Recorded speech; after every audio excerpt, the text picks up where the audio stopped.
Okay, my fine people, this is Tasha, Black Wall Street, London. We have been having our experience in tech issues all morning long. First, we thought that we were experiencing connection issues. However, our feeds were telling us that we were at 100%.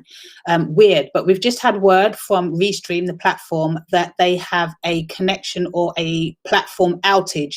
So I'm going to wait a few minutes for everybody to pop back into the platform. Thank you so much, guys, for staying with us. I really appreciate you. We have an amazing king in the background, Mackinnon, who is waiting to come on, but I don't want him to come and pitch his business knowledge because it's vast to nobody. So hopefully he has a couple of minutes. We'll just wait a few more minutes to let everybody pop back into the room. Facebook user, BBR, sorry about the connection, everyone, but we are back. Yes, I absolutely second that emotion. Thank goodness we've had word from the platform. It's not us. There's nothing that we can do. We have tried to reboot. We've tried to reconnect. We've done all of that good stuff, but we have word that it's a platform outage, and they're working on it, so there's not much we can do there. Again, just giving everybody a quick minute to jump back in the room before we continue, but let's not keep going over that and manifesting tech issues and gremlins into existence. Let's talk about what we're doing here today. So for those of you who are just popping back in or have been with us, thank you so much for your patience. It's been real hard work today, but challenge accepted, challenge accepted. For those of you just popping in, platform issues, nothing to do with us. It's the Restream platform that has an outage, platform outage. They're working on it. We had two options, is that we could jack this all in or we can continue. But you know what? And still we rise. And still we rise. So here we are, Black Wall Street, London, the Afrocentric exhibition marketplace and business development hub, working in collaboration with BBR, Black Business Recommendation. We are utilizing our platform to shine a light, spread love on 100 Black-owned businesses this Black Pound Day. What are we doing? We're spreading brand awareness, we're spreading business knowledge, and the message of collaboration, collaboration being key to our success. There are so many amazing businesses, Black-owned, that are doing great things on ground level. I feel personally that we are simply misconnecting the dots. So that's what we are here to do today. We are trying to connect the dots. Now, for me personally, in front of camera, it looks great. But for me personally, the good work happens behind camera when nobody is watching. Nobody is watching. Today, I'm standing in my truth. Valerie standing in my truth show. Okay, so let's see. Let's go to the floor quickly. Who we got? People still with us. Facebook user, thank you so much. Can't hear you, Tash. Great to have you back. Can you hear me now, Patrick? Can you hear me now? Insight to marketing, I can't hear. Yeah, it took me a minute to get the audio back up on my side. We are back. Yes, Mummy T can't hear anything. All right, you guys, give me an update. Can you all hear me now? Yes, okay, everybody, good afternoon. I can't hear you now. You were off for ages. I know. Damn, I missed the fixed competition. Patrick, the Black Million was everything. Okay, yes, okay, uncomfy table. Yes, everybody says yes, they can hear. Thank you so much. Again, tech issues, nothing to do with us. Restream platform having a platform outage. Everybody can hear. I'm just trying to shift a little bit of time because we have an amazing king in the green room, and I don't want him to be pitching his amazing business knowledge just to thin air like a fart in the wind, excuse my good friend. I want people to hear this because he's full of content. Let me give you a little sight into who I am talking about. It's Mackinnon Sankofa, and he is launching, or he's launched a new book, Life in Gambia, the Smiling Coast of Africa. Author Mackinnon Sankofa has been to Gambia 3 times, and in 2019 he spent 6 months living in Gambia. This book, in his book, he gives an insight into his experiences of Gambia. That's just a little taste that I'm going to give you right now. Before I let him on, let me just do this because we got a plug. We got a plug. All right, so this is the new book launch that we're talking about. Listen, I was on his Black Books webinar just recently, and before he even finished speaking, I was like, in the basket, got to get it. And I'll tell you why. because I'd read a previous book of his, which was The Rise of Rastafari. Let me tell you something. This is a user-friendly educational book into all of the myths around Rastafari. I said to Mackinnon that my uncle, Uncle Trevor, is a Rasta, and I don't know much about him. I know not enough about him. And this brought me up to speed, not about him, about Rastafari in general, but that was my connection. That's why I had no problems with getting this straight off the get-go. Not to mention his Black Book webinar is everything. I'm talking now because Mackinnon is so full of content, I'm afraid I'm not going to get a word in. So let's introduce him into the studio right now. Thank you very much, Tasha, for the introduction. Good afternoon. Thank you for having me again on the platform. Good afternoon. I'm so sorry. I must apologise about these gremlins we've been experiencing. I'm so upset that it came bang on your segment, because I know you've got so much to say and so little time to say it in. But thank you for being here. Straight away, can you give us an insight into your new book launch and Gambia? Yeah, so the latest book that I've got out is called Life in Gambia, the Smiling Coast of Africa. I am author of 2 books, as you mentioned earlier. I've also got The Rise of Rastafari, Resistance, Redemption, Repatriation, which we spoke about on the, when I was invited on this platform last time. My new book, Life in Gambia, the Smiling Coast of Africa, as you said, it highlights the times that I traveled to Gambia, specifically the 6 months that I stayed in Gambia, which was in July 2019 till the end of December 2019. And it also has my first and second trips to Gambia in there as well. But for those who don't know, Gambia is a country which is located in West Africa. It is the smallest country in mainland Africa, and many people may have heard of it or be familiar with Gambia because of the TV series Roots. And in this TV series Roots, you have the character Kunta Kinte, who was actually captured from a place called Jeffrey, a village called Jeffrey, which is in the Gambia. And also for those of you that have maybe watched the show Desmond's, you may have heard Matthew is one of the characters that is from the Gambia, and he always mentioned his old African saying. So those are some ways that some of you may have heard of the Gambia. It's becoming very popular now as tourists, as a destination. That's just a brief introduction into Gambia. I mean, the book really is a memoir, so a lot of it is about my personal experiences, how I fitted in, or how I found it as someone going to Africa for the first, or Gambia for the first time, as someone of African Caribbean heritage. I mean, my background is, my mum is of Jamaican heritage and my dad is from Malawi. My dad was actually born in Africa, on the continent. So but I was raised mainly from my mum's family, which is of Jamaican heritage. So it was how I really found it, mingling in the culture and in a difference of culture, obviously, between being brought up and raised in England and then actually what it's like on the continent. So it was very interesting. I went to a lot of places during my time. I went to naming ceremonies. I went to a Gambian wedding. I was also on the video editor, videographer, and video editor for Black Sit YouTube channel, and I worked alongside Judith Ryan, and that was very popular, and we broadcasted a lot of videos. Also, during the time I was there, Thomas Cook, a major travel agent in Gambia, went bust, and there was a campaign for automatic citizenship, which would have been the first time automatic citizenship was given to descendants of Africans enslaved, had that bill been put through the constitution. So there was a lot that happened in the short space of time. I always say part of the reason I wrote the book, because a lot happened within 6 months that might not happen in a lifetime. So that's just a small insight into my book. I'll pass it back to you, Tasha, because you may want to bring in a discussion with me. Yeah, I mean, I haven't even opened the book cover as yet, so I'm really looking forward to the read. But I'll tell you what interests me more. I hear you saying that it's a memoir. You've spoke about, being in Gambia, and you spoke about the opportunities.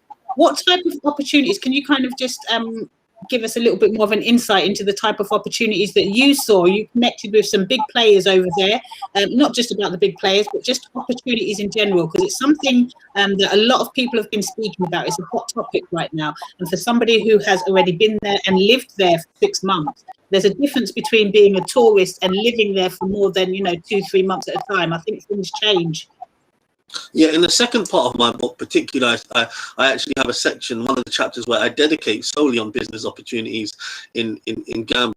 I was actually looking at one point having a tour company in Gambia, but opportunities that I found, I think it's definitely a country where its necessities are important. I try not to romanticize Gambia in my book, because I admit I saw the gap between the rich and the poor, and the reality is financially, the everyday Gambian, financially, I don't really necessarily always have to use the term poor, but there are a lot of people in Gambia that are struggling financially, yeah, and so luxury items might not be the best kind of product to sell in the Gambia if you're targeting the everyday average person. However, there is an influx of people from the diaspora that are coming to Gambia, and Gambia is becoming one of the most popular places in Africa, particularly Western Africa, to travel to. So one thing that I would particularly say is the people that are selling land or getting into that kind of real estate, there's a lot of opportunities, and a lot of people are starting to do that. And because obviously a lot of people are coming over from the diaspora, a lot of building and construction work, if people are like builders or construction and building properties and houses, that's very, very popular, and I think there needs a lot more of that in the Gambia. So people that quality builders, so that's a big scope, because people are going to Gambia now in the numbers, like constantly. So those are some of the areas that I mentioned. I think other things that are there that I observed is a lot of people have got, say, restaurants and bars. So Gambia is a country that is relies a lot on tourism. Over the last 2 years, it has suffered because COVID. Everywhere suffered because of COVID pandemic, but also because Thomas Cook, as I mentioned, one of the major travel agents, went bust. But generally, Gambia does very, very well on tourism. It has 6 months where it's in season, and during that season, there's actually a lot of people that sometimes they don't necessarily live in Gambia for 6 months, and they live in another country for 6 months, and they do their business for 6 months in Gambia. So a lot of businesses that you'll see that operate there, like restaurants, bars, hotels, they do very well in season.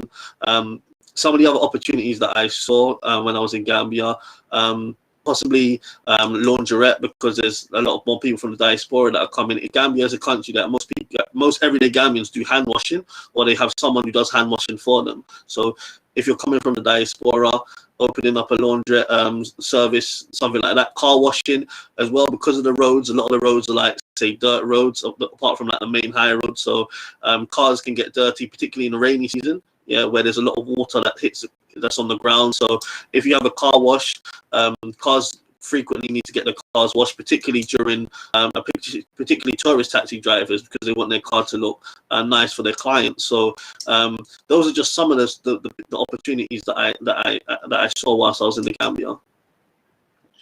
This is amazing, Makanan. I love your kind of no-nonsense analysis of business opportunities, and we're not talking high-end, we're not talking low-end, we're talking everything in between. You know, you're kind of looking at I wouldn't say problems as such, but just creating solutions where there are gaps, let's put it that way.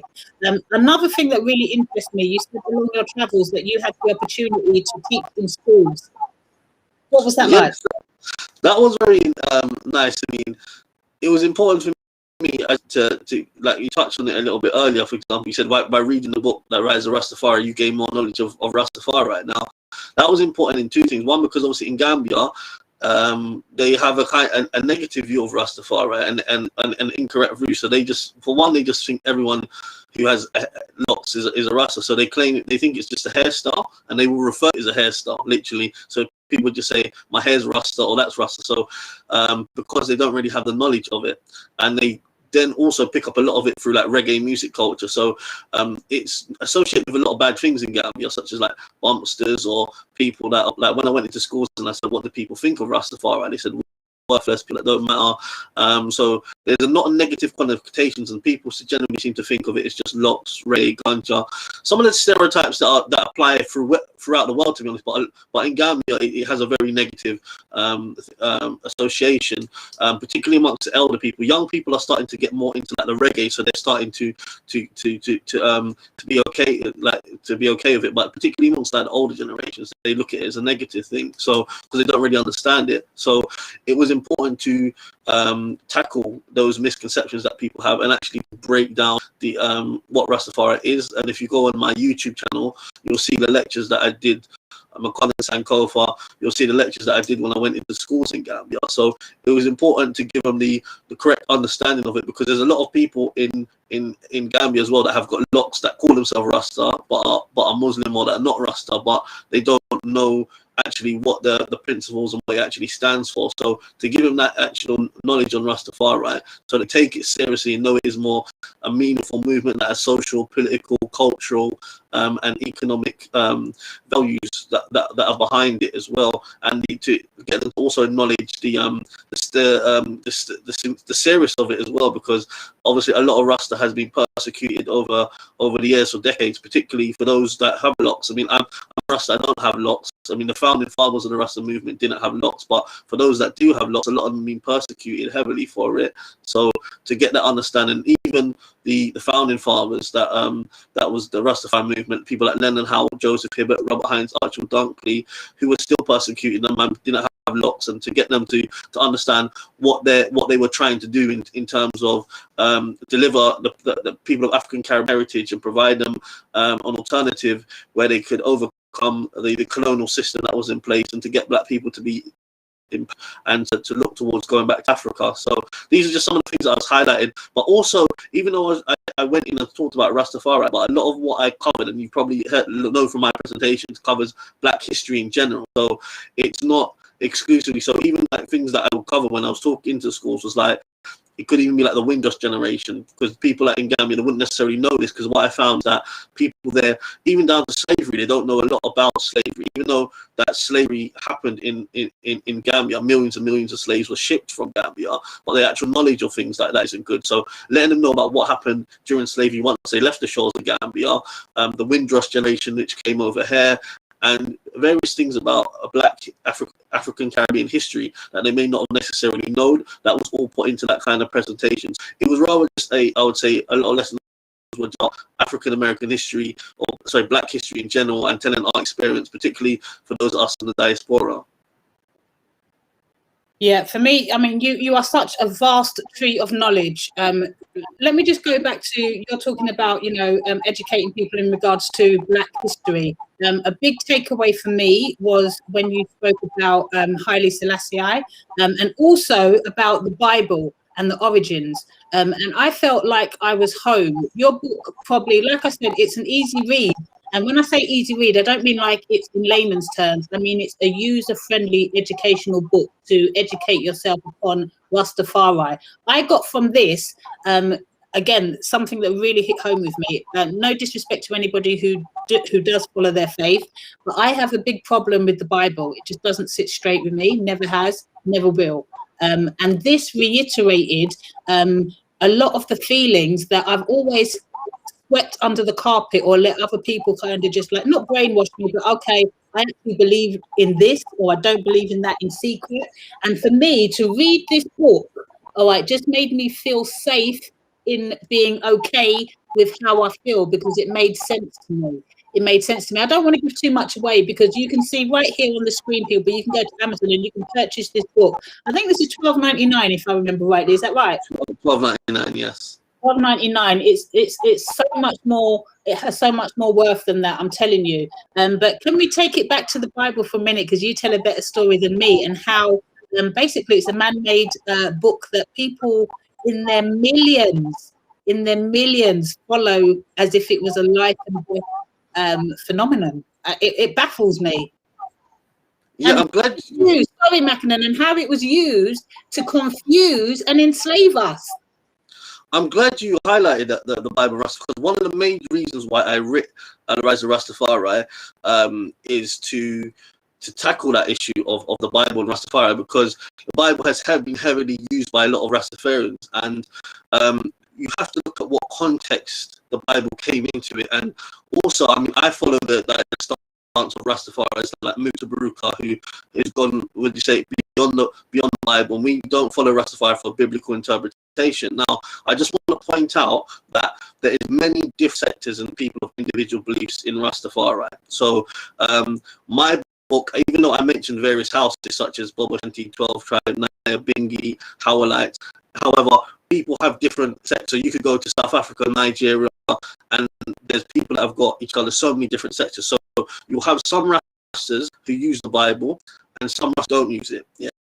I am not one of those Rastas who use the Bible. I'm a Pan-Africanist, and I'm opposed to the linking between Rastafari and the Bible. Like, there are many Rastas, but there are others that do use it. So I'm just trying to use that analysis. And the argument, the reason why I've got for why it didn't, because you have to look at, say, the context of where our people was at the time, particularly in the 1930s in Jamaica, and most of them were coming out of the Christianity, and at that time, all they knew, a lot of people, was Christianity and the Bible, because it's all they had. And actually, a lot of black books, they wouldn't have had access to this at that time. We're talking about not a time where you've got technology and everything which is in existence to this day. So there was other things that influenced the Rastafari, so, the Royal Scroll of Part Supremacy and Criminal and other things that inspired the movement of Marcus Garvey.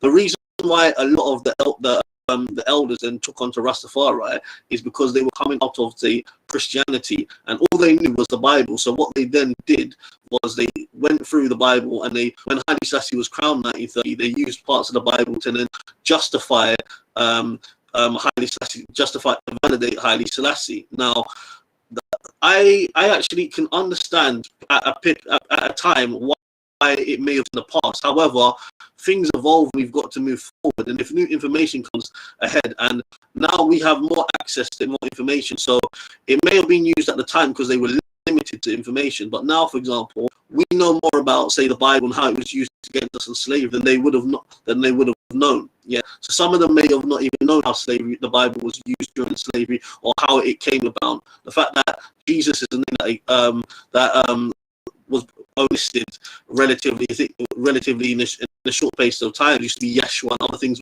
before that, and it was really constructed in the Council of Nicaea 325. 325.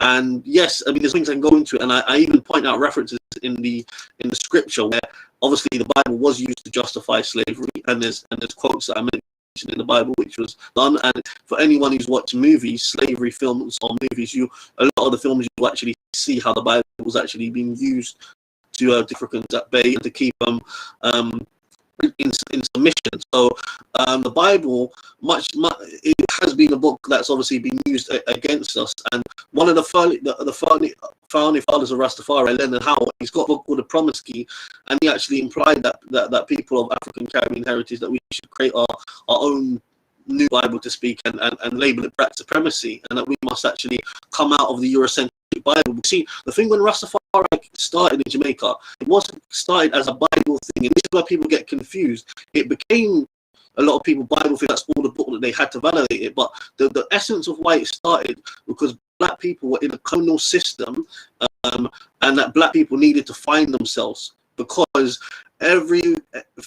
basically every kind of thing that they were looking towards a worship was white, or of another heritage, whether it's the white king or white Jesus or whatever, and thought Africa was backwards, and African culture and everything had been stripped off them from slavery for hundreds of years. So it was really more about reclaiming Africa and reclaiming things, and that's why when Marcus Garvey said, "Look to Africa for a kingdom crown; he will be a redeemer."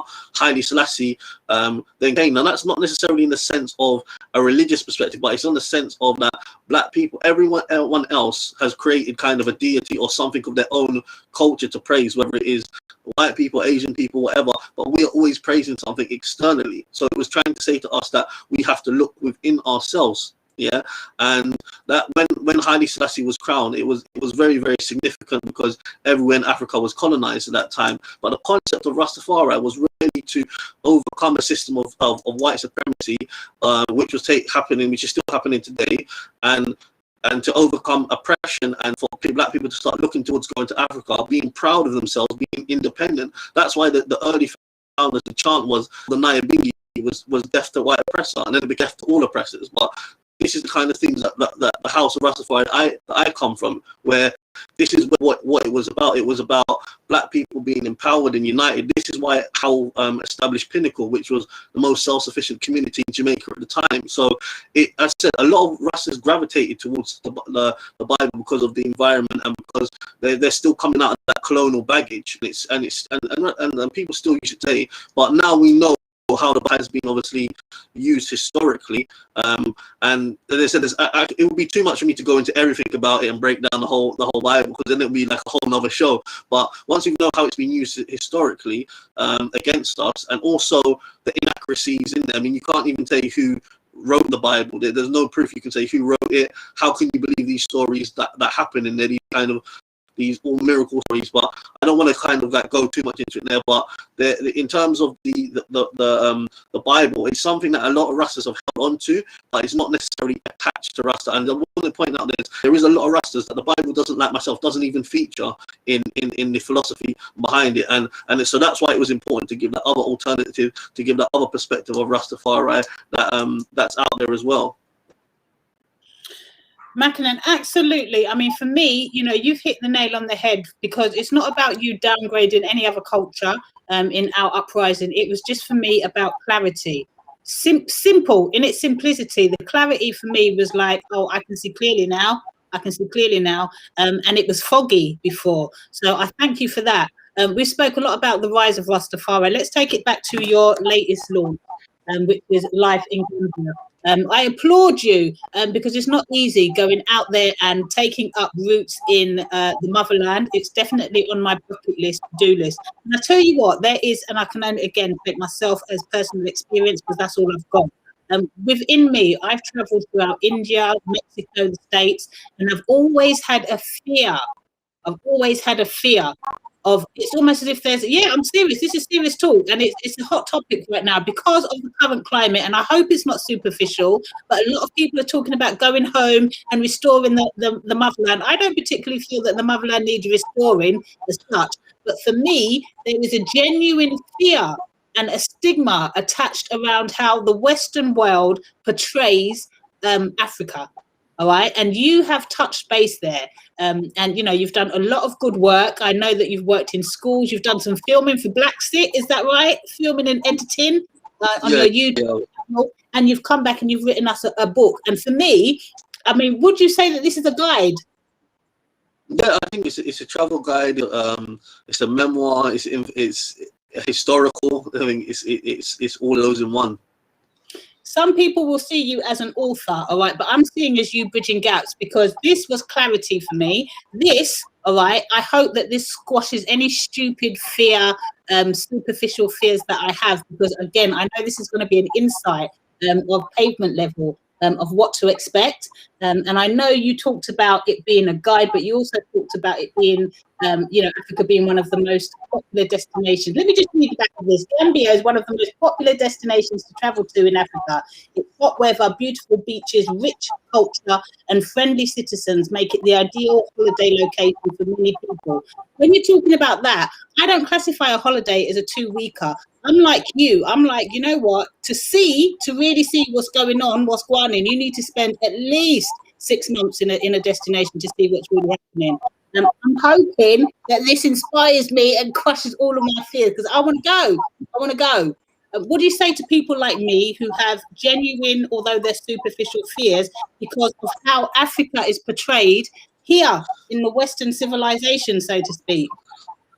The thing is, first of all, Africa is a continent, not a country. There's 55 countries in Africa, so there's definitely one of those countries that you at least one of those countries that you will like, because there's so many different countries in Africa, and it's so vast as well. So sometimes when we talk about Africa, we're like, it's one country. There's so much diversity within Africa. You could go to one part of Africa, Southeast Africa, which is completely different than West Africa. So there's so much of a variety in Africa in terms of the land, the culture, and tradition. So the languages.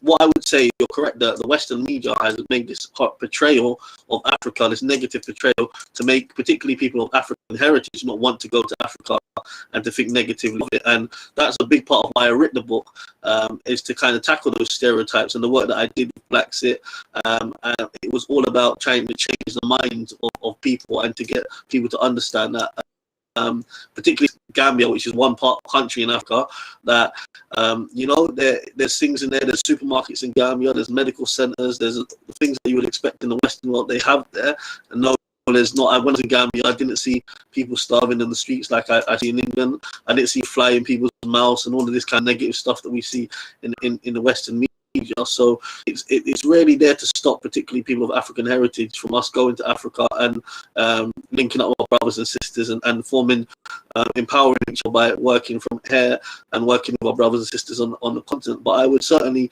encourage you, everyone should go at least travel and see for themselves. So I would encourage it, and I would say that even if you have, whether you have a good or bad experience, because you could go to one African countries and have an experience or a bad experience, but in this case I had a good experience. But even if you go to one African country and you don't have a good experience, you shouldn't reflect that on the whole of Africa, because Africa is 55 countries. So my thing is that it's down to us. Everyone else is going to Africa. You see the Chinese people, when you go there, you see the white people, the Asian people, everyone else is over there. So if everyone else is over there, for example, and why are we not going over there when it's our land and it's ancestrally where we come from?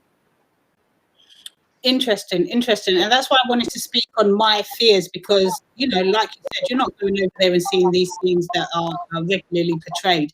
So that's interesting to me, although I knew that already, but that's what I wanted to touch on, because a lot of people see it like that, you know, and my fears kind of stem from, you know, years of it being portrayed as what it's not. Listen, I would like to, because today is Black Pound Day and we are in honour of that, I believe that every day should be a Black Pound Day, but we're doing what we can. Calls to action, my fine people, life in Gambia. Not just an author, but he's also the host and organizer of the Black Books webinar, which in itself is an amazing platform. I'm not even going to go into and show you all of the books that I have in queues to be written. The reason I haven't started this is because I'm reading one of the authors from your webinar, Batu, her book, Worth. I've just started reading that a week ago or so. So this is after that. And this is jumping queue, actually. But yes, the Black Books webinar. When is your next webinar, first off? The next Black webinar is on Sunday, the 30th of May, and that's going to be significant because it's going to be a year since I've had the Black Books webinar platform. So I'm really looking forward to that event, and it's been an amazing year. It's grown from strength to strength. When I started it a year ago, I said it started off just as a one-off event, and then it continued because of the success of it, and it's gone on to be now international platform for authors, where I have authors from all over the world. So as well, if you're author and you want to know more details about it, get in contact with me. It's a platform that I use to promote Black authors. Yeah, there's loads of people who I believe would benefit from not just your books, but your webinar as well. Black Books webinar is everything. I'm testament to that. I've been on, I think, maybe 2 or 3, and every single time, even this is what I say, my fine people. I say, you know what? I spent a lot of money this month. I can't go on there and spend any money, and I always come away with at least 2 or 3 books. So I'm testament to how amazing the authors and how in depth their life stories, memoirs, books like these are. Like I said before, Mackinnon even started or finished talking, this was in the car. But listen, call to action today, my fine people. There's 2 choices from Mackinnon. The first is the rise of Rastafari. Mackinnon has so kindly given us a little bit more of an insight into that. For me, this was everything, just clarity. One word, clarity. And you can get that. Let me just quickly put that up because we've got that here as well. Hold on. Yeah, Amazon, you can get it here. I'm not going to read it out, but you can see it. Pens and pads at the ready. That's where you can purchase Rise of Rastafari. It's Black Pound Day today, guys. Please, I'm prompting real-time sales. Just go and get it. Do yourself a favor. Invest in yourself. And then we've got Life in Gambia. I'm really looking forward to this. And I'm really looking forward to your next webinar. I could sit down and listen to you. And I'm a talker. I talk a lot, Mackinnon, but you just take the biscuit, my king. Because you are, and I say that in a positive light, because you are full of so much content. I reckon you've probably got at least 20 books inside of there. Easy. It's a pleasure for me every time to be in your presence. I salute you from the bottom of my heart. I think you're doing great work. And I wish I was as strong as you. And I mean that in the most positive way. You're doing great things. Ladies and gents, let me just see if there's anything going on in the chat, because I know, again, we've had gremlins, Mackinnon, so I can't even say that I can see everything that's going on, but just positive affirmations, you know. Hi, brother, you're back. Hi, Mackinnon. Hailing you, young sir. Interesting. Oh, this is an interesting one, because we've got a couple of minutes. This is Patrick from Combella. So what is your take on the Ethiopian Bible? The Ethiopian Bible, it's just like another Bible to me, to be honest. It's it's not a Bible that I use of reference. Whether it's the Ethiopian Bible, the King James Bible, people get mixed up with Bibles. It's all basically the same thing. I mean, I've actually had an Ethiopian Bible before and looked at it, and it's the same as a normal Bible. It's just translated in Ethiopia. It's pretty much the same as a normal Bible. So there's no difference in the Ethiopian Bible to the King James New World Translation. It's what the behind it, the message behind, or what's behind the Bible is something that I don't believe and I don't follow, and I'm strongly opposed to Rastafarians coming out of the Bible complex, because I think it's what holds Rastafari back, and I don't think Rastafari will progress and stay stagnated as long as we keep in the Bible. And I think a lot of elders need to come out of this complex and realize that the root, because the thing is that, you see, even in this country in the 70s and 80s, a lot of people that came on to Rastafari didn't understand it, and they didn't go into the when they looked at it, they came on the brow into the root. So even at the origins of Rastafari that I mentioned in the book, and people like the pioneers, a lot of people don't know these people because they came through it maybe through vinyl called for Bob Marley, or they came through it through a cultural element, or maybe they're a liberty, like a culture. So I find most people that in Rasta get caught up either in validating Haile Selassie through a biblical perspective, or the culture, but the identity part of Rastafari, the Pan-Africanism aspect, the part of Rastafari is the most important part of Rastafari, because it really came about because of an identity and a need for Black African people to be empowered and to change our circumstances. So the most key element that we must look at is that sense of people, African Caribbean people being empowered. Hence, it's a Black Power movement. I love that. I mean, we could keep going. I mean, same Pat said the same thing. Keep going, Mackinnon. You are doing a great job. He also says, but isn't the Ethiopian Bible is the oldest and most complete Bible on earth, written in whatever that is, an ancient dead language of Ethiopia. It's 800 years older than the King James Solomon version and contains over 100 books compared to 66 of the Protestant Bible. I mean, Pat, you can be going back and forth, but the same thing is with me. I have an amazing queen who tries to put forward conversations in regards to the Bible, and it will never resonate with me. It doesn't matter how much jargon you come out with. No disrespect, Pat, not saying that you are. In general, I mean, how much jargon is brought to the table, how many solid facts, it just doesn't resonate with me. So I would imagine that this is a conversation that you guys could go into behind the scenes, and I hate this because you are so full of evidence and truths and facts and just opinions, as well. It's not like you're trying to enforce your opinions on other people. You're just shouting out from the rooftops your belief and where it's coming from, and then adding factual truths behind that to kind of back it up. But this is definitely something that you guys can clearly go into conversation about. Patrick, I invite you to come onto, with no disrespect, Mackinnon, onto the Black Books webinar, whereby you can kind of grab a little bit of conversation time around all of these amazing things, and then connect with Mackinnon, because apart from his Black Books webinar, he's everywhere. He's everywhere. So yeah, I would love to kind of connect you guys on the real, and you can kind of continue your conversations. But Mackinnon, that is it, and we're slightly over time. Again, it's Black Pound Day. You guys, please go and support Mackinnon today. 2 books. One I can most definitely testify, and the other is a no-brainer. Life in Gambia, there you go. That's where you can purchase it. And Rise of Rastafari. Mackinnon, thank you again so much. I cannot sing your praises enough, because I feel you are humble in your truth and your beginnings.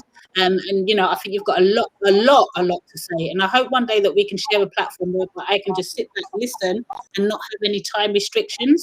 Yeah, absolutely. Thank you so much. Okay, thank you for having me, and I hope the rest of the show goes well. So take care, and I'll see you next month at the Black Books webinar. Yes, and happy anniversary, 1 year. Can't believe it. It's crazy. Thank you. All right, then. See you later, then. Take care. Okay, bye. Okay, so that was Mackinnon Sankofa. Again, you've got 2 options there, and so much more. You can go to his Black Books webinar. He's going to treat you just like one part of the family. The authors that he has on there are everything. Like I said, I'm reading another book of his, one of his authors, not his, that his author kind of presented on his webinar, and It Is Everything Worth by Barty. But right now we're talking about Mackin and Sankofa, Black Book's webinar, Life in Gambia. Let me just flick quickly to his Rising Rastafari. I hope you've got pens and pads at the ready. Guys, just purchase, shop and support today. You've been amazing. Thank you so much for staying with us on this platform. It's been cray-cray. Let's see what Patrick is saying quickly, because we've got a queen waiting in the green room. Let me remove. Okay, so I'd love to have a conversation with you, brother, as it was great to hear more. You guys, and you know, you both talk. So this conversation will be like the never-ending story, and I love that. That's coming from a positive, loving place. Let me see what else we've got real quick. Is that Patrick again? Yeah, we need more from. Listen, it's never ending again. Mummy T says, Mummy T, send me the book, Tash. Yes, I told you it's coming, Mummy, because I finished it now. It took me a while because I've got like a backlog, but I'm sending it to you because I don't believe in just having books on the shelf and having them for show. And once I'm done with them, I love passing them on to people who I think are going to gain something from them. So, Mummy, it's coming your way. All right, my fine kings, queens, and all in betweens. Tasha, Black Wall Street, London. Again, I'm running on Black man time or Black woman time, 3 minutes over. So I don't want to leave our queen waiting for too long. Oh, okay, she's popped back out of the green room. No, she's here. Let me see. I'm going to take this caption off. 1 second, hide. And we have Janine of Party Supplies UK. I see a black screen, but let me see what happens. Janine, yeah. Hello. Honey, how are you? Queen. I'm fine. How are you? Yes, my apologies, because on my screen, it's just a black screen. We've been having crazy tech issues. So I saw you there and then I thought, oh, so I was actually killing time thinking that you weren't there. So my apologies for the overrun. No worries. I was listening, so it was fine. Listen, my fine ladies and gents, for those of you who don't know, this is Janine, founder of Party Supplies UK. And Party Supplies UK, just a quick intro before I leave you to kind of speak about your thing. They provide event planning services, making your dreams a reality. I've got loads of questions for you, but I'm going to let you kind of share some brand awareness, business knowledge, and tell us about Party Supplies UK, please. I will do. Firstly, I'd like to say thank you here.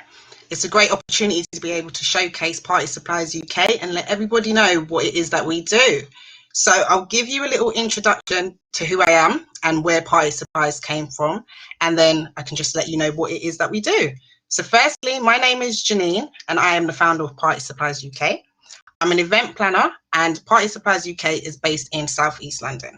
So the idea of Party Supplies UK came for my love of just hosting parties, any reason to have an event and have everyone over. So if it was a birthday and you knew me, we was not going through that without a celebration. I'd be like, what are we doing? Let's do something. And it was so continuous for so many years that I thought, why not do something with it? Why not take a jump? So in 2018, Leap and Party Supplies UK became official. And it's a decision that I made that I haven't turned back from, because a lot of people always say, you love to host, you love to do events, and I have a great track record of great events. So let's just incorporate it with everybody, just have some fun. So yeah, in 2018, Party Supplies UK came about. Now with Party Supplies UK, it's a small family run business, and the idea is to just help everyone to have fun. A lot of people think planning an event is easy, or I can do it last minute. The idea of Party Supplies UK is that we can do it for you. And off the back of that, we have an online party store. So I can be there as your event planner and I can do it for you.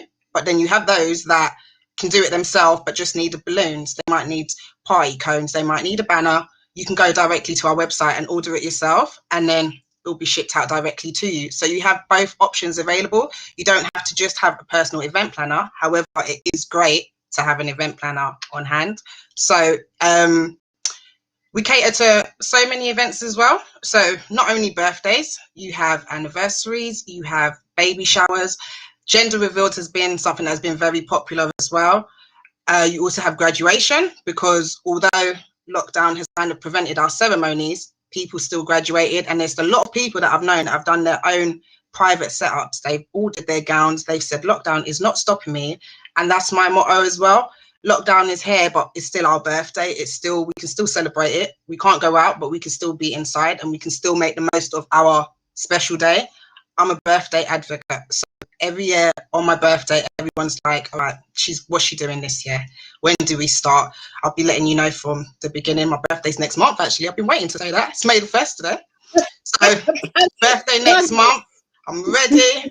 I've got over 6 weeks now to start planning. And I've got a 50th as well to plan for next month as well. So as I said, if I know you and it's your birthday coming up, there is no way we are not going to celebrate. So also, as well as event planning and having an online party store, there are specific things that we do as well, personalized. Personalized is something that I admire. I always think if you're going to get decorations, why not get them personalized, because they become a keepsake as well. So not only if it's a milestone birthday, even if it's like your 23rd birthday, having something that just shows your 23rd birthday gives you more memories about what you did on that birthday.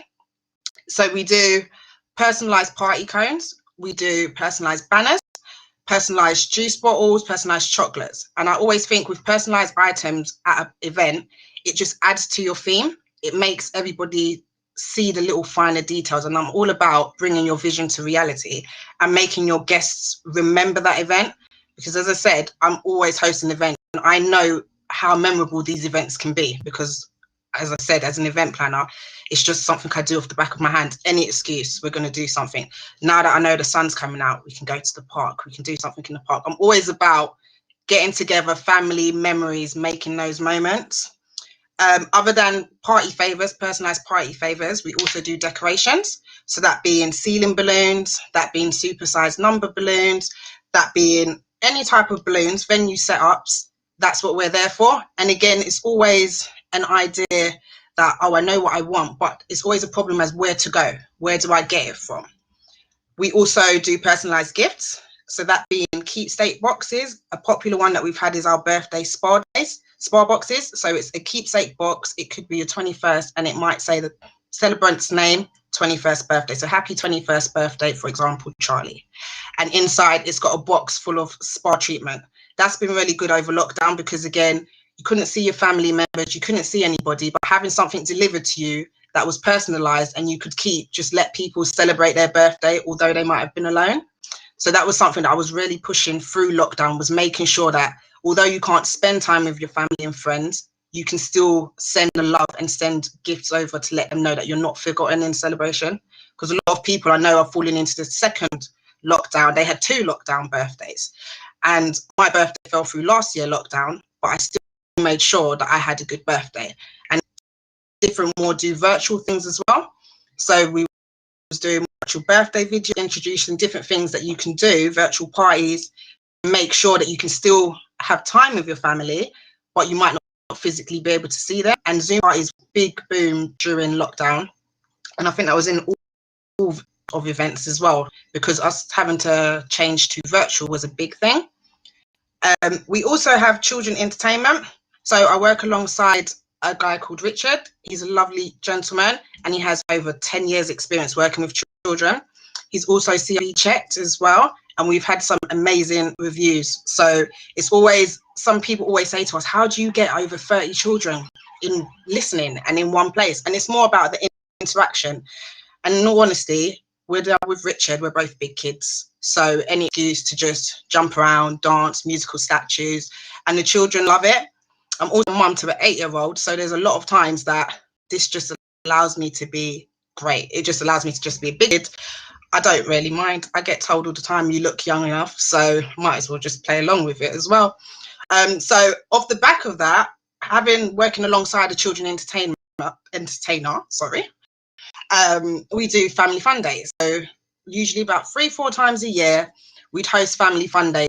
And this would be a way for businesses to showcase their products and also children will be entertained. So we'd have a bouncy castle, face painter, children entertainer, and it's more like separating the adults from the children. So you'd go there, the adults would go and see the businesses around, speak to other adults, mingle with each other, and the children would just be like, there's a bouncy castle, I'm going over there. So it was a really good way to interact as well and meet new businesses and people up and coming and who didn't know how to kind of get out there. And again, I've only been in the industry for over 2 years. With having 10 plus years experience, actually being in it, in the beginning, it was quite daunting. So it was really nice to just be able to have a platform and people were able to come, have fun, and just mingle with each other. And again, the children, I'd get such great feedback because the children either didn't want to go home, or when they were going home, they were tired. And Mummy, I want to go to bed. And I was just like, that's the aim. That's the idea behind a children event. I think if you come home and you're not tired, something wasn't done well.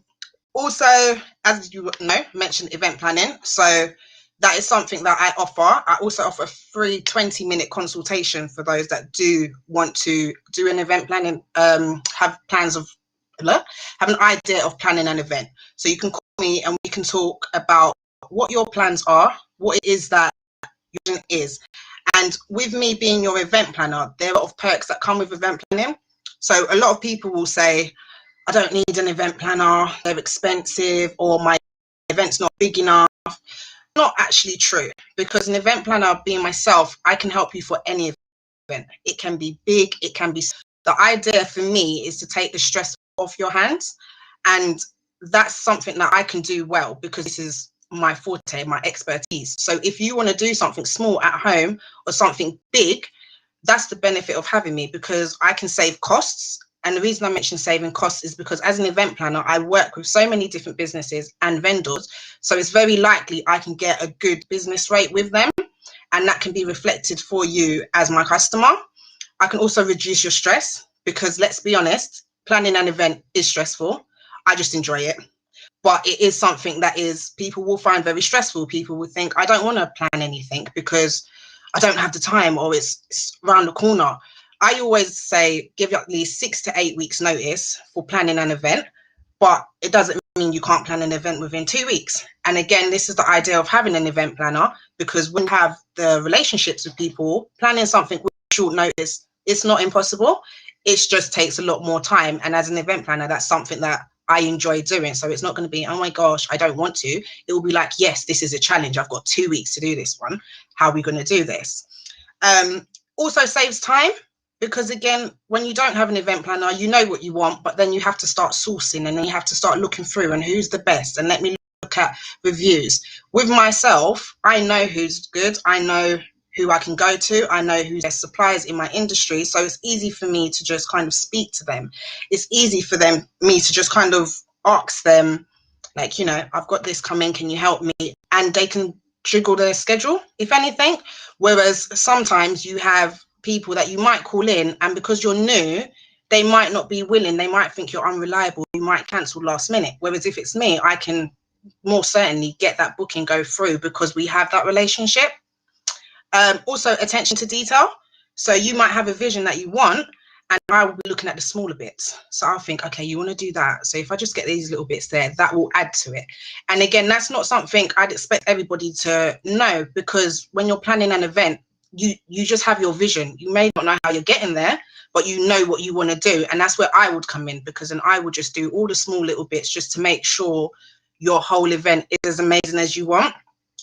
And also, we have creative themes.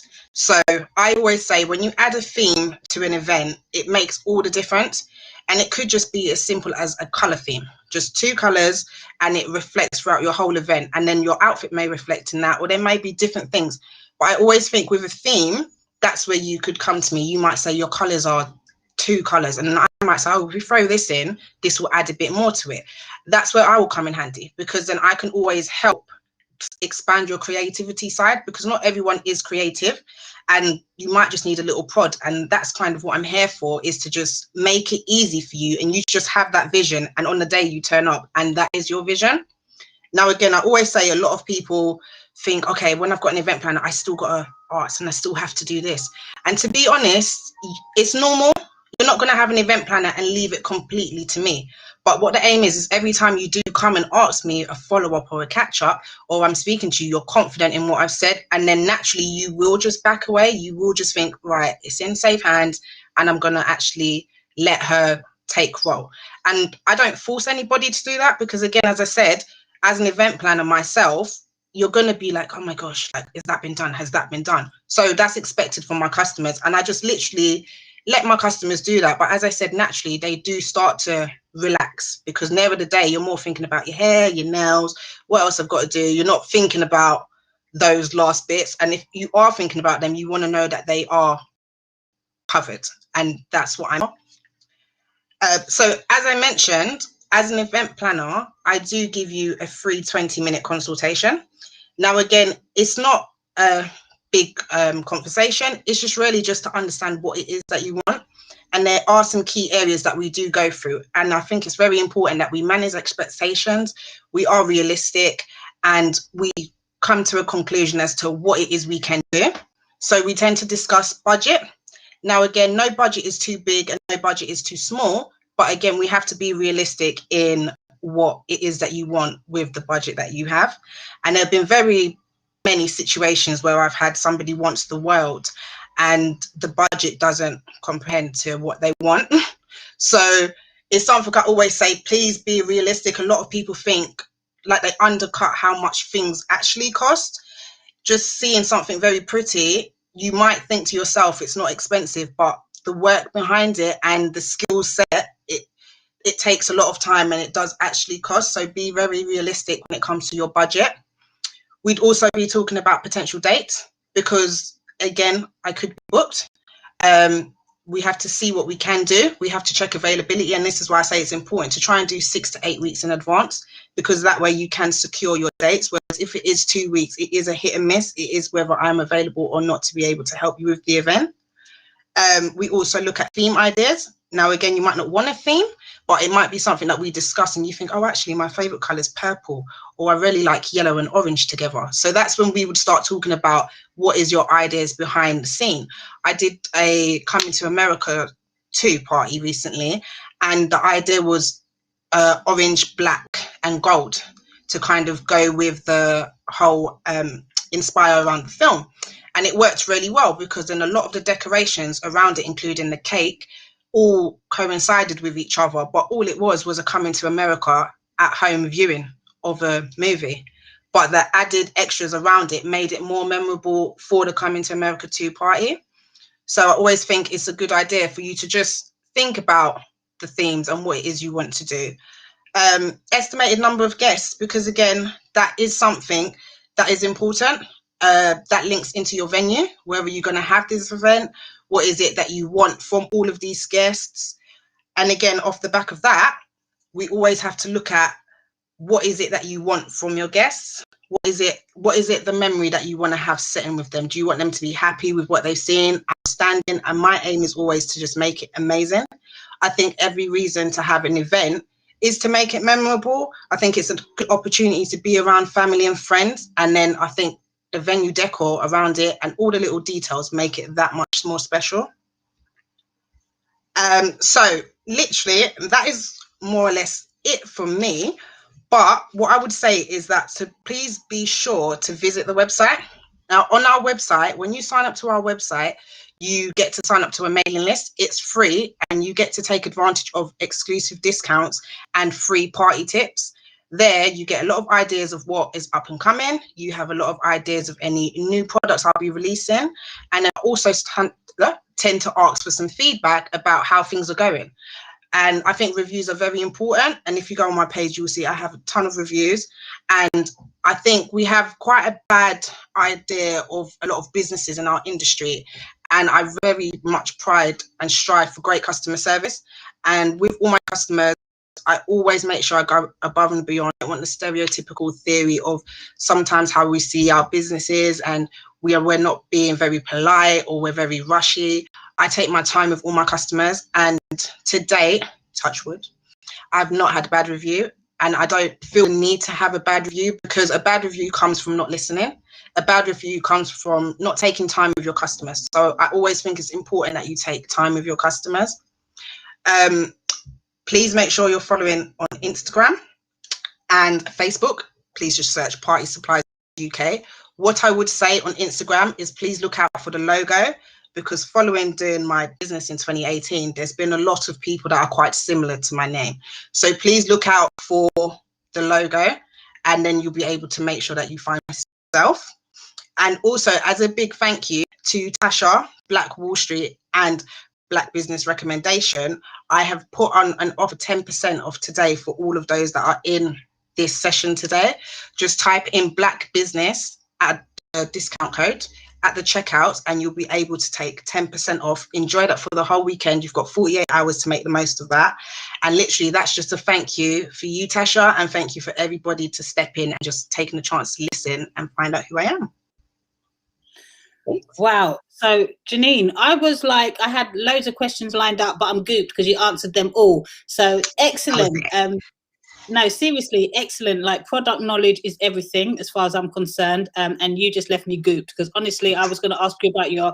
I was going to ask you. Yeah, it's to do with, you know, your product range, all occasions, clearly, and then the services and how you have kind of navigated your way through the current climate. But you've just had innovative ideas in order to keep yourself afloat, so to speak. I love that. The innovation is everything. And it's really good to hear you speaking it out loud so other people can take inspiration from that, because oftentimes we're kind of like mind with the ideas. So to hear you kind of just say, this is what we've been doing in the interim, you know, not even about keeping you afloat, but literally just being innovative so we can continue to do our good works. I love that. Speaking the same language.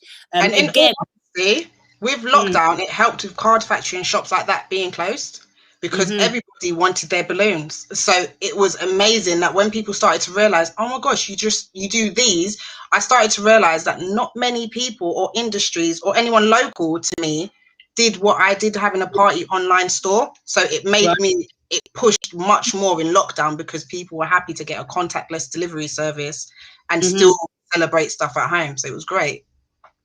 I love that. And I also love the fact that you were talking about personalizing things and making things, you know, your attention to detail, just having that personal touch.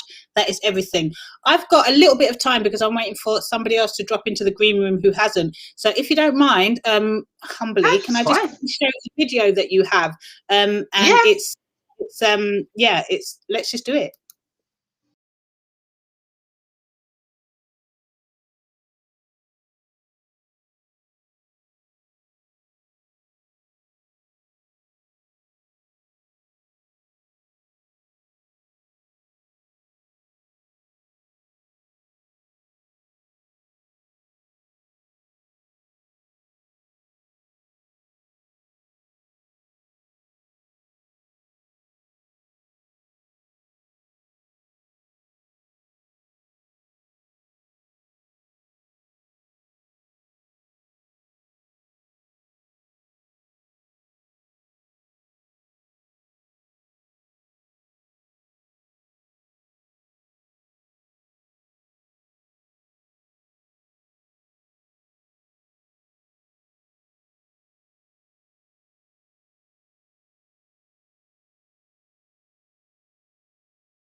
Yeah, absolutely love that. So that was party supply.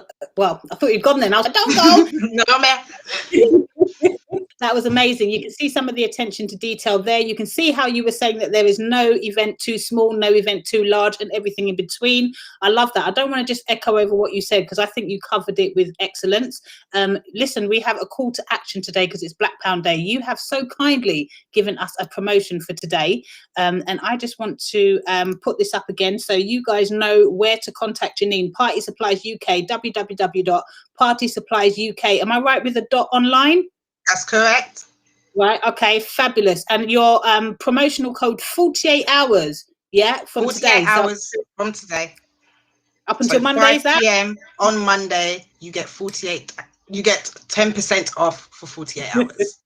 Lovely. Just type Black Business. Black Business, all in capitals, at the checkout discount code. It will come off. Lovely. Thank you so much, Janine. Again, I think you've just hit all the nails on the head. So I'm normally left with like, okay, let me throw a couple of questions out, but I feel like a woosah moment right here. Thank you so much for your time, Queen. Also, thank you too. Yeah, I'd just like to reiterate that this is a recent connection whereby we tried to get you on board last month and it didn't happen because we were just fully booked. I said, yep, I'm here. So we're not being superficial. We're just saying, you know, new, old, whatever it is, let's connect the dots. Guys, please, it's Black Pound Day today. Go in. Black Business is the 10% discount code. 48 hours, you've got to use that. Utilize it. So we're not just talking about the media. You're talking about events in the future. Go and utilize it now. It's Black Pound Day. Shop and support with Janine at Party Supplies UK, www.partysuppliesuk.online. Thank you so much, Queen. I'll get back to you on the other side of this. Pump heads. Thank you. Thank you. Bye. Bye. Okay, my fine people, you know I like to go over what we've just gone over, even though Janine did it so bloody well. Excuse my good French. Founder, Janine, Party Supplies UK, provides an event planning service, making your dreams a reality. Their product range is for basically all occasions, nothing too large, nothing too small, baby showers, christenings, birthdays, hen nights, and much, much, much more. But their aim is to provide you with all the necessary things you need to make that special, occasion amazing, with a wide range of great quality goods, all at an affordable price. And we've got some people in the chat who can actually hold testament to that, because I should have kept Janine in here while we were going through this, but V was just V from Insight to Marketing, that is. She was just bigging Party Supplies UK up all day long. Very professional service from Party Planners UK and Party Supplies UK. Let's have a look. Fantastic. Yeah, some fire. Papa Noir Music. Hi, Papa Noir Music. Papa Music. Yes. Okay. Just high fives all the way across. Thank you. Insight to Marketing. Fire, fire, fire. Again. Yes. Let's have a look. Party Supplies gives an amazing service. Thank you. V again says, my son got a lovely banner personalized and we will be ordering again this month. Yes, V, use the 10% off. Black Business. 10% off, 48 hours. Yes. Okay. And she's used the company and highly recommended. She even does last minute. I love that. Absolutely love that. Fine, ladies and gentlemen, Tasha here, Black Wall Street, London, the Afrocentric exhibition marketplace and business development hub. Whilst our focus is on our physical events. Oh, hold on a minute, because I've just got a private message. Hi, Tash.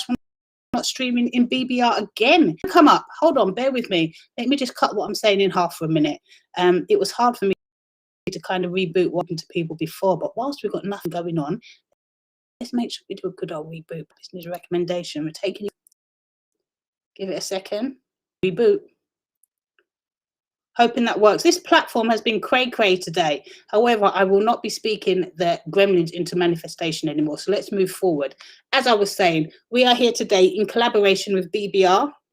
Just gave me a private message. I hope you're back up and running now, BBR.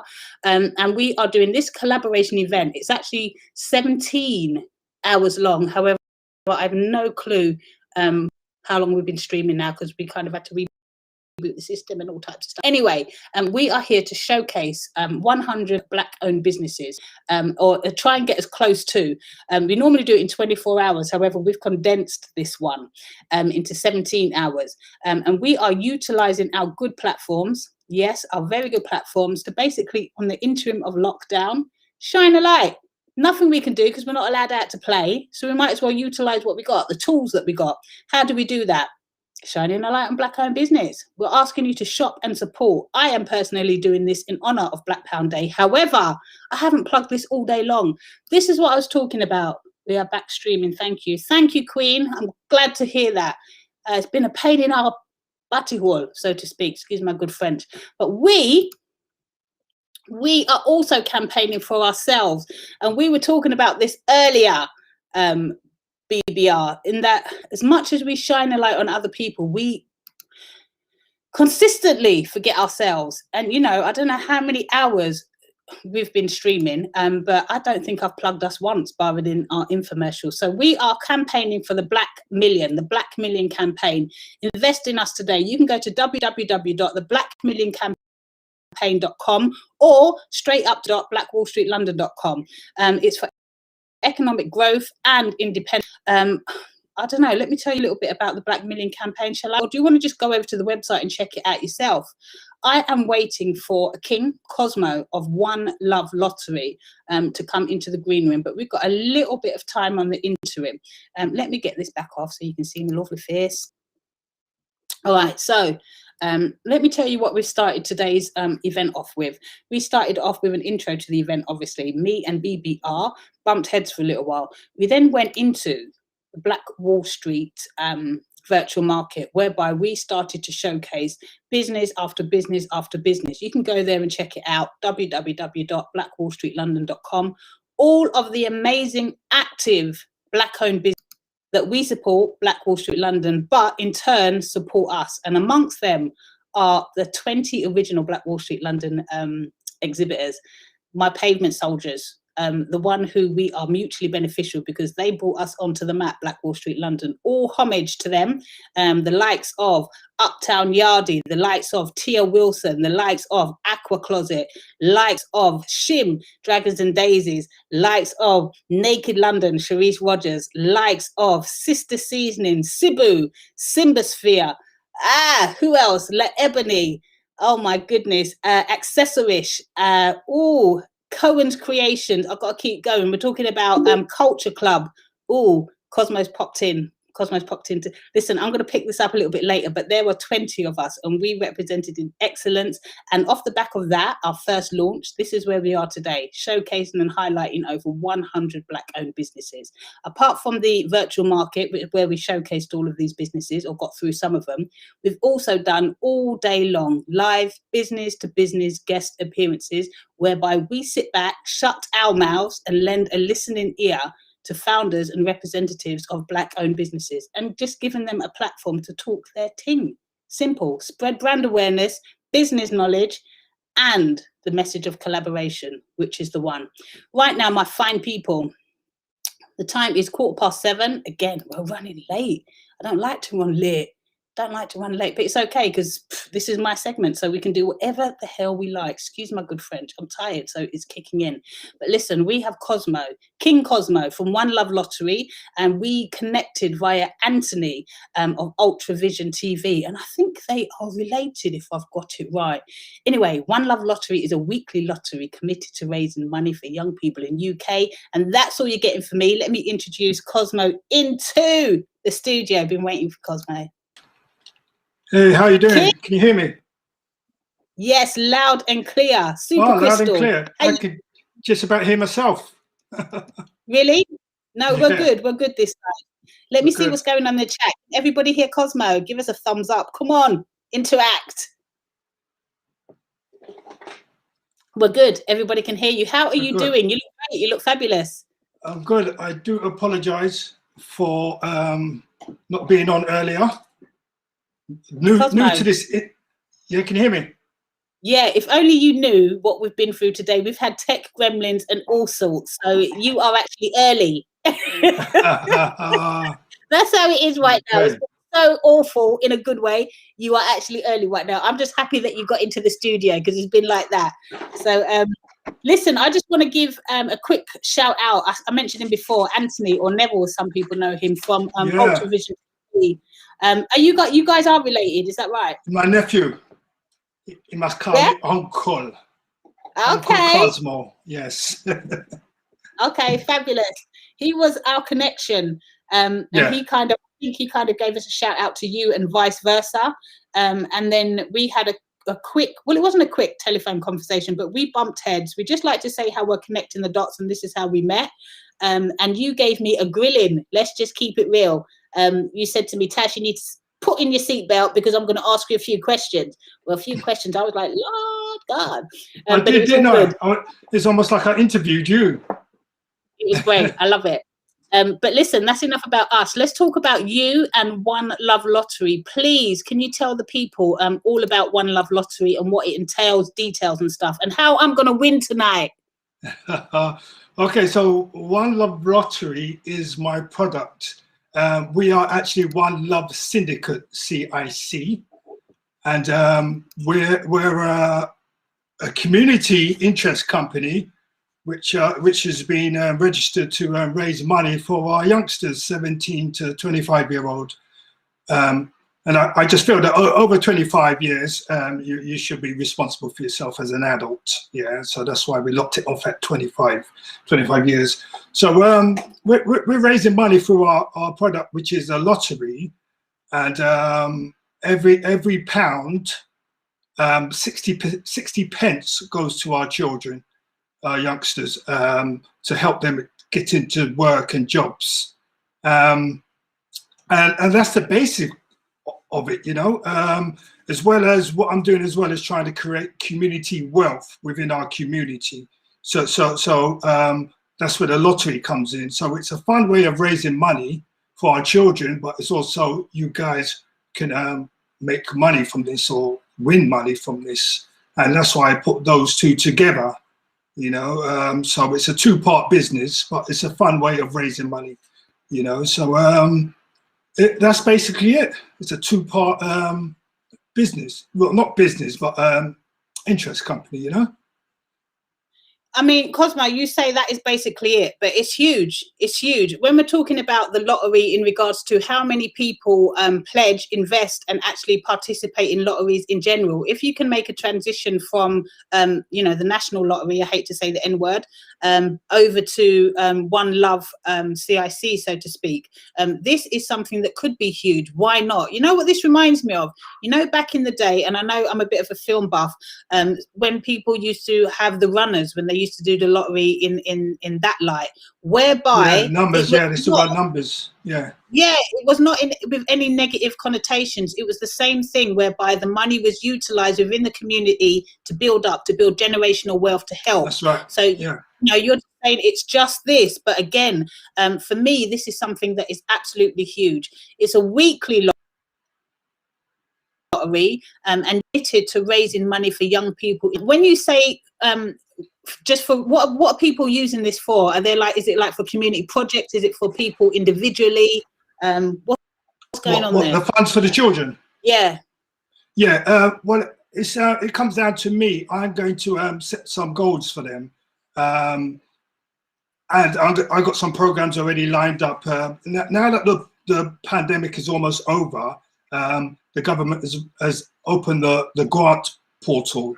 So I'm asking for some money to support them. You know, the money I get from the lottery is good. We've raised 1,700 so far. We started in November, and that is actually beautiful. And I give respect for everybody who supported me without me even saying to them what I'm doing for the children, but just saying this is what we're going to do for the children. They've actually put their money in this, and that is just absolutely beautiful for me. You know, and I give homage to these people who have supported me, and it's not just London people; it's nationwide.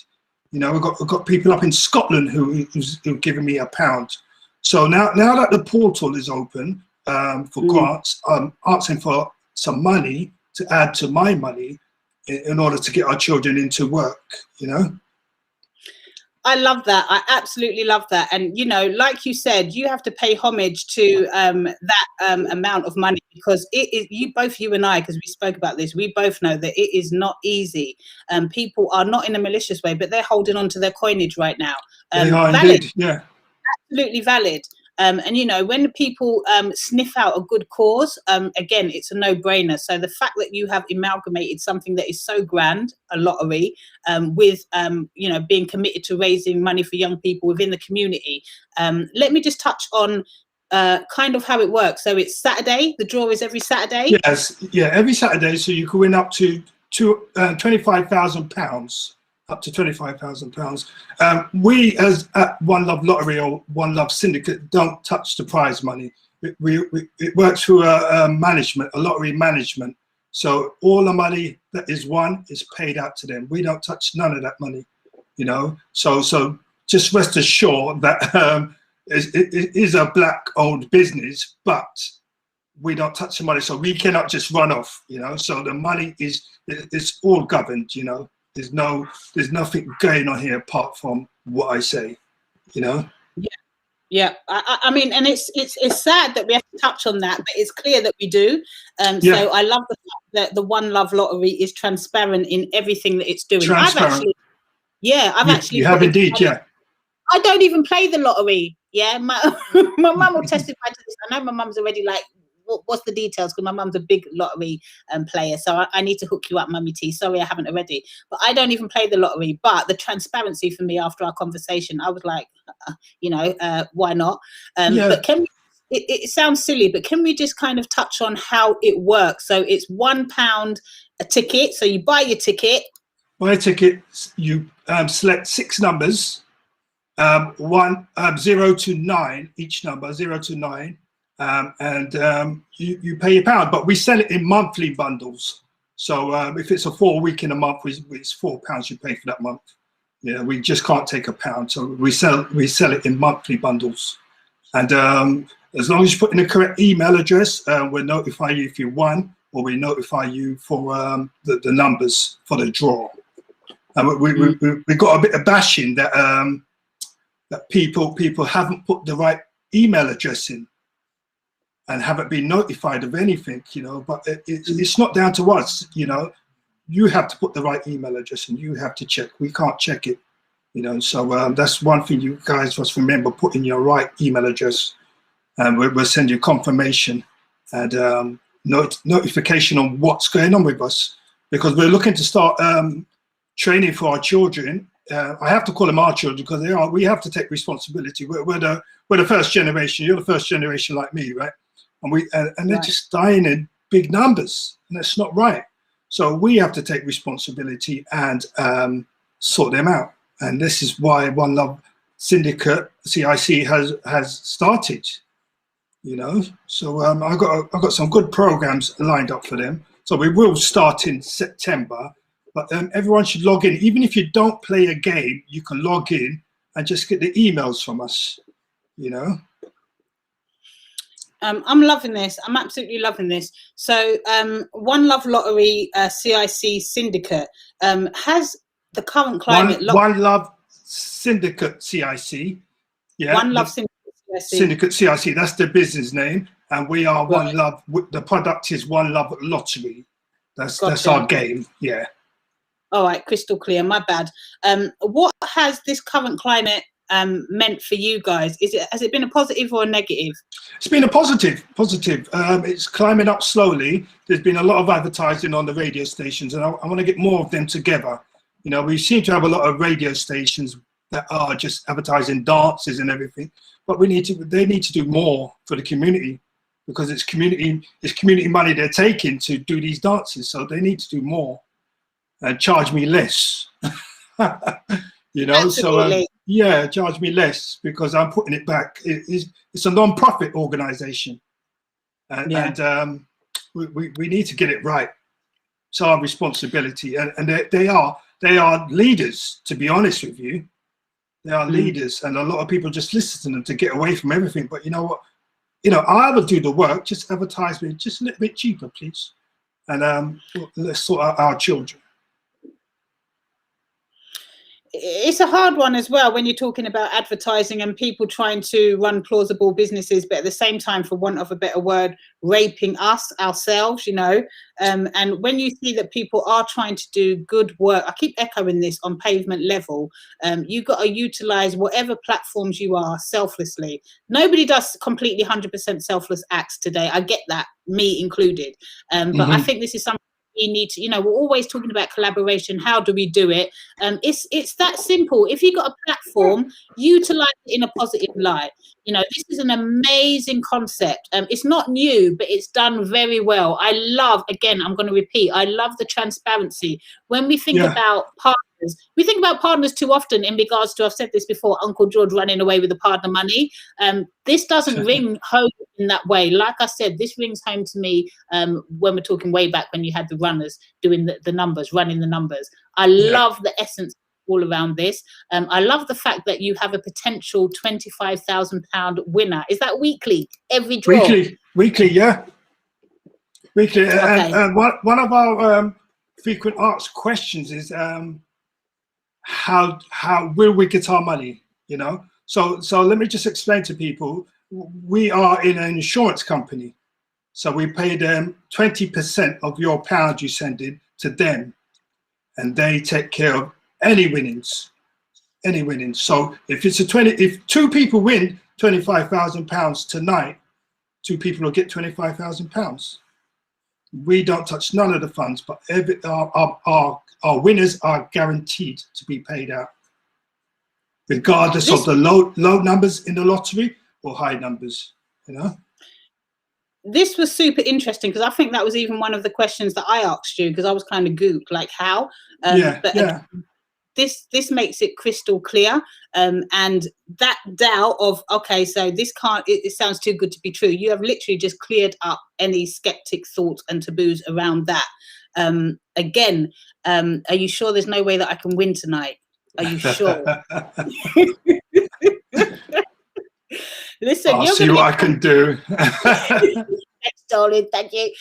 You're going to be coming back later on tonight. Are we still up for that? What time do we are? What's the time? We are actually short of time because I wanted to give away some vouchers for tonight's show, for tonight's draw, but they've got half an hour to redeem the vouchers. Right. But we haven't released anything yet because we started a bit late. You know what, Cosmo? For me, there's always going to be another time, as long as we haven't kind of messed you up in regards to anything or anything like that. Let's not rush it, because I would love to follow up with you, whether it's on the virtual type thing or whether we're doing something physical location. Like I said to you, our focus is on our physical location events. And, you know, we spoke about just bumping heads. How can we collaborate behind, again, I keep saying this, behind the camera, you know, excuse my good French, but behind the camera, good work happens behind when nobody's looking. You don't need to have an audience to look good. So I would love to kind of bump heads again with you outside of this. We can do the voucher thing all day long, but today is Black Pound Day. And so without guilt, without shame, without discounts, without promos, without vouchers, we're asking people to shop and support. You can visit the One Love Lottery at www.onelovelottery.co.uk. Go and get your numbers today. Go and get your numbers today. It's £1 a ticket. Like you said, you do monthly bundles. Yeah. Is it? It's not a subscription then. Is it a subscription? No, you could do a one-off payment for a month, and you could do direct debit, or you could do it in blocks: 3 months, 6 months. So 1 month, 3 months, 6 months, or just direct debit. You know, right. So a lot of people on the site have done direct debit of £1 a week. Yeah, which they forget about. You know, and when they win. You know, so it's nice just to give them £1. You know, how much money do you give Netflix? You can give me £1. Right. It's going to a good cause. Right. You know, Netflix. It's all the old movies coming back. You know what I mean? £1 going to One Love Lottery. Our children. It's funny you should say that, all right, because I was talking to another young lady, Queen, called Shah, and she was talking about how we're cleaning out our closet in regards to dormant subscriptions. And you just talking about Netflix has prompted that, because how many of us sit on these dormant subscriptions?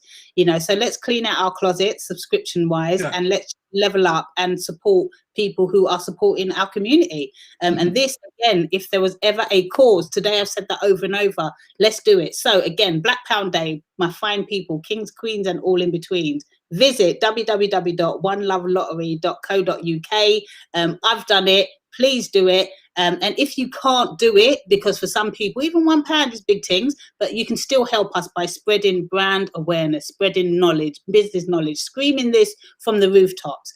Okay, so this is all being put back into the community. I love what you're doing, Cosmo. Unfortunately, we've run out of time. Anything that you'd like to say before we let you go? Yes, I like to give you 4 gift vouchers to give away this evening for next week's draw. Yeah, so you got four vouchers of £5 you give away. All I need from you is Peter's name and the email address, and I'll send them the vouchers for them to redeem for next week's draw.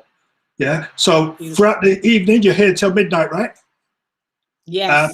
Just give out the vouchers. We'll give them a question. If it's One Love Lottery based, I'll appreciate that. And then I'll send you the vouchers, or send them the vouchers. Yeah, just names and address. Yeah.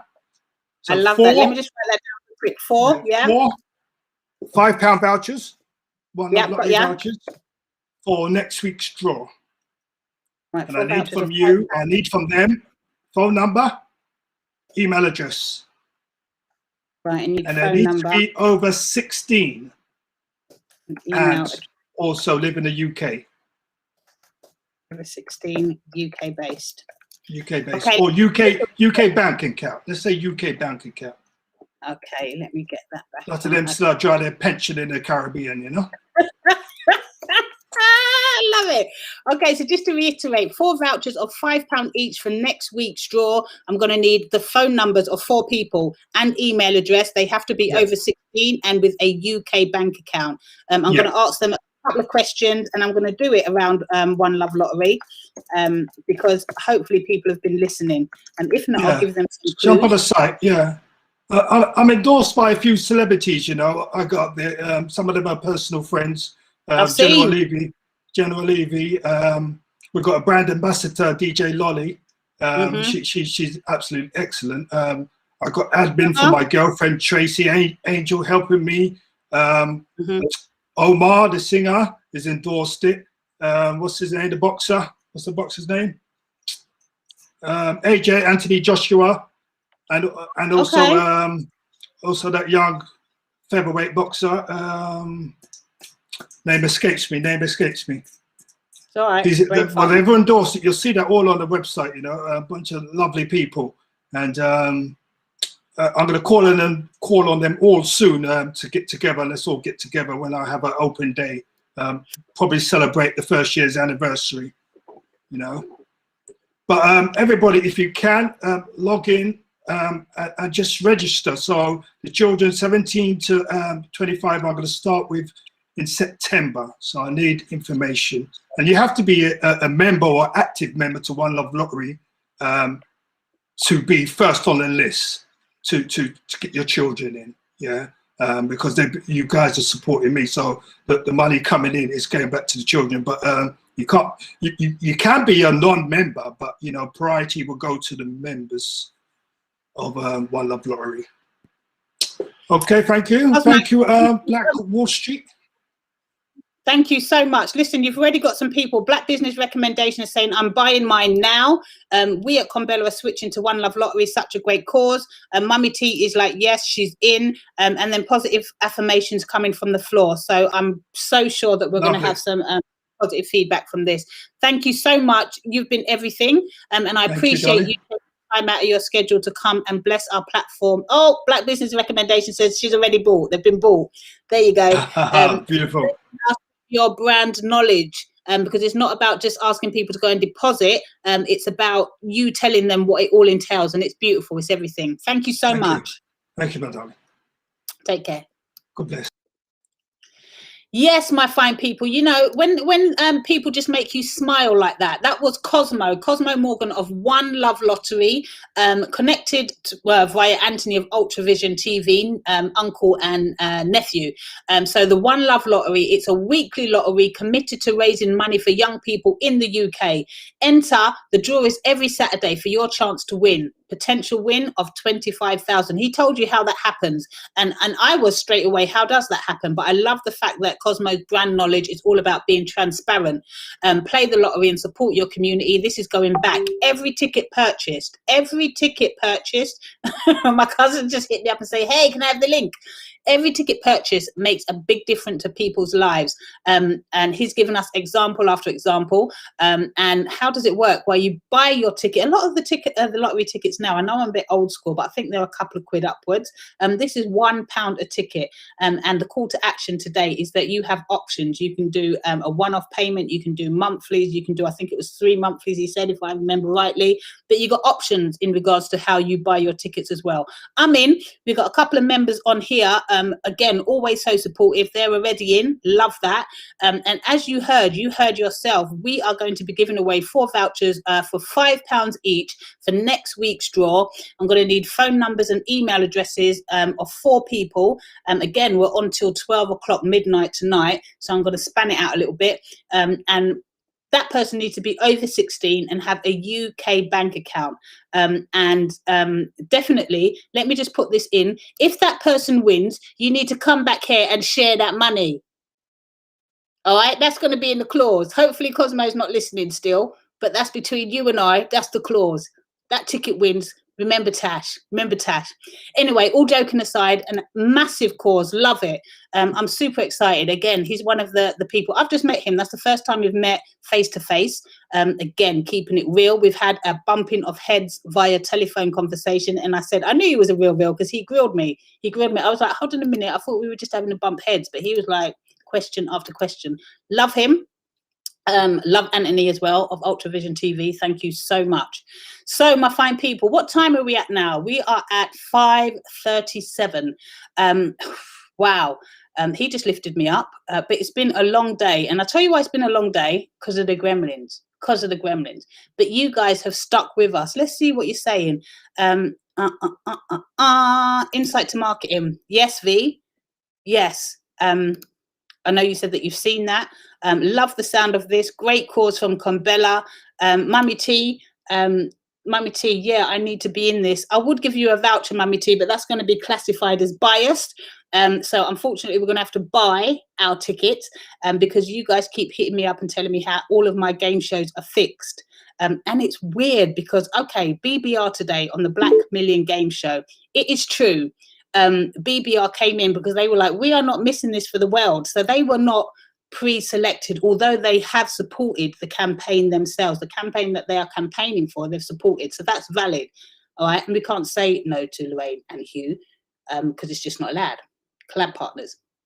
But everybody else, it was literally pulling names out of a hat. It wasn't actually a hat, but it was that caused to that effect. So I'm hoping that you don't feel that this is biased, but we had a great launch, even though we had gremlins, of the Black Million Game Show.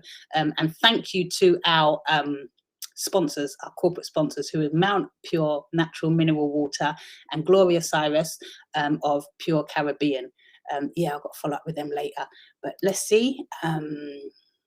Yes, please, Facebook user. That is BBR. And they've already gone and bought their tickets. That's what I'm talking about, support. And Combella are switching over. And let's see what Mummy T says. Mummy T says, make the question for Lottery easy, Tash. Remember, I type slow.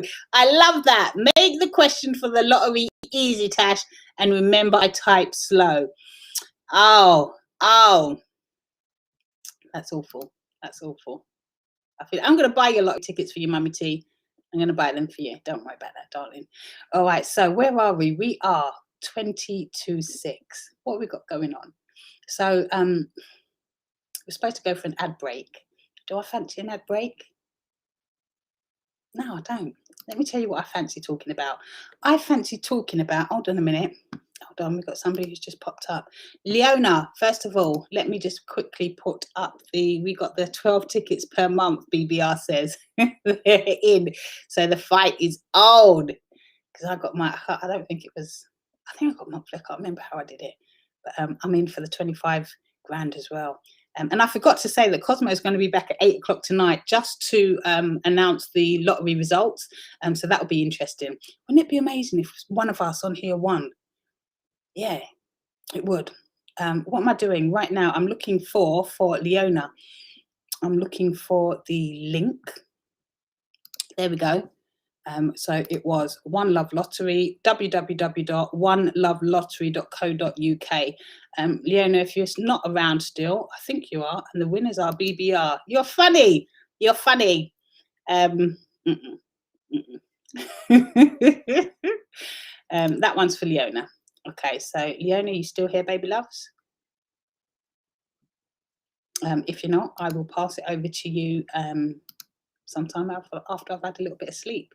Hugh, they're battling for this lottery ticket. Okay, well, we're all in it to win it, so that's good. Okay, so I want to just talk some serious talk for a minute, and that is, let's talk about Black Wall Street and the 100th centennial celebration that is coming up. Let me see what's going on in the chat while we have a chat. Yes, okay, so we're clear. So this is important to me because many of you may know that this coming June is or celebrates the 100th anniversary of Black Wall Street, London, and the massacre that took place in Tulsa.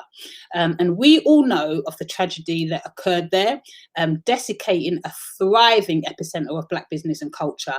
I mean, I could sit here all day long and talk the talk and play video after video of the footage that we have to restamp a negative on what we already know was a strategic massacre on the world's leading business hub of its day. And this is important because we're coming up to the 100th year. I don't even like saying anniversary, celebration in my eyes. Right, so it's clear that Black Wall Street is where I personally seek my core inspiration, and the clue is so clearly visible in our Black Wall Street London title. But it's also important for me personally that as much as we acknowledge our past, and I think it was Naomi today who was saying that it's so important for us to rehash and for us to know and educate ourselves on our roots and our past. And I truly echo that. But in doing that, we also need to move forward in battle, addressing our uncomfortable truths and actively finding solutions to the strategic challenges and the unconscious bias that we will still, or that we do still, without question, experience as culture today. Give me some high fives if you're with me. Right. I'm personally tired of speaking our past into our existence or into our future existence. That's a personal opinion of my own. And I'm personally tired of explaining and wasting valuable energies on ignorance while seeking understandings and simple persuasions.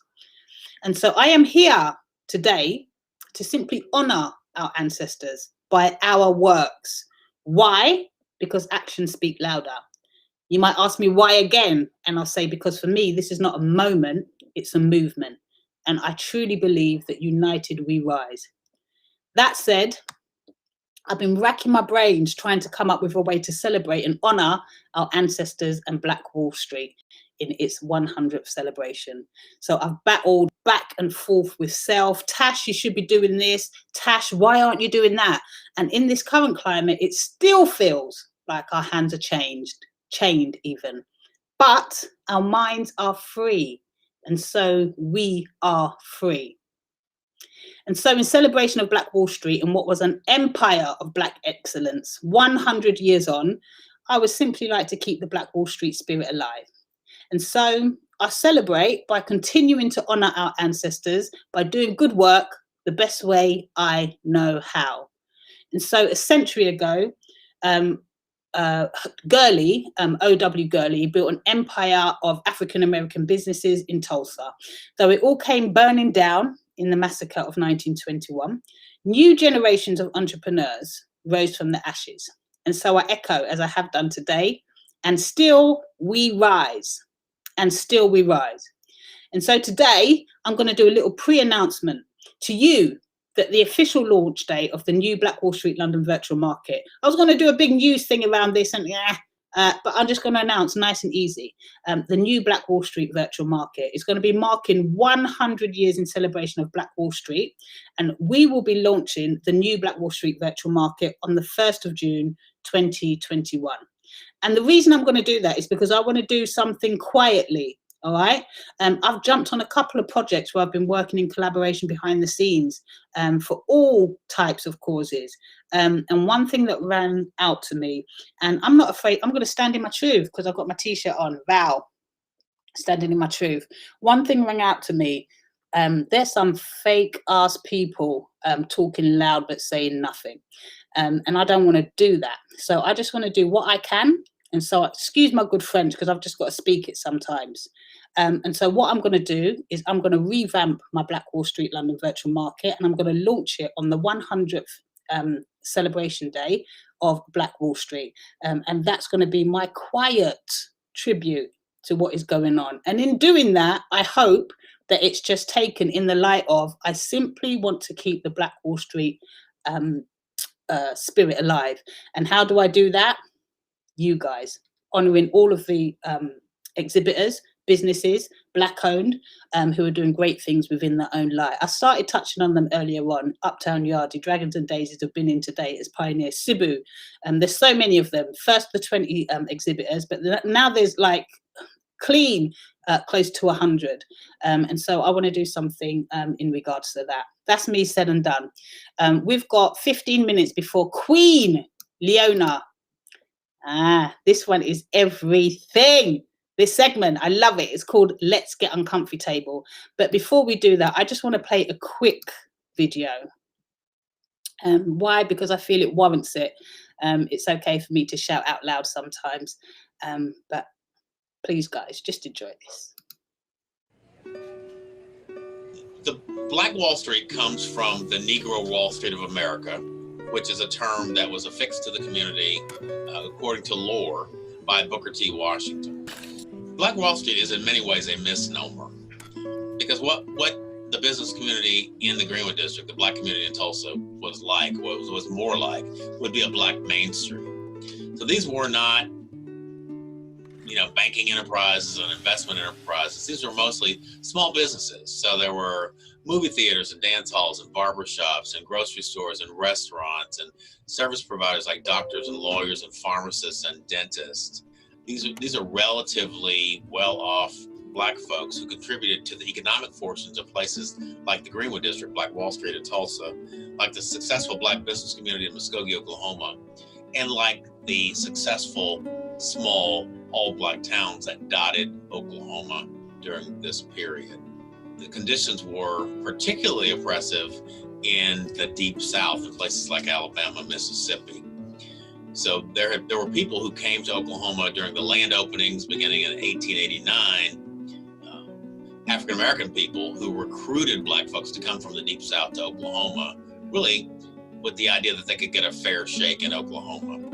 A number of notable figures dotted the Greenwood District in its early heyday. O.W. Gurley is considered the father of the Greenwood District. He's a relatively wealthy Black man from Arkansas who came to Oklahoma in the land run in 1889, ended up in Tulsa. 1906, he started his first business. He owned the Gurley Hotel and had a grocery store as well.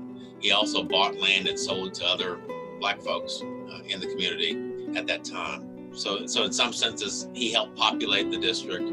So for those reasons, he's considered the founder and the father of the district.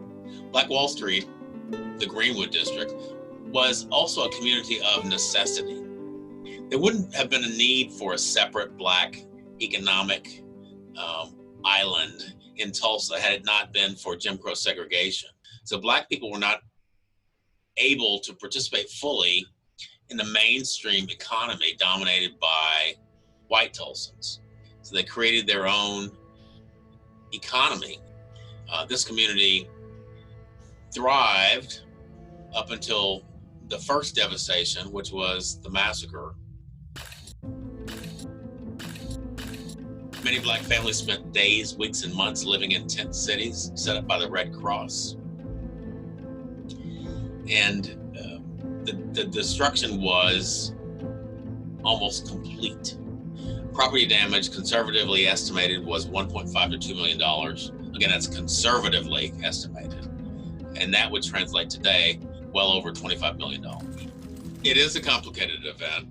I would say, by way of context, that it is also emblematic of the racial violence that suffused the United States during this period. And it's impossible to understand what happened in Tulsa in 1921 if you don't appreciate the kind of systemic racism that was operating in the country during that period and thereafter. The community was rebuilt after that to a substantial degree, peaking in the 1940s, early to mid-1940s, with well over 200 documented Black-owned and operated businesses. But then there was a second devastation. This was not a devastation affected through violence, but rather through policy. So generally, Black wealth is 1/10 of white wealth. That's sort of the general standard. And why is that? It's because the lack of the ability on the part of African Americans to transfer wealth intergenerationally, because there are barriers to that. Among the barriers are these incidents, like the one in Tulsa, the massacre. It really obliterated Black wealth that would have otherwise transferred across generations. As Americans, we're not really good about addressing hard history.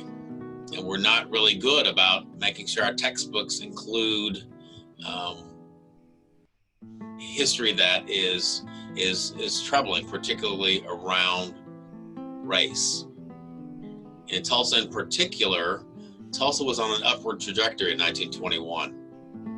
It went on to become the self-described oil capital of the world. So the leaders were not really interested in promoting or including this history in documents. In fact, they had an interest in minimizing this history. Would Tulsa have been Atlanta had it not been for the massacre? Because Atlanta is considered kind of the Black Mecca and has been for the last few decades. The answer is, of course, I don't know, and we'll never know. But certainly Tulsa would be more advanced economically in terms of the Black community had it not been for that great disruptor that was the massacre. I talk about the Black Wall Street mindset, and that is the indomitable human spirit, the sort of can-do attitude in the economic and entrepreneurial realm, and that's what resonates with me when I think about Black Wall Street. It's not necessarily a geographic space. It's not a particular set of enterprises. It's a mindset, and it's a mindset that is malleable and portable.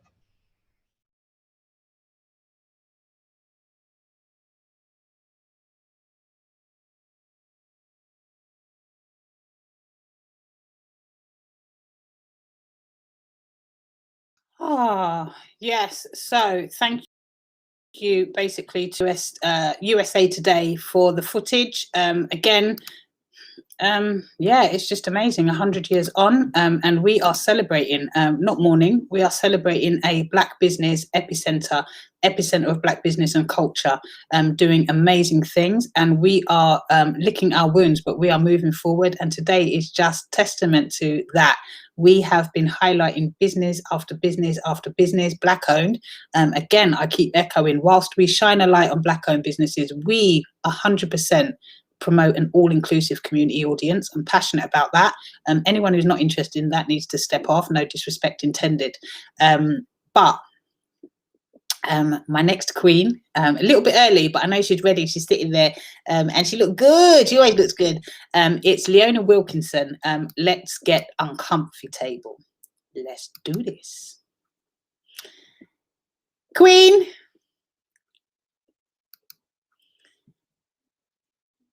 Oh, is it me again? I just keep freezing up today. You know, I keep freezing. That was me. I was like, thank you, love. I was like, so ready, and then I forgot the mic. Okay. So anyway, thought I put some summer on today. Yeah. How are you? You look gorgeous. I am so good. I feel like I'm standing in my truth today. Oh my God, you are being tested today, but you have been fine. You've been really, really good. You know what, Leona? I hear you laughing in the undertone there. Challenge accepted, because this is what makes the lives. It's been unruly, okay, because the universal gremlins have been a little bit out of order, because that's where they kicked us off completely. And I was doing everything in my power, because I was like, we got 5 minutes before you start, so let's just talk for a quick minute. I was like, oh, you look gorgeous. You were frozen before, so you kind of looked a little bit weird, but you look lovely. Thank you. Oh, you lifted me up again. Yes. But yeah, there was that time when I thought it was us, you know, and I had BBR like, hey, Tash, we're not on. My mummy T was like, what's going on? And then it was Restream platform. So they've been having platform outage or usage outage, whatever title they want to put on it. Of our hands. So it has been cray. I think we were locked off for 5 minutes at one time. But we are battling through. Almost as we come out of lockdown, it's like those demons are trying to test us to the utmost. Yeah. All types of stories where the demons are coming out to play, and they're playing like Ring a Roses around us, you know.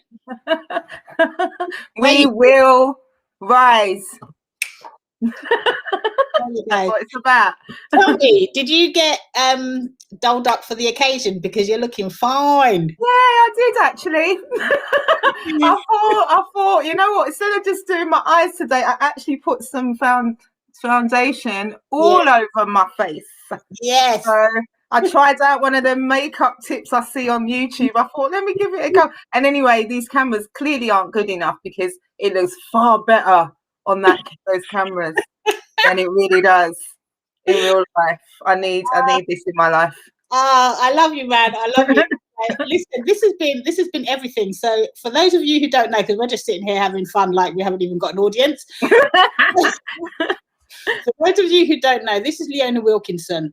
She is cousin as not in blood. She explained that on her first session where we are black cousins, if that makes sense. Where we grew up together, mums were best friends, we were best kiddies, and the rest is history because you fall in and out due to life. And we reconnected on your mummy's 70th, cray. Yeah. I wish I'd got some footage up right now. Stupid. You know, I'm one of them people that haven't got the gift of the gab, but I'm always, I wish I'd said that. I wish I'd done that. But that was everything. Yeah, no, it was good. Reminiscing, all singing together, and mum and everyone. It was great. It was really good to see. Mic, and I have to say that I didn't get the gold mic once, which brings it back to clear fuckeries. I know this is business related platform, but fuckeries, right? Where I was always in the back as the singer because I was the worst. You know who to blame. Look, she can't defend herself right now, but you know. You know who to blame. Yeah. Anyway, that was everything. We're just kind of reminiscing on our connection. We've got a couple of minutes before we kick off at 6. But you've been supportive all the way through, and we bumped heads after, I think it was one of the first 24 lives. I think I went alone at that point before the collaboration, and you kind of put this idea to me that was already bigger than anything that I could think of, and that is where you have been brave enough to sit down and address the uncomfortable situation. You can hear my voice getting stern because that's how serious I'm about it. About the uncomfortable issues, topics of conversation that people just want to turn their heads to and not address. Yeah. And let me tell you, I'm just going to speak for a couple of minutes before you jump in because we all know that you can chat. Yeah.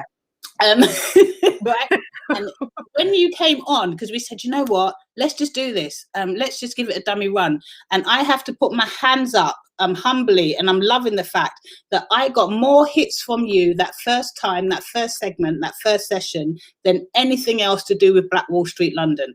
All right, that's the truth of it. And that's when I had the moment. And I said, wow, because you know why? People are almost ready to talk now, even though it is still uncomfortable. It's almost like people are ready to talk. So it triggered so many sideways conversations. And I'm talking good and bad. You know, I came to you and I was like, ooh. Some people are like, ooh. But that's the whole point of it, isn't it? Yeah. That's why it's called uncomfortable. So we did establish some people may have thought it was a bit early for some of the subjects I raised, but I don't think I raised it in any bad way. But again, there's certain things people don't want to talk about, which for me is part of the problem. But yeah, and obviously since we last spoke, a lot has happened in the last month. From obviously Derek Chauvin to just recently Noel Clark situation. So there's so much that's kind of happened in this last month that I kind of was like, what do I talk about? What do I talk about? But I'm just gonna go back. I just want to go back to me and my beliefs and how I just want to make it clear about certain things, because when I say certain things, they may come across as, you know how it is. You say like, you know, for instance, let's talk about that Makia Bryant girl that got shot by the police. So, you know, I'll say, you know, there's no doubt she needed to be stopped, but she didn't need to be killed. You know, I don't see why you couldn't shoot her leg. I don't see why you couldn't tase her, right? And then they'll be like, oh my God, you guys, you say all these, you black people are so racist. And I just need to make it clear when I say anybody who watches this and just anybody who just thinks the way I think, and it sounds almost arrogant, I can't be racist. And I gave you a little poster, little notice to put up. And I want you to put this up because I want people to write this down and I want people to research this. And this is why I truly do not. Racism is fake. It is an invention. It is something that was only invented in the 16th century. Now, calculate the 16th century, calculate what was happening around that time and why you think maybe they decided to introduce a way to differentiate people. Because before that, they did that by religion. So you were Jewish, you were Christian, you were around, 400 plus years ago, they decided to introduce another way to divide people, and that was race. So if you go to mitochondrial Eve gene, or MRCA, this is why obviously I just call everyone essentially black, because it's been scientifically proven that the current humanoids come from the mitochondrial Eve gene. She is of East African descent. She spread across, and then obviously from there, things developed and DNA mutated and things like that. So, for instance, Native Americans' mitochondrial DNA, not the Eve, but they're just their hereditary mother, is Mongolian. That people don't even realize that actually Native Americans aren't necessarily what you would have thought Native Americans should be. They're not their own breed per se. They're actually from Mongolians. Therefore, then you need to go to Mongolians and trace where Mongolians' mitochondrial DNA comes from. And they essentially have scientifically, like I said, proven that they all come from the women from East Africa. Now, they are doing some research on Caucasians, and they didn't exist until please don't quote me on this, but they didn't exist until later on. They're like the last kind of people. This is one of the reasons they also, the racist ones, believe that they're superior, because when you evolve, you're meant to be the better version. So I kind of get their logic. However, I've always believed that they're the result of albinism. Now, please, no one get offended. I believe every person, as scientifically proven, was a black African. But when black Africans started populating and started producing genetic mutations that they were devoid, and this is scientists, there's certain genes that then deleted from their DNA that creates the appearance of the blonde hair and the blue eyes. Now, I've said this before, and I wish someone could remember if this is true, what I truly believe someone told me a story about. Now, someone did tell me this story, but I'm going to say this, that's something that's really weird. I've relayed something to people before that they've said I couldn't possibly know because I wasn't there. Or, Jason has a story. Jason's family have a story where they were talking about, I think, a mum or a grandma that I said, oh, yeah, I remember her. She was sitting in the corner. She was wearing a yellow dress, and everybody went silent. And they said, no, Leonie, there's no way you could know her. And I said, no, I remember her. I remember she was sitting down, and they looked, and they said, no, because she's dead. She's dead before you.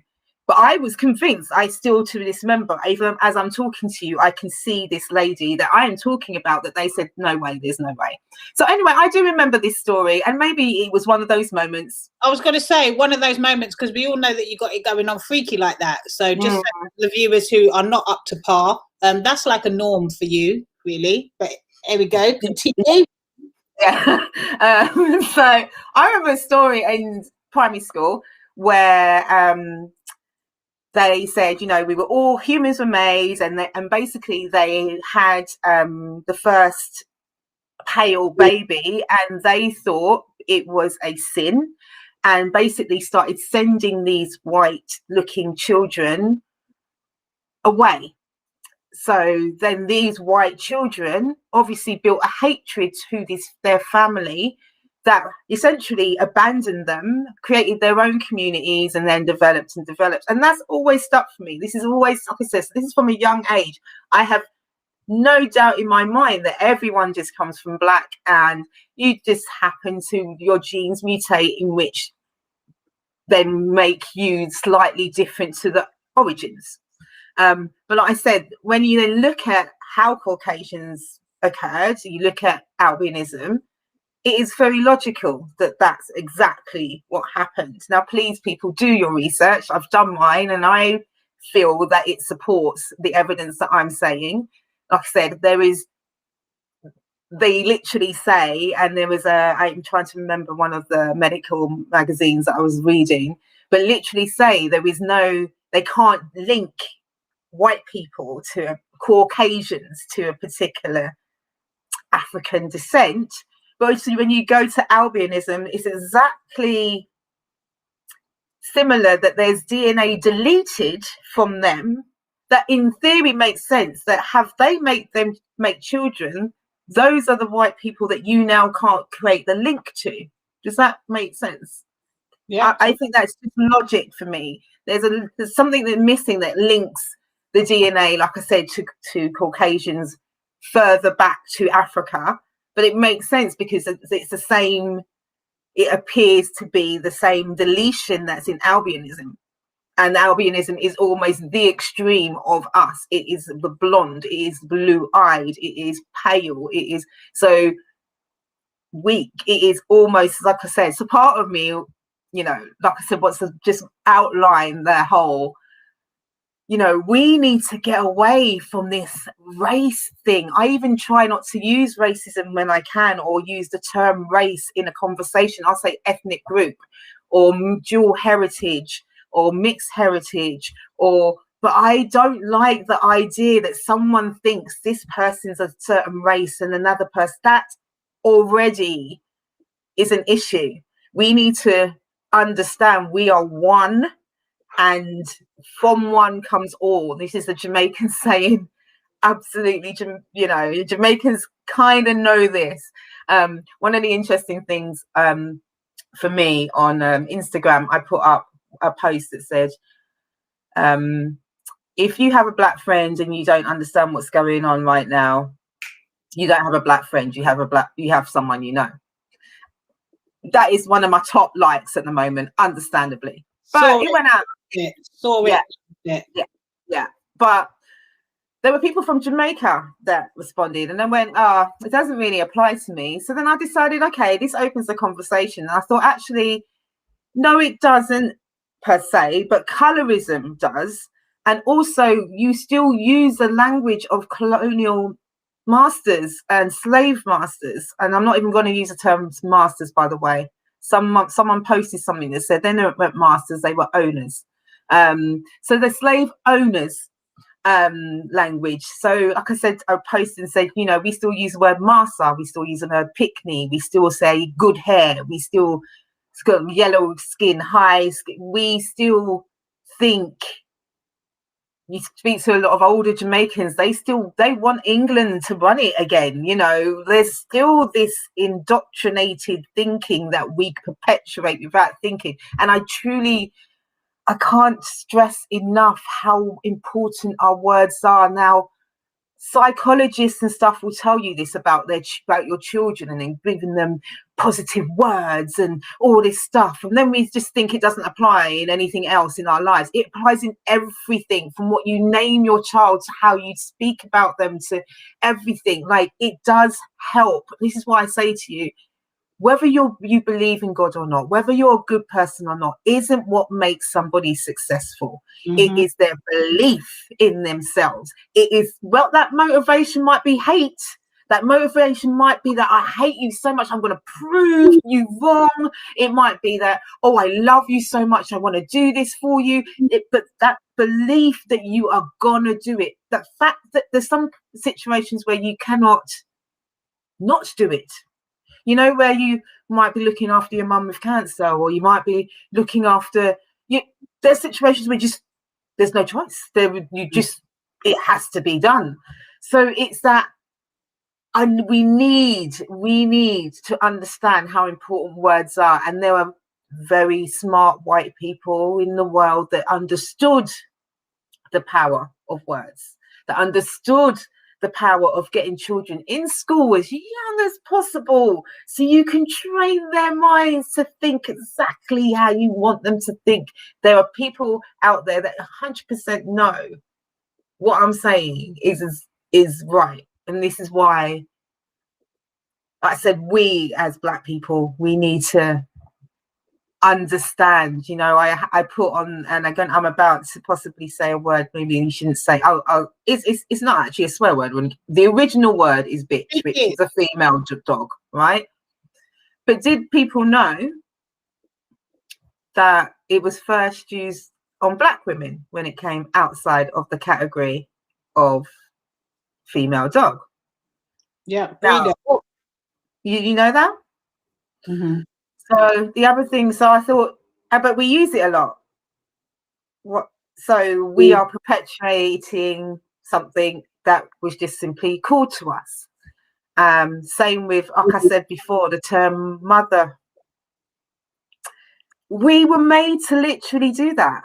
In Jamaica, there was slave farms where they blindfold the son and the mother, and they would be made to have relations. And that's where the term mother comes from. And I wish we stopped using it. And to be fair, I quite like it sometimes. You know, you kind of, there's a kind of, you know, I get it. But we just need to be accountable for what we're saying. And, you know, I'm not saying it from a preach, because like I said, we want to say it. There's times, and you know there's that time that she's a right.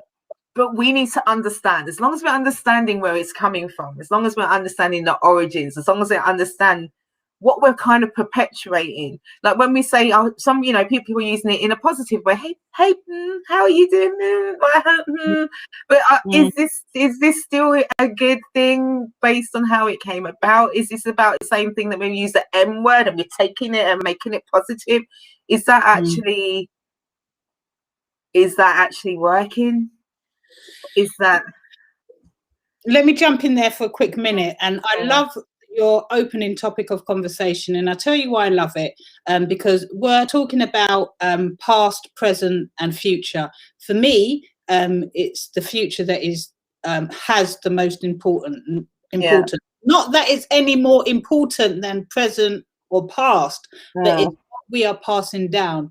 We had an amazing queen on here today, just to correlate, Shim, Dragons and Daisies. Wow. And people take this lightly, too lightly for my liking. The fact that she's grooming her young kids at the ages of 3, 4 and upwards into entrepreneurship, for me, that was something that we didn't even touch on enough, and the importance of that. And when I hear you talking right now, that is the trigger that comes to mind. We're grown. We know how to make our own decisions, and you know what, say, all right, I believe in that, all right, I don't believe in that. When you're a kid, as you know, you soak up all of that information like it was a sponge, or like you were a sponge. Hence, going back to what you said about being brainwashed as kids, nip them in the bud as young as possible, before they even have their own mind, and we teach them that this is the norm, and the norm is always negative. So that is the importance of what I'm taking by what you're saying about using language that is derogatory and everything that surrounds that for the next generation. Look at our music. Come on now. Honestly, like, and watch with kids as well. Before they learn their ABCs, they know a Beyonce tune. Do you know what I mean? Like, the kids will pick things up like that, but they're also good to watch because they also understand sometimes what you're teaching them contradicts what's naturally. Me and you've spoke about this before, about, do we have a natural instinct about what's right and wrong? And I think there is an element, obviously, when you're a child. But even as a baby, you know, babies want to share their food, but I don't know if it's because they're reenacting the fact that a parent gives them food. So I still don't know if there is an innate understanding of sharing, but there's definitely an innate understanding of caring. Do you get what I mean? You know, like you'll see a little toddler, like with their little tiny baby brother and sister, like hugging them to death and kissing them to death. And you don't, you know, you'll see kids of any race, as long as their parents have kind of raised them okay, they don't give two hoots. I remember that lovely story where a white boy and a black boy wanted to dress the same because, you know, they wanted, and they really truly thought they were twins. See, I'm getting emotional. I just love that stuff. And, you know, like I said, we have to learn. I've posted a lot recently about kids teach us how to be, and we sometimes inflict our issues on them, you know, like I said, on basic things, you know, like boys wanting to pick up a doll and say, no, you can't do that. Which, why not? Because that might help him towards being a great dad. It doesn't make him gay. Come on, wake up. And then sometimes I think, again, let's go back to the black thing. Is that because, now, I said this before, epigenetic trauma.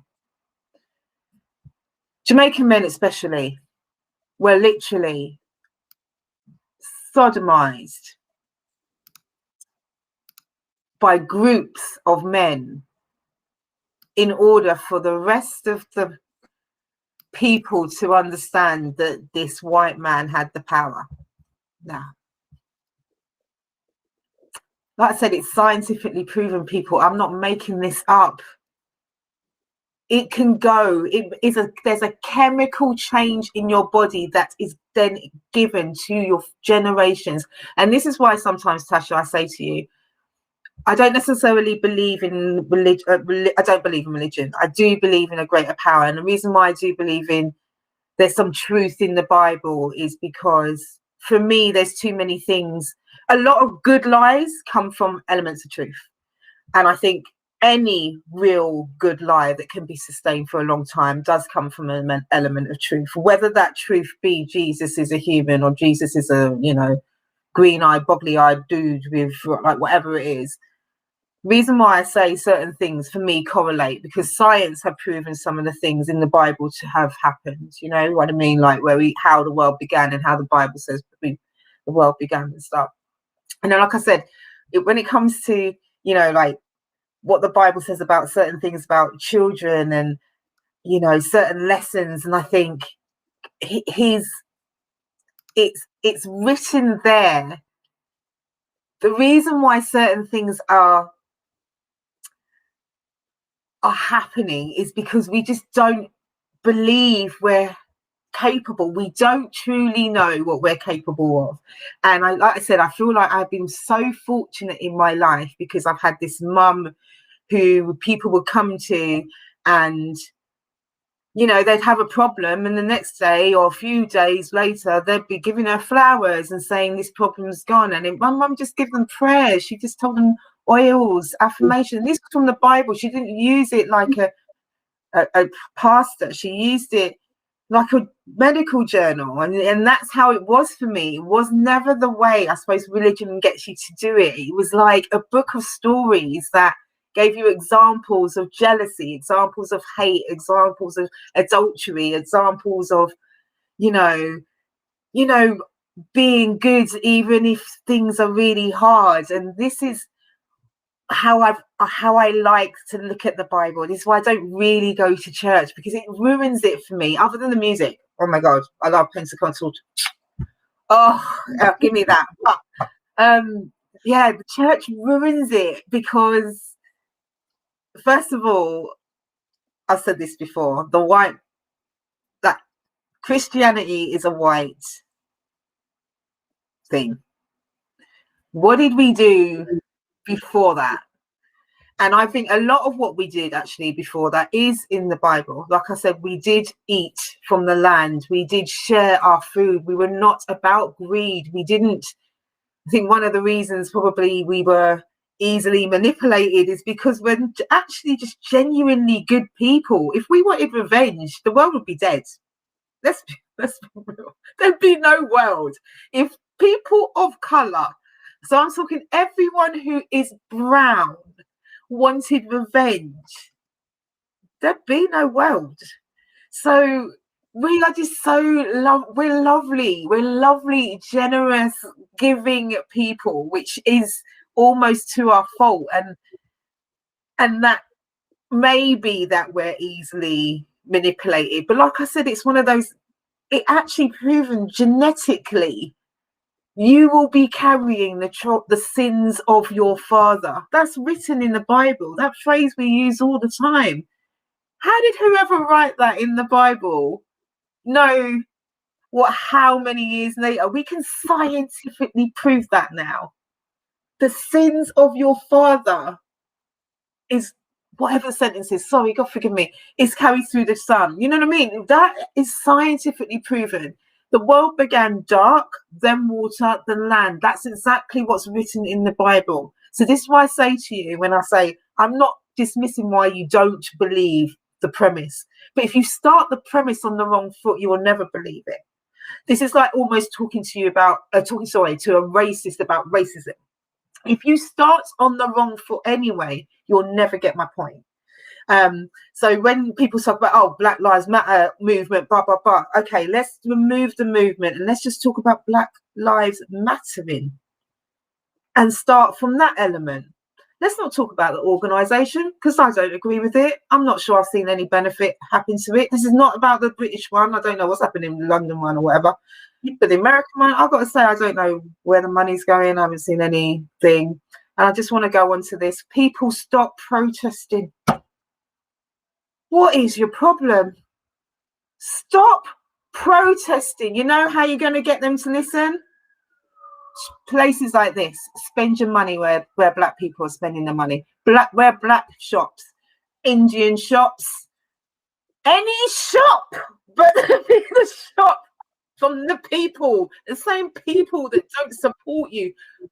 Now, I was saying Black shops, Indian shops, and what this is a Black thing at the moment, but I'm like, just don't give your money to anyone who is a Black-owned shop or supports Black people and their message.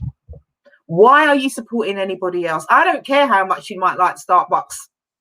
I do not care how much you might like Costa. Now, I'm using these names and they may have nothing. I know Starbucks had a bit of questionable things when they wouldn't let people wear their Black Lives Matter badge.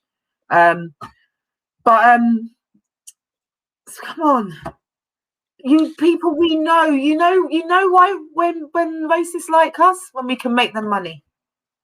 We know this. When we make them money, we make them money from music, we make them money from sport. Right. So put your money where your mouth is. Stop protesting. Don't give them an excuse to use their gun. Stop buying. Money talks. Honestly, I cannot say it enough. I know it takes longer for you to get to that place, or it might take longer for you to deliver, or it might be more expensive. Suck it up, because until you buy more, they can't get it cheaper. They can't give it to you cheaper until you buy more. So let's work together to get to the point that we do not need.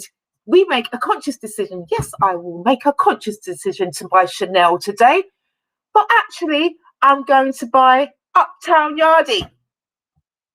Right?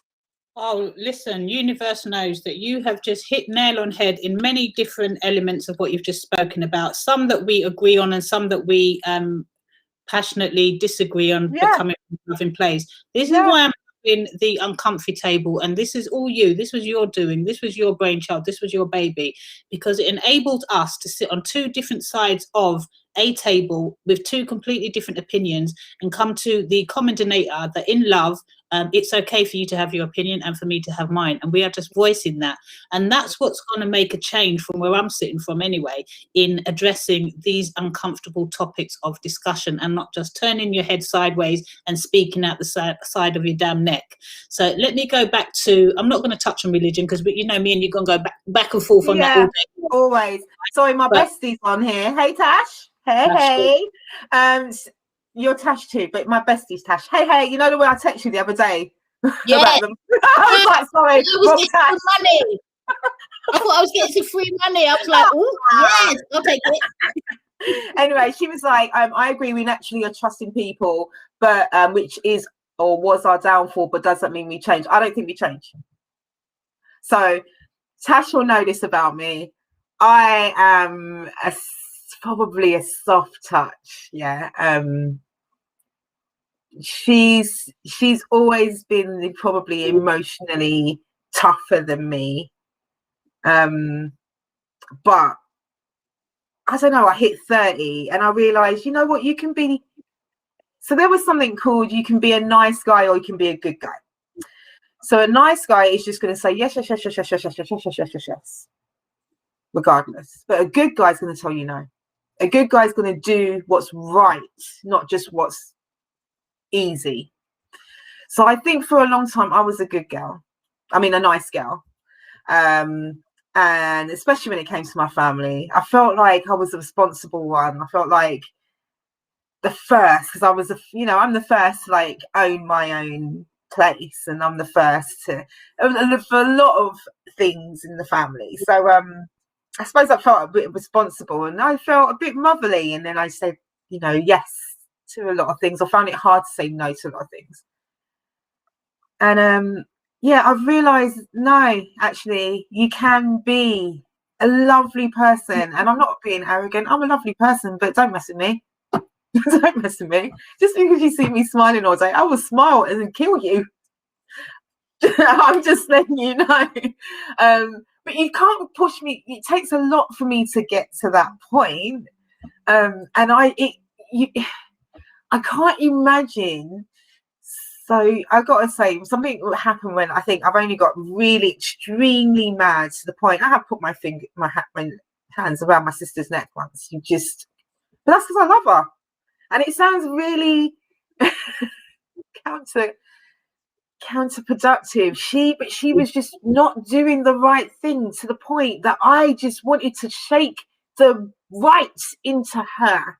I've never really, got myself to that passionate, because you know what? I've just realized people are people. And I suppose I realized along the way, as much as you see the good in them, as much as you can see it, and women, this is what I want to come to before we end, because this is going to be my most important point, because what I was talking about, all of this. Time today. We got time. Yeah, all of this relates to women. So the mitochondrial, everything, every of these I'm talking about all relates to the women, right? So I will come to us and how important we are. But I just think when it comes to anything we're doing as Black people, and when it comes to our language, when it comes to, we just need to be more conscious now. I feel like 2020 is exactly the right term, because we call it 2020 vision, don't we? Last year we just opened our eyes, but we can't sit down with this now. And it's so easy to be lazy. And actually, sometimes it's easy to do sometimes you do the right thing and you end up still doing what you don't want to do. Like, for instance, I tried to not use Amazon. I was like, okay, what are Amazon doing? Are they doing anything with their money? They've earned so much money over COVID. And what are they doing with it? So I'm not ordering. And then how did the thing come? Via Amazon. So even when you try and do the right thing, so it's not even about, like I said, there's no. What I think I want people to realize. I think exactly what you're saying. Sorry to cut you, Cuz, but listen, you're talking about the systematic changes that we will never be able to fight on a superficial level. But Patrick kind of hit on it earlier on in the chat, where he said we change by being clever, we change by being in charge of economy, and we change by controlling the market. The Jews, my partner is a good Jew. The Jews have done it by controlling all economics on the stock market. Without them, America will fall. And touching back to what you said, it's about making conscious decisions in regards to transitions. Listen, Amazon is the most convenient of them all. Anyone who's telling me they're not using Amazon, I lie, you a tell. I lie. All right? It's about having a conscious decision, like you said. So I spoke earlier about Adidas. Avid Adidas lover. I will wear Adidas day long. Fit me clothes come in, and I said, Universal Dam. All right, Yeah. I'm not Universal Dam because you know me. All right, but Universal Dam. These two companies, they both got stripes. People Yeah. go, that stripe. I said, Fit Me Clothing got stripes. And you know Mm. what? Fit Me Clothing, oh my God, the tracksuit that I bought from them, the quality, the way it washes up. Listen, I can buy £100 and odd Adidas tracksuit. Haven't done for a long time, but I could. I put it in the wash two times and it's bubbly. Yeah. Yeah. All right, And we know at the end of the day they're produced in the same factory, just relabeled. I'm not being funny. I know people that worked in the industry and literally they'd be having a label. Now, okay, there's sometimes when they would have to be using two qualities up for the t-shirt, but seriously, people, be conscious about what you're doing. Same thing, different label. And that's what I feel it comes back to here about us just making, and it's not disrespectful, conscious decisions, disrespectful choices to any other cultures. It just means giving ourselves a foot up and making those everyday conscious decisions and knowing that we have choices. The other day I said to myself, not the other day, a few months back now, I want some new earrings. And my first mindset was 8 Samuel, and all of that. And I had to check myself before I went to Lanique. You know, black-owned business, amazing, best set of earrings I've ever had. And they were expensive, and I tell you why, because the quality is everything. So I can buy one of these, and this is going to last me a lifetime. All right? I'm buying 8 Samuel, whatever quality it is, high or low quality. You know, I have statement pieces, and then I have my everyday type of jewelry. So I'm on the bottom end of the spectrum, and you know, you got to put your money to quality. And I've seen it in this day and age, and thank you for my own platform. I'm going to shout this out loud because I have to put my hands up transparently and say I knew not one of these black-owned businesses that I support and support us, not one. So I'm not going to be fake ass, excuse my people. I knew not one of them in shame. Right, and now there are so many choices, and you know what? All of them representing excellence. Look at you talking about Uptown Yardy today. Nothing like him. Nothing like him.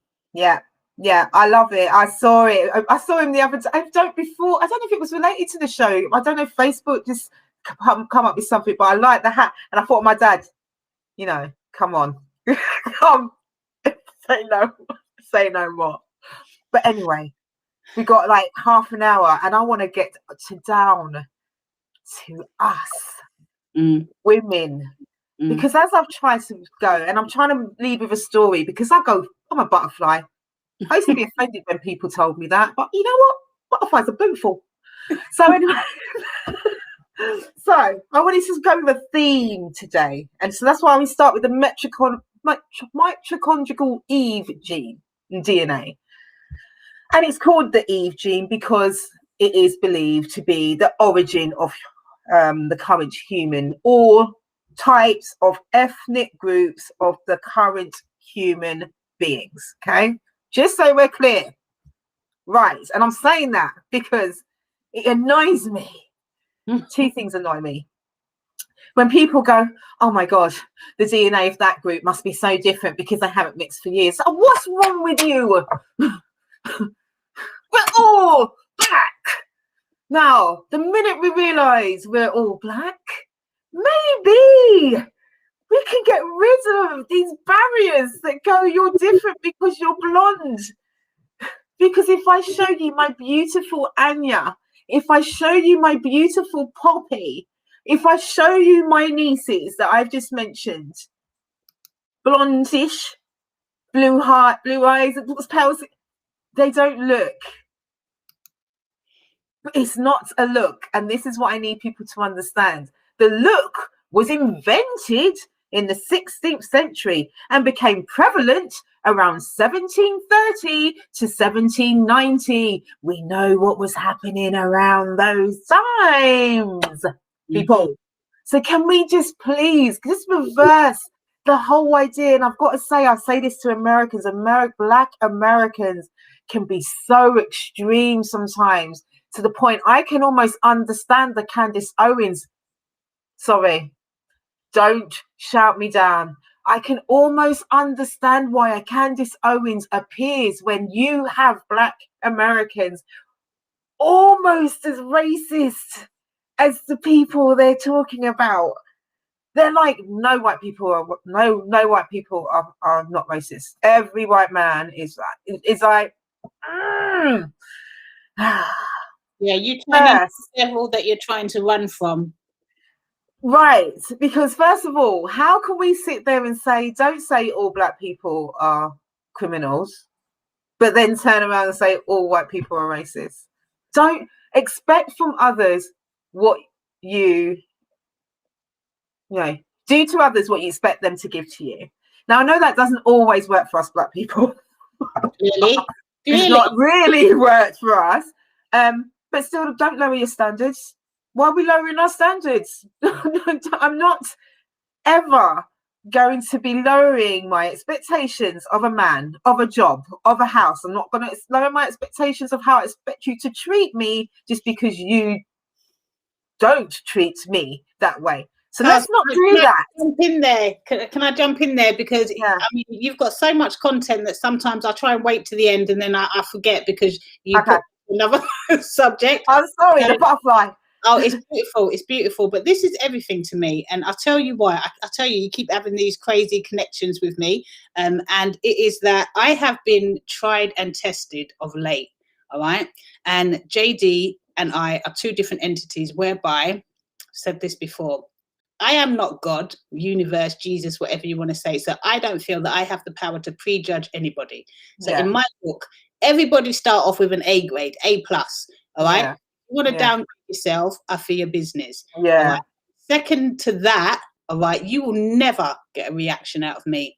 Now, let me tell you, those who you believe, are ride or die, and they act out in a way that is so disrespectful and hurtful.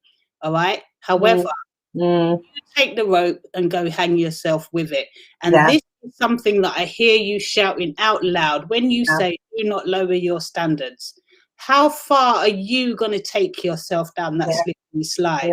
Yeah. When I talk about people putting on their mask, Naomi said it today, your invisible mask. And I know what she was talking about in a different context, but I was like, I see so many people wearing that invisible mask. However, it's not invisible that I see straight through you. Yeah.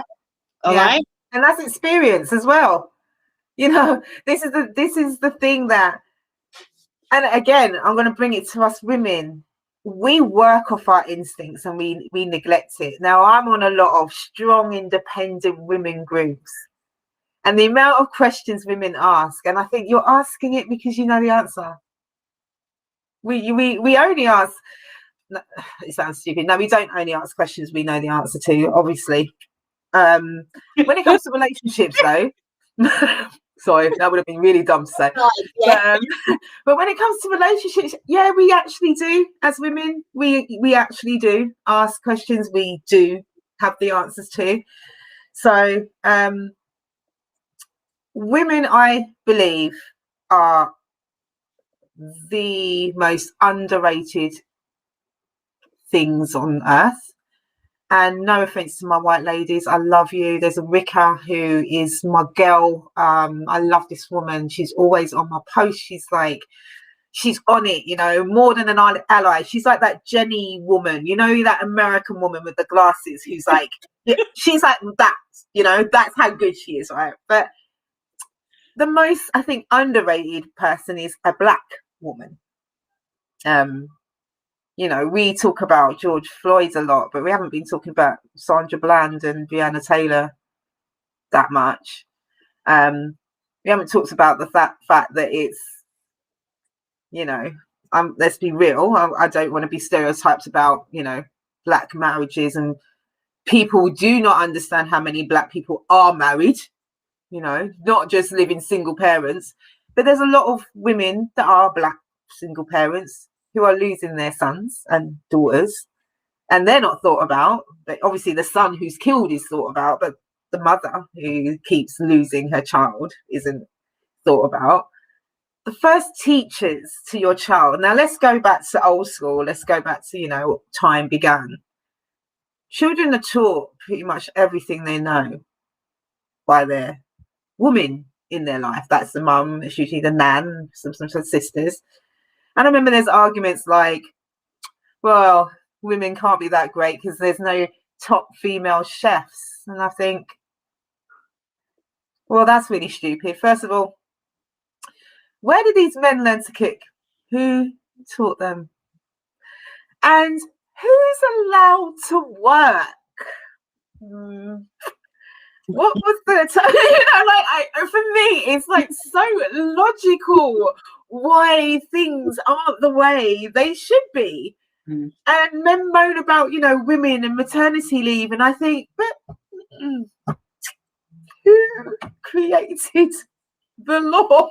And I laugh because, as much as men have their things they're going through, they kind of did it to themselves.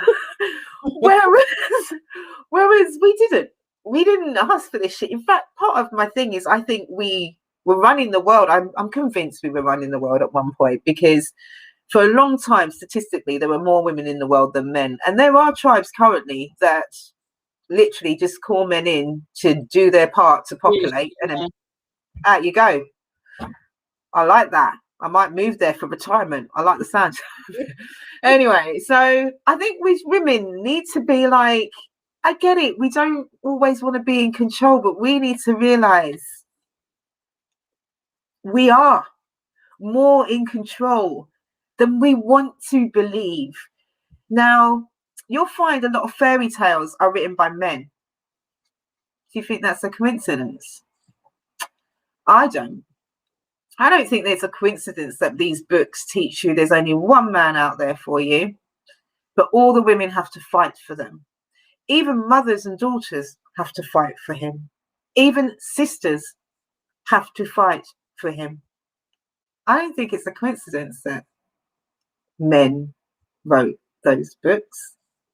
Not so then I therefore go, I don't think it's a coincidence that women end up not liking each other, because a lot of us are brought up on these books. Now you might go, oh my God, it's a book, Leona, blah, blah, blah. You're lying to yourself if you don't think that a book you read at 6, 7, 8, 9, a game you read, a TV show you watch does not influence you. Because believe me, Sesame Street to this day influenced me. Prince has a lot to answer for, music-wise. Do you know what I mean? Like, I'm going to get you, sucker. Do you know what I mean? Was good. Oh, come on. These things, like I said to you before when I was talking about my mum, and my mum was quite an angry, independent woman, but actually she just wanted love. And she was brought up on different films to me, like, oh my God, Black Sister Revenge. Oh, I remember watching that while they were all playing Ludo like 100 times. Oh my God, the stair scene is, my God. Anyway, but things like that. And then music like Shirley Brown, Woman to Woman. So my mum was almost brought up on, or not brought up, or just constantly, it's a hard one. Was she constantly tuning into that music because that's how she felt, or she was just exposed a lot to that music, musically arise? Well, and I'm like listening to men who are singing about being in love with a woman and how they make them feel. And that, I truly believe Boys to Men are the reason I believe men can love women. And I believe Black men can truly love Black women.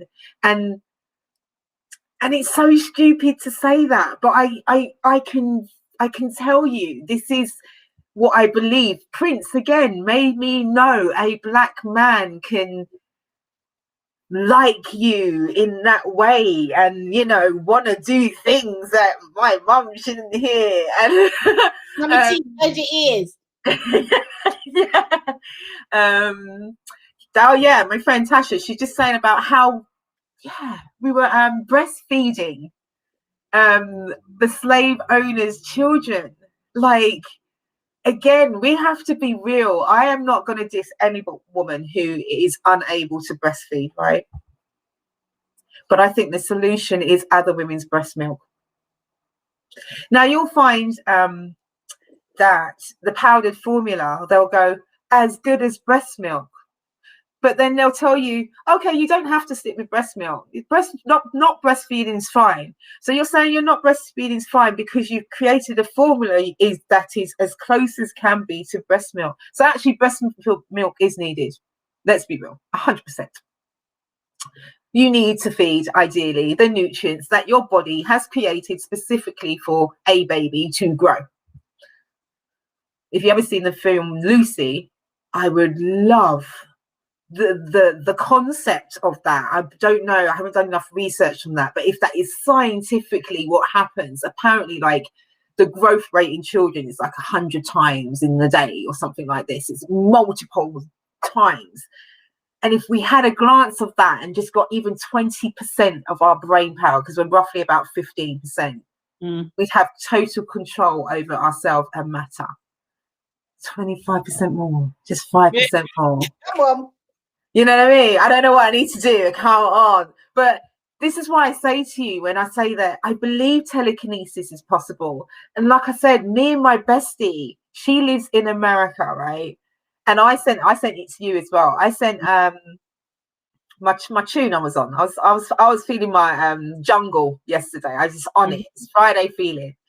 And then she tells me she was feeling. She literally the day before was playing the song I had them been playing next as on the thing.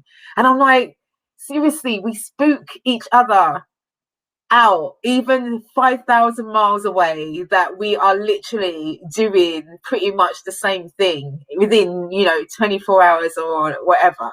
And like I said, we are connected like that. Before people did create this way of talking, of communicating, we drew pictures. But there's ways, you know, with your best friend or your boyfriend, that look that says, did you see that? Did you see that? Oh my God, blah, blah, blah. And you've had a whole book worth of conversation with that one person. Us women are amazing. And when we work together, and I love, like I said, these Facebook things I'm on and these groups I'm on where we're supporting each other, and they're like, I'm going through this, and should I leave him, and should I this, and I'm loving, like, when we work together, we will, I'm telling you, girls, women, all colors, all ages, let's just do this. You know what?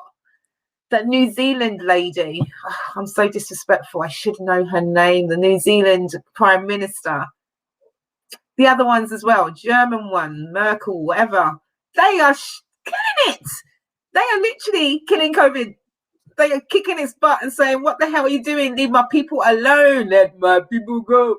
Anyway, but this is an indication that, you know what? We do it better. Our motives are different. And I'm not anti-men. I think we need both. We need the, I suppose, blind arrogance and disregard. And oh, sorry. Oops. Sorry for anyone I might have offended. But we do. We need that kind of risk-taking, like skateboarding down a cliff without thinking, stupid idiot kind of bit. But we also need the cautious, let's think of the consequence bit. Again, the statistic is married men live longer, single men die younger. There's a reason. The element is the woman.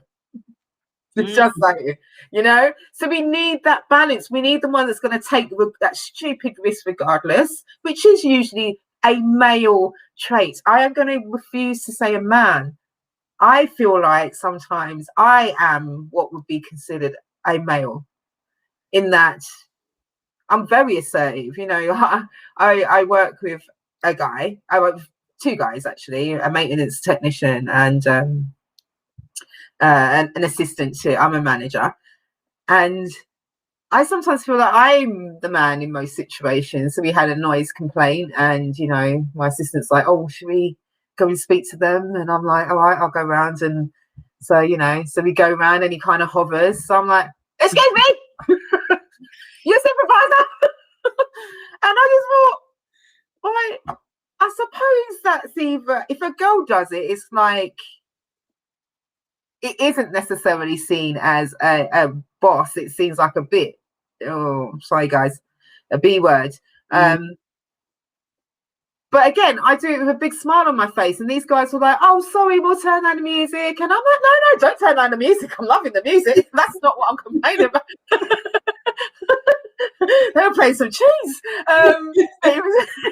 It was about the drilling, and it ended up it wasn't them anyway. So I kind of walked away. But I thought, I know, he wouldn't have been kind of brave enough. But I do know it's partly my age. I'm, a bit more confident than I would have been, and I have learned. Like I said, you can still be nice and offend people, but be okay with it.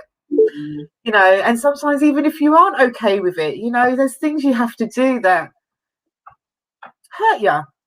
There's people you care about that you have to cut off. There's people you like that you can't work with. There's people that that's just how it is. And I think that's almost to teach us that nobody's perfect. Nothing is necessarily one set way.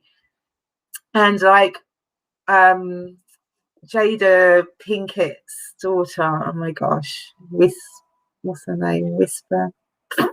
Hello, darling. I don't know what her name is, but she was talking about polyamory the other day. Yeah. And then one of the questions was, "Oh, do you believe you can love more than one person equally?" That question in itself is wrong. Stupid. First of all, we all do love. Okay, I would like anybody to message me that only loves one person. I don't think anybody loves just one person. You love your mum, your dad, you love your brothers, your sisters. So we've already proven love comes in various forms, even if it's the same kind of thing. So in theory, I don't love my two sisters. Sorry, Cass. Sorry, Nix. I don't love them the same. But I love them. I don't love my dad the same as I love my mum. I don't love my best friend, Natasha, the same way I love my other friends. Do you know what I mean? I don't necessarily love you, cuz, the same way I might love another cuz. But I still love you all. So to have the basis of that you have to love them the same is already wrong. So am I already doing you guys an injustice because I don't love you the same? I love you equally, I suppose, but it won't be the same kind of love. So I am one of those people that loves people. But then, I have been in a situation where you can be, I've met someone who I thought was ugly and then talk to them, and my God, they're so handsome, and I kind of fell for them, and that was they didn't change their look, they just had a really great personality. So that relationship changed. But then there's one, and I remember this one guy, and now I'm 43. I have just worked out, I think I was 18 when I saw him, and I've just recently worked out why I think he literally, have you heard when they take your breath away? Has that ever happened to you? What, have you had your breath taken away? I was walking down the street and this guy comes out the car with this big afro all in black, and I literally stopped and went and I realized, Mum, it's your fault. It was Black Belt Jones. He reminded me of Black Belt Jones, and that's probably why I was like, oh. But he was like, and I fell in love right then. I was looking for him every day after that. And like I said, I feel like there's different forms of love, and I feel like let's not judge, because the world would have began. It's disgusting as it sounds. One man would have been sharing several women. There's just more of us. I think only in the recent years have there actually been equalizing, because of possibly for some nations that have been culling girls. But it's always been majority girls in the world. So the reality is, what we now would consider normal isn't necessarily what was intended to be okay. We know there's species like penguins that do, and swans, I believe, that do mate for life, and it is that one person. And there's humans that obviously do it.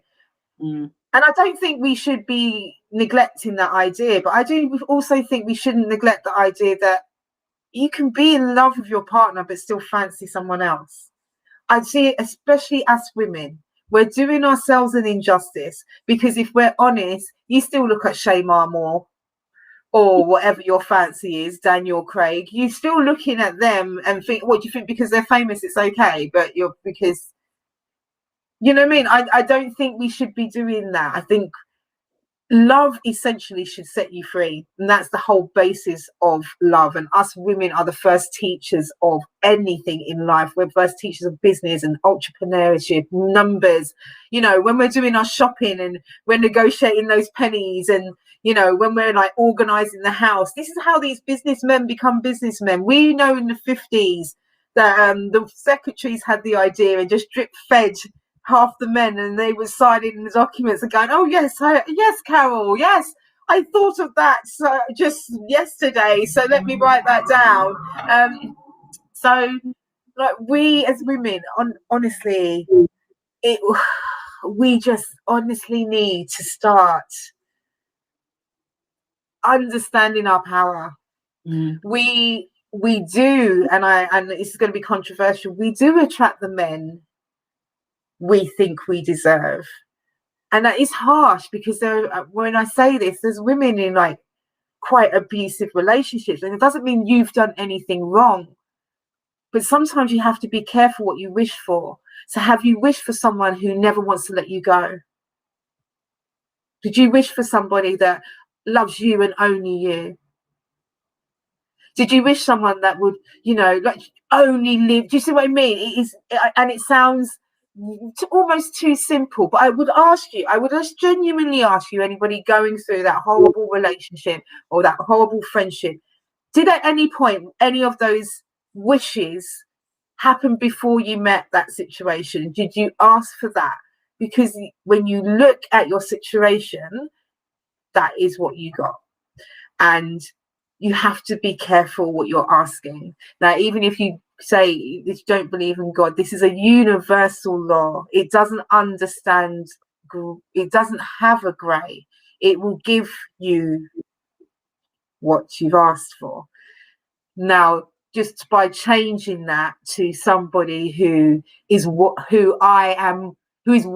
of me, who I am more than worthy of, who the universe believes will bring me to that different space, will surely mean there's no uncertainty what you're asking for. But when I say I want somebody that will love me for me, love me and only me, I want someone who will 100% just live for what I am and what I do, then you may be asking for a psycho who locks you in the house or who follows you because he doesn't have a life around you. So not to say that, you know, you deserve it, and it's not about that. It's like you are getting what you wanted. And that's why I want us women to want more, to expect more. So believe the fairy tale. In fact, don't ask for your prince. You're asking for a king because you are a queen. You are not asking for a prince. A prince is learning. You want the king who knows his stuff. You want to be by the side. You know, it's almost you want the Prince Philip to your queen, you know? You don't want, you know what I mean? No offense, God rest his soul. You want your Prince Philip while you run in the world, and we know we run things. You know, half the things man aren't even, you know, they're running big corporate businesses, but to ask them where their socks are. You know what I mean? I'm just saying, like, understand the power we have, and we need to be respectful of our women, and us black women need to stop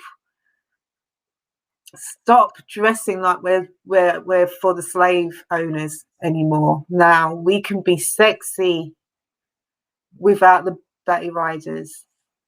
We need to just stop, you know, I don't know who I'm going to offend, but stop with the Cardi B's. I was going to say, because like this is a whole, can we save this for the next one, because this is a whole different different but this is what I'm saying about the women thing, because I own my sexuality, right? And I will pole dance your ass or whatever, right?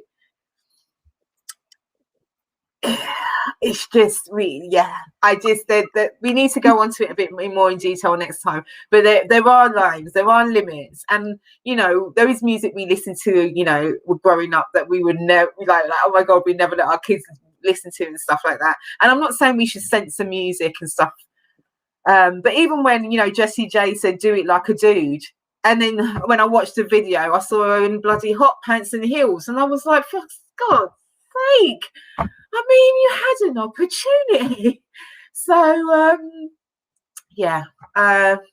so that's, I just want us women really to understand there has been an agenda against us since men understood how powerful we are when we unite. Look what those ladies did in Georgia. Seriously, come on. So come on, this is what I want to say. Speak with your money. No more protesting. No more giving them an excuse to say we're animals and we're looting and we're causing fires. Please, no more. Let's hit them where it hurts. Don't spend where you wouldn't be hired. Don't spend where you wouldn't be hired. It's as simple as that. If they're not on your side, I don't care how hard you have to work. Please, people. It's the only way we're really going to get change. Money is the only motivation. You know, the only reason slavery was stopped is because we rebelled and became too expensive to export. And that's when they decided it was not out of any goodness, out of their hearts. It was because we cost them too much money. Do you know why we're not sitting at the back of a bus? Because we striked for 100 days, which cost them like how many millions? And that's why it changed, people. Learn from history. It will not work through protesting. Hit them in the pocket. Leona, our time is up, but can I just say, personally, you've hit on so many different elements, and each one of those elements could hold its own time.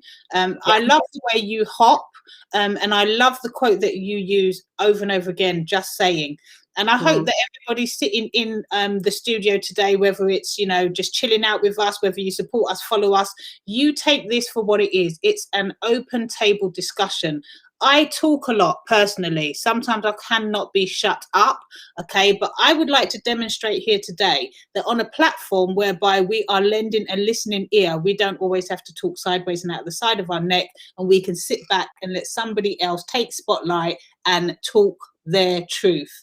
All right, so this is an opinion. So people, my fine people, kings, queens, and all in between, don't bother come up with my email and start telling me about this and that. It's an opinion, all right? I made some people uncomfortable, have I?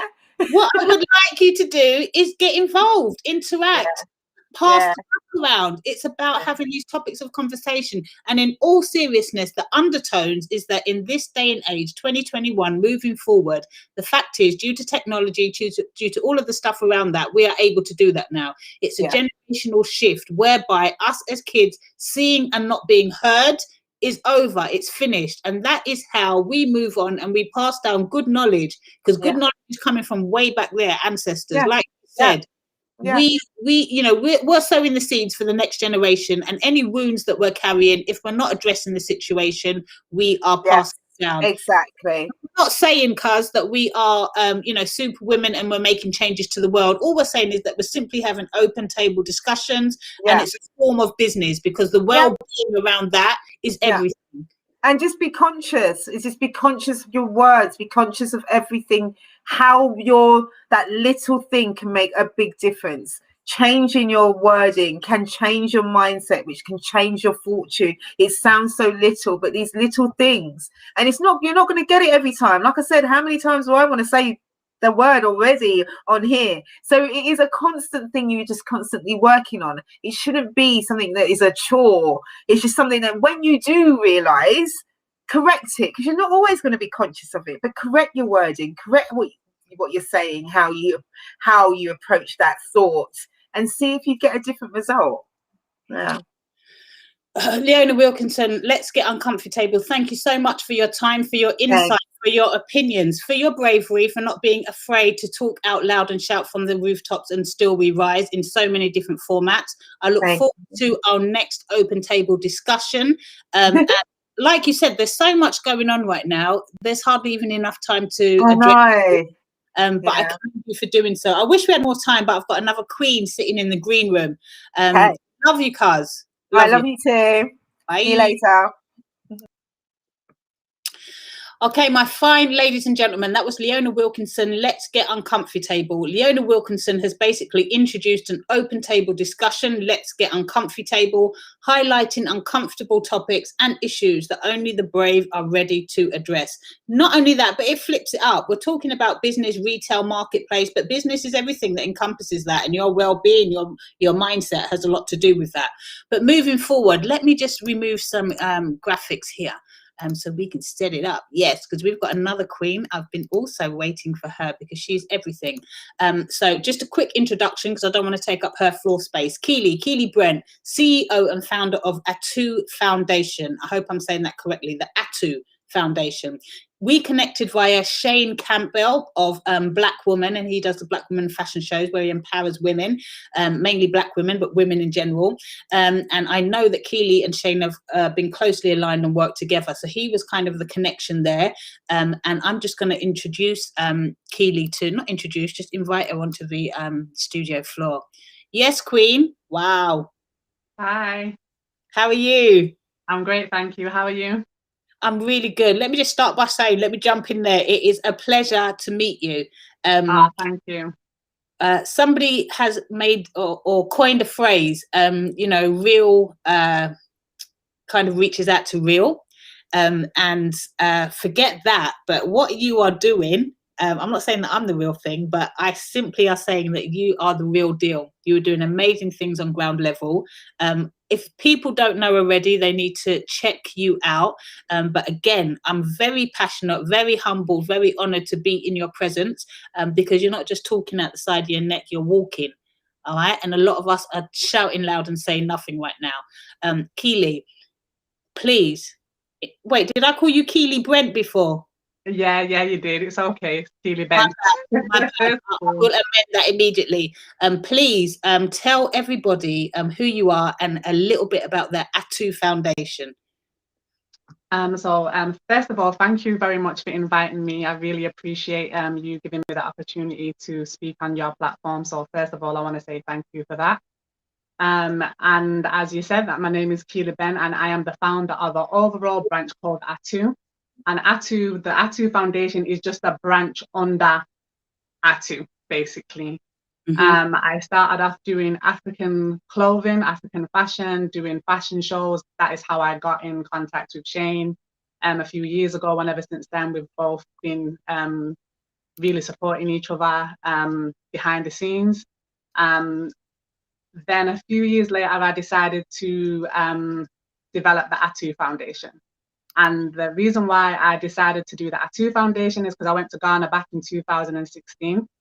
And to my surprise, I seen quite a lot of white people there, but I didn't see, the African Caribbean diaspora represented at all. So I just thought, you know what, instead of complaining, let me find out the reasons why we're not out there. And let me just start my own thing so that we're present there as well. So then that's how Shane came to Ghana last year, October 2020. I did my first trip to Ghana, which had around 16 people. And we basically go around teaching in schools, go to support orphanages. We just do so many different stuff. It's hard to mention the amount of stuff that we do, but we're definitely there on the ground doing stuff, doing work. Okay, absolutely. So again, you make it sound like it's just play. We're just doing this, we're just doing that. But what you are doing is super large, absolutely super large. I mean, you're talking about, working in Ghana primarily. You're talking about all the collaborations that you've done in regards to that. I know you've also aligned yourself. She's aligned with you with Natural Right. Yeah. So, I mean, you guys are doing exceptional things. Can you just give me an example? Because for you, you're just saying, we're just doing this, we're just doing that. But you're actually changing lives and you're making big movements. I've been on your website. I've watched what you've been doing. How long have you actually been in action? Since 2016. See, and a lot of us here, like me, we've just been doing good things for a quick minute. And this is what I mean by one of the real reals.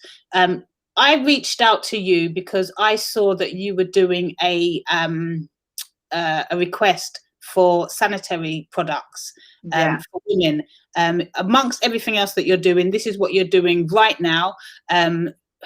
It's basically donations with a deadline of the 15th of May. If you don't mind, I'm just going to pop something up real quick, and excuse me putting it in our faces, but it's Black Pound Day today, so we are prompting sales, sign-ups, and any help and requests. And I just want to do this for a quick minute. And can you tell us a little bit about that? Yeah, so basically I go to Ghana again in July. Like I say, to do the work, the usual work that I do. And last year when I went, I recognized that there was a real need for sanitary towels, especially for the younger girls in the schools and in the orphanages. When I looked around and seen some of the sanitary towels, I realized that the sanitary towels was more expensive than food. So imagine if you're a family that's, you know, struggling to put food on the table, and you have the opportunity to buy food for your family or buy sanitary towels, your option is going to be for the food and just to forget about the sanitary towels. But, you know, sanitary towels, they're important, you know, helps a woman keep, you know, things private, you know, in place, without the humiliation, walking up and down the street, still being able to do, and not just young women that have given birth, elderly women, you know, because sometimes you can get them big, you know, them big mattress pads that you can put on the beds, yeah, and also for women that have had babies, that you can get the mattresses. Some people don't like wearing the tampons and sanitary towels. At least then you can have the mattress so that it doesn't mash up the mattress, basically. So yeah, I did a big massive call out for sanitary towels. Last year we actually donated some to a school, and the parents actually came to the school to thank the Atu Foundation for providing some sanitary towels, because it's a major thing out there. So I thought, you know what, that just happened to be like, look, we asked for multiple different things, and we ended up having a lot of sanitary towels to donate. So this time I thought, you know what, I'm going to specifically ask for sanitary towels. So that's what I decided to do this time. They get shipped over by the end of May. That's why the deadline is the 15th of May. So that when it's shipped over there, it takes 6 weeks. By the time I get there, I'm there to hand them out personally and document where your money's gone and where the sanitary towels have gone. Because we're not just asking for the donations of the sanitary towels, we're also asking for donations to help ship the barrels, because the barrels are expensive. So yeah, so if you can't, you're too far away and you can't, you know, get the sanitary towels to where I am, then I beg you, please, I don't care if it's £1, £2, £3, £5, every pound helps to send these barrels across and support the young women in Ghana. Ah, wow. So can I just ask you, in the current climate, has there been a change in cost to get these barrels shipped over to Ghana? Has it been less expensive, more expensive, not moved? It's not moved, to be honest. Okay. It's £90 per barrel. Luckily, the company that I go with, they do door-to-door service. So where I base my work is up in the mountain in the eastern region of Ghana called Pawu. So the barrel people, the company, they come to my house, they pick up the barrels and they literally take it to the destination of where I need it to go. And that's pretty good for the price, because once you get to Ghana, where we're based is like 3-4 hours outside of the city. So it's good for the money. But we want to get more than one barrel. We want to get as many over there as possible. Have you got any target? Oh, I haven't got a target, but you know, I'm not gonna lie, like the support has been real and overwhelming. So as much as we possibly can. This is amazing. This is amazing. So you're talking about this time you're doing sanitary towel products. Yeah. When you say this time, because how you know, you're saying that the deadline is the 15th. So once you finish with this, the end of May, what are you doing after that? It's a continuous project, isn't it? It is a continuous project. The reason why the deadline is for the 15th of May is because I'll be out there in July until September. So when I come back in September, because this is not no 1-2 week work that we're doing, we're out there for 9 weeks this time. Yeah. So when I come back, then I'll be on the ground again. Like basically it's talking to the people in the local villages and seeing what that need is. So this time it might be sanitary towels, next time it might be baby milk, next time it might be first aid equipment. It could range, it could be food, it can range from a different things. However, the sending food out there is a continuous process, sorry. All right, so we've touched on the good works that you do, just touched on it because I know it's just expansive. So we're just hitting tip of the iceberg and I recognize and appreciate that. But let me bring it back to you for a quick second, because I just loved your opening dictation on your website where you said, hey, hold on a minute, I'm here to tell you a story.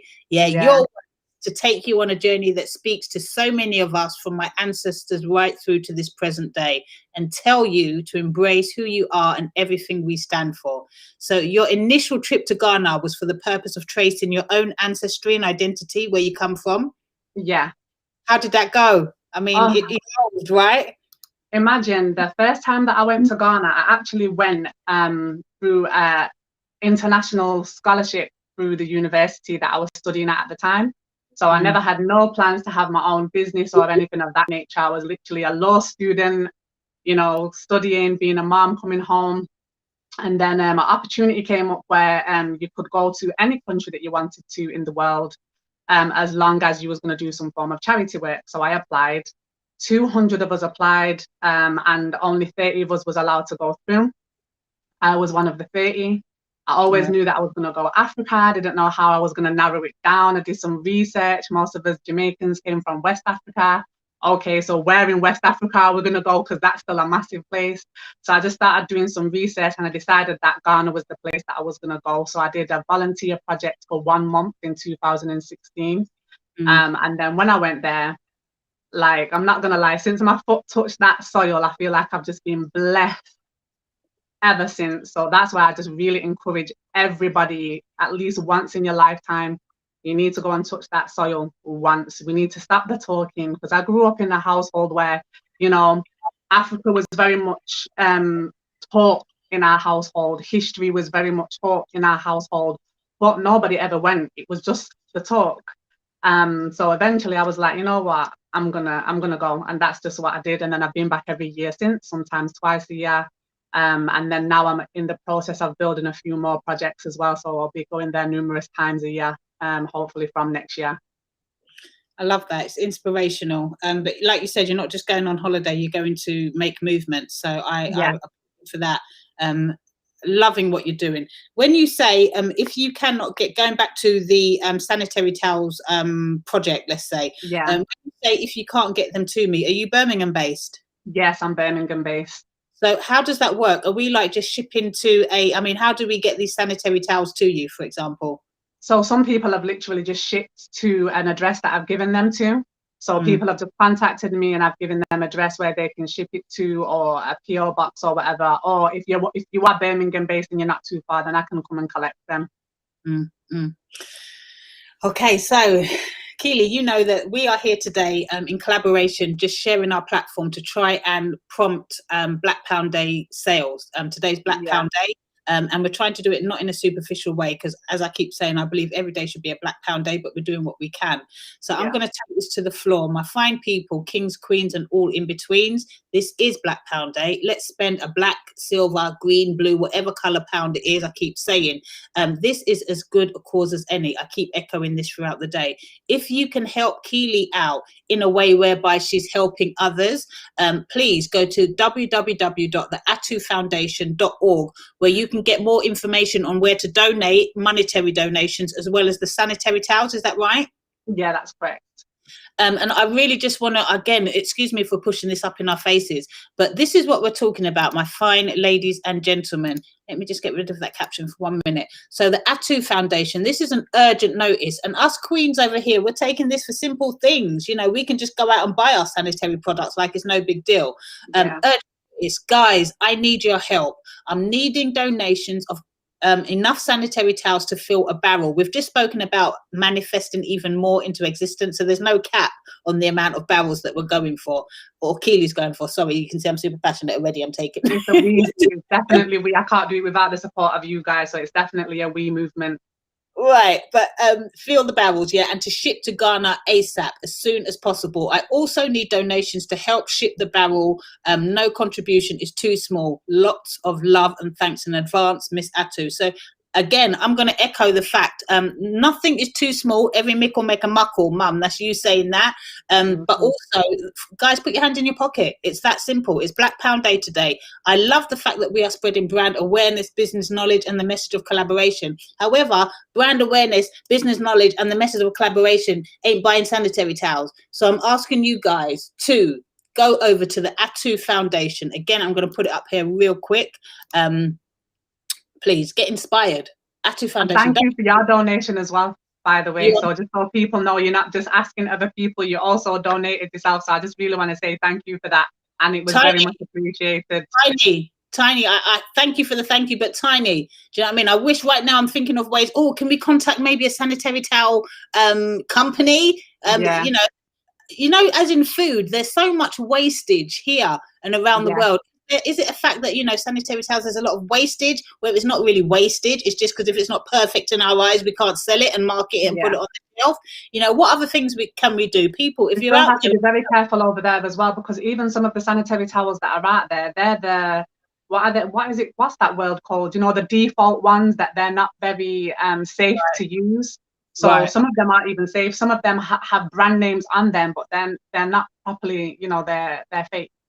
So God knows what's actually in the pad and how that it can affect them when they wear them, you know, just for the sake of wearing them. So we need to try and do this as healthily as possible. Yeah, that's an interesting element to it as well. So we're keeping it real, basically. But listen, ladies and gents, this has been Keely. Please, again, have you got any other calls to action? I know you've got some other great stuff going on your website in regards to your own organic products as well. The shea butter and black soap. Cocoa butter, black soap, shea butter. Yes, cocoa butter, all from Ghana. I've just made sure that everything is from Ghana. Everything is authentic, genuine, African, Ghanaian products. None of that funny stuff that's going to make you rush up. I hear that. Can I just say something to you? It's a little bit on a tangent, but I'm just actually changing our Black Wall Street London virtual market, and I'm trying to get a little bit more authentic, so to speak. And I would love to have a chat with you in regards to if we can kind of collab in some way. Again, when the cameras are off. And I love the fact that you're bringing everything fresh from Ghana. And I saw that and I was like, look at this as well. So it's all organic products. Forget what I was just saying. Let's go back to Atu, all organic products. And it's basically, what is it? It's like organic shea butter, cocoa butter, and black soap. Yeah. Straight out of Ghana, as you said. Keely. And just remember, with every single purchase that a person makes, 10% of it goes back into the community. So, you know, it's not just buying a product, to actually helping people be able to provide for their families as well. So it's important. You know, what better way to circulate the Black Pound? You're not just circulating it with me and buying a product from me, you're also helping me support people that are in Ghana as well. So yeah, that's why I started it up. Keep that Black Pound circulating. I love this. Apart from all of the projects that you're doing, what can we, apart from, you know, the sanitary towels, etc., what can we expect for you moving forward into the future? Do you have any big products that we need to be looking out for? At the moment, I'm just actually I'm in the process of talking with Shane. We're going to be doing a fashion show, hopefully in Black History Month. There's also a fashion show that's going to be in July in Birmingham called Fashion Invasion, which I'm behind the scenes making that work as well. So there's lots of projects, but also if people look on the website, there's also an opportunity to sponsor a child as well. So and when I say sponsor a child, it's sponsoring a meal. So imagine that some of these children go to school, you know, their families can't afford to cook them lunch. Sometimes they don't eat for the day, sometimes they don't eat for a few days. And just think, for £1 a day, they can actually have a meal and a drink at school. So they're going to school, they're there all day with their hungry belly, they're getting to go home. Sometimes they're not even going to school. A lot of the girls don't go to school because they actually try to, you know, go out and find older men to be with that are, you know, predating younger, vulnerable girls, just so that they can get some money off these older men so that they can eat for the day. So that's why I set up sponsoring a child. So it's literally just £1 a day, which can feed a child for that day, rather than them going multiple days without eating food. £1 is like 8 cities in their money. So that buys a meal and a drink. Okay. So there's multiple projects going on here, all in different contexts, but actually under the same umbrella. Again, I'm going to give a quick shout out call to action today. We are addressing the sanitary towels project, whereby Keely is asking for donations, sanitary towel donations. If you can't do the sanitary towel donations, money will do, because the barrels are expensive, and she's getting these barrels over deadline 15th of May for an end of May deadline, whereby she's going to ship the barrels out to the young ladies, queens in Ghana, who are going to be using that to for their best abilities. She's also got organic products on her website. Content is everything. You need to go onto there and kind of check out everything that's going on, because we clearly haven't got enough time to go through it all. And then Keely's just spoken about sponsor a child for a meal, £1. So let's get moving, guys. Let's just not talk the talk, but let's do a little bit of walking, and let's support one another. It's Black Pound Day today. Every day should be a Black Pound Day, but today is Black Pound Day, and let's make a difference. Let's make it count. I've put my money. One more thing, and if you're one of those people that are, that, because there's a lot of people that are funny about donating to charities. I was one of those people. That's why I always document the work that I do on my Instagram and on my Facebook and stuff like that. We do yearly trips as well. That's Natural came last year. Shane Campbell came last year. So if you want to come and join the Atu Foundation and let's do some work together. You get to go farming and harvesting. You get to go to the King's Palace of the Eastern region. There's so many things that you're able to do just to be connected to your identity, history, and culture. Love it. Love it. I'm so sorry, but we're kind of running out of time, Keely. It's okay. Thank you. Again, this has been a long time coming. Also, your projects in regards to was it Fashion Invasion in Birmingham? Yeah. I'd love to give a big shout out, because, this is the platform to do it. So what dates are we talking about? The next casting, the final casting, is actually next week, the 8th of May, at the Legacy Centre. The Legacy Centre is the biggest Black arts centre in Europe. So this is going to be the biggest fashion show held at this building, which is Black owned. It's a Black owned building. We bought it outright. I think it was not last year because it was in lockdown, so the year before. So it's a Black owned building, and there's going to be it's a massive event. So and behind the scenes and that. So we're looking for models, men and women. The casting times are between 12 and 6 o'clock. So come look up Legacy, Google Legacy Centre of Excellence, and then just if you can reach and come for your casting. Make sure that you wear appropriate attire, and ladies, please bring your catwalk heels. Well, okay. So much. I'm excited, and I'll definitely be following up just to kind of see. Shane had already mentioned it, so I was like, yes. Shane, I got Shane involved, so Shane will be fully involved as well. Anything that I can bring my people in, then I'm open to doing that, and he does the same for me. So I get that. Again, a pleasure to meet you. For me, it's been a long time coming, because I've kind of been watching you in the background as a silent watcher, and I really I'm in awe of what you're doing, and wish I was as brave enough to do the same kind of thing on ground level that you're doing. So thank you, Queen. To all of our listeners, again, this is Keely Bent of the Atu Foundation. You can go and check out all of the content and everything that she's doing, www.theatufoundation.org. Again, thank you so much for your time. Salute you, and I look forward to following up with you on the other side. Thank you for having me. No, all right, cool. Thank you, Queen. Thank you. Bye. Have a nice day. Bye. Beautiful. Once again, Keely Bent. Atu Foundation. She's the CEO and founder of Atu Foundation. We connected via Shane Campbell of Black Woman. She told you about all of her projects that she has going on. But right now, our first purpose is that she is running a sanitary towels donation, whereby she needs sanitary towels, obviously, but also any monetary donations that you can offer in regards to having the barrel shipped over. £90 a barrel. If you can sponsor a barrel, do it.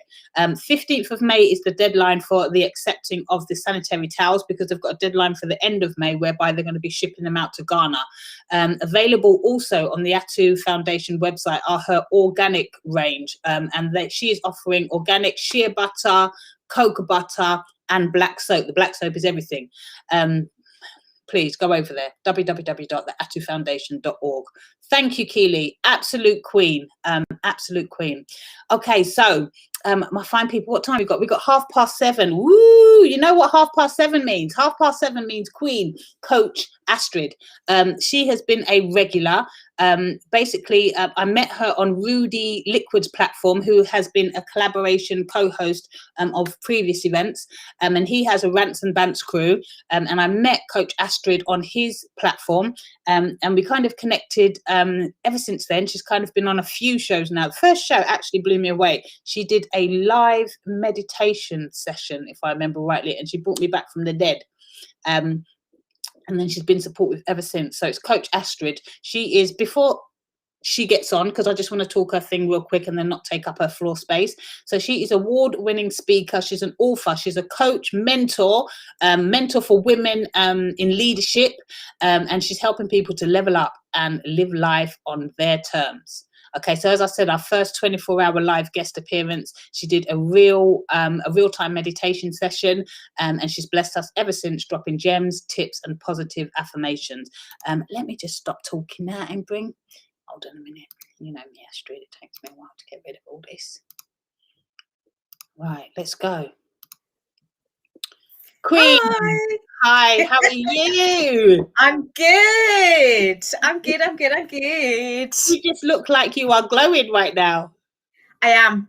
I've just come out of a nice hot shower, so I am. Trust me, I'm glowing. I was going to say, everybody's been out in the sunshine. The 2 minutes of sunshine that we've had, everyone looks like they've been on holiday right now. I'm not on holiday. No. I'm just, you know what? I'm just being natural. I've worked all day. I still have bags of energy. I'm in Bicester at the moment, so I'm not local. I'm not home. Oh. But I'm just like, yes, I'm glad to be here. I hear you. And thank you so much. Like I said, you always kind of bring me back from the dead. I didn't need it as much today because we concentrated 24 hours into 17 hours, I think it was. Yeah. But yeah, every single time you come on, you've just been a bundle of joy. And I know you've got multiple things going on. And every time you come on, you speak a little differently about something. What have you got going on for us today? Because I just love your updates in general. What have I got going on today? Well, on the 3rd of May, I'm about to start my 7-week program for ladies. Mm-hmm. And it's for women in leadership to level up. If you've had a really hard time during lockdown, we're coming out of it now. If you had a really hard time during lockdown, you've made a decision about what you want to do, and you want to level up, then it's really about you. It's about you and self-care. Yeah. Because we, as women, we always look to put everybody ahead of ourselves and look to help everybody else and support everybody else. And we don't have time for ourselves. And, the biggest excuse I hear is, I haven't got time to do that. I can't do that. And people feel very guilty, especially women feel very guilty about having some time to themselves. Mm-hmm. So what the program is about learning to love yourself.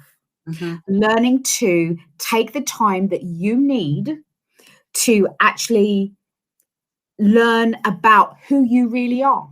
Mm. Change your mindset around who you are and what you want, and not to feel guilty about wanting it and doing it and taking that time. Because quite often we're running around like headless chickens, and it didn't even stop during lockdown.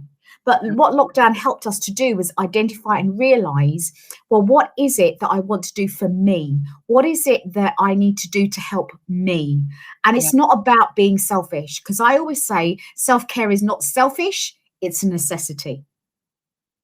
And when you think about what I say there, if you think about it, if you don't look after you, how do you expect other people to treat you? Yeah. If you don't look after yourself and respect yourself, no one else is going to respect you. Mm-hmm. So it's about looking at and identifying, well, okay, what is it that I want? And not be ashamed or afraid to go after what it is that I want. And I always say, the bigger the goal, the better. The bigger, whatever it is that you want to reach for, the better. Because you know in yourself it's going to be a stretch to get there, and you're going to do whatever it takes to make it happen. So it's all, for me, it's about helping people along the way so that they can do what they want to do and be who they want to be authentically. And you might notice I'm slurring my words a little bit. It's because I have I've started to have a lapse around my knowledge, not my knowledge so much, but around my speech. So I'm the process making an appointment at the doctor's to go find out what it is as to why I can't always speak properly and why I have to think about what I'm saying. Now, for those people who are worried, don't worry. I can still raise my hands. So it ain't a stroke. Okay. But I don't know what it is. I was about to ask that. No, I can raise my hands. Not a problem. I'm not worrying about it. The only thing is that people have picked up on it. So I thought, I'll be open and honest, and I will say it out loud to everybody, just so as you're aware. So it's not me having had too much to drink before I came on. It's me just having problems with my speech at the moment. Okay. So I'm kind of looking into why and what for and all the rest of it. So one question, yes, it's a bit personal. It could be none of my business, but has this been since lockdown, since COVID? Is it stressing you? No. It's happened over the last 2 to 3 weeks. Okay. So I don't know what it is or why it's come on or anything like that. I know that over the last 2 to 3 weeks, I have been traveling to Bicester to work and come back. So that might have something to do with it. I don't know. And I'm not going to guess, just purely because guessing is only going to make it worse. Yeah. I'm one of those people who will not go onto Google to look up what it is. I would rather go to the doctor who studied and would have a better idea than to go to guess on Google where I don't know. It's Google's just giving the symptoms on what you say to Google, if that makes sense. Yeah. So okay. In the meantime, I'm still here. I'm still energized. I'm still me. Absolutely. But I appreciate that, because I literally, just as you went to say it, I thought, oh, that was a little bit of a slur there. So it's not noticeable, but I did kind of pick up on it a little bit. So I appreciate you being open and transparent about that. I just hope that everything's okay. Listen, moving on. Can we just talk about this workshop real quick? And I'm going to shove something in our face. Okay, go for it. Woo! Yay. This is everything. This is the workshop that we've touched on before. So when you were speaking it into existence, or even before then, you were just saying to me it's kind of an idea, you'd had it for a long time. You came up with these amazing concepts around what you wanted it to be, and this is in the final stages now, because it's here, it's real, and it's starting on the 3rd of May. 3rd of May, yes. The workshop around the retreat at the end, is that right? Yes, that's right. So it's 7 weeks and the build up is to the retreat at the end, which will be 3 days. So Friday, Saturday, Sunday. So I've still got a few more spaces left. So if you are interested, get in touch. So message me on Facebook. We kind of say what it's about, so you've got an idea of what it's covering, but it's 7 coaching sessions, 7 accountability sessions, and then the retreat in Oxford. So the actual picture is the actual place itself of where it's going to be. So that is where it's going to be. So how amazing is that? Well, I've got to tell you, because you know me, we spoke about this and we exchanged ideas. Let's put it that way. Let me get this off. And then I did my research into this amazing location. And wow, it's an epicenter of luxury. So when you're talking about a retreat, you're talking about self-pampering to the utmost. And it's something that we all need in this day and age. I'm going to be open and transparent with people. I spoke, because I don't like speaking a thing that doesn't come into existence. So we spoke about this before, and I was like, yes, I'm on board. Unfortunately, I'm not going to be doing the workshop around the retreat, but I'm coming to the retreat. Yes. That's simple. So I'm looking forward to actually seeing you there, meeting you there, and I can testify to, because I've done my research already, and I'm already in the bed. I'm already in there. Would you believe a little story behind that? The reason I picked that location is, would you believe that used to be my workplace? Yeah, you mentioned that. You literally used to work there. I used to work there. Amazing. And then imagine waking up in the morning and looking out the window and just seeing all that green. How would that make you feel if that's what you woke up to every single morning? And it's green for miles. It's green for miles. If you remember the I can't remember which circus it was, but there was circus, and they kept the animals at the far end of the estate. They're not there anymore, but that's where the animals used to be kept. So when I worked there, I used to be able to walk down. It used to be about a mile. I walked about a mile to actually see all these different animals. So the lions, the tigers, the elephants, the everything. Wow. Absolutely. It was amazing. Okay, that's interesting. That's interesting. So this is it 15 spaces, 15 women? Is it? Yes, 15 women. Yeah. Yep.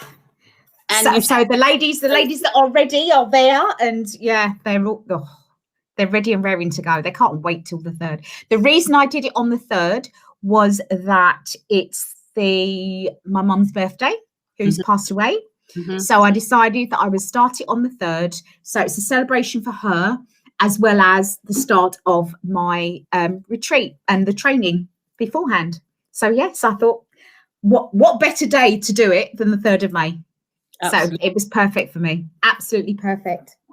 Let me just let me just mix it up a little bit, because you've got some positive affirmations coming from the floor. And for Miss Shugs, love your energy, coach. Mummy T says yes. Such positive words. Again, Shug says that you're racing with excitement and energy as usual. And me up. And Mummy T says, oh, this is a personal one. Have you had the vaccine, coach? No.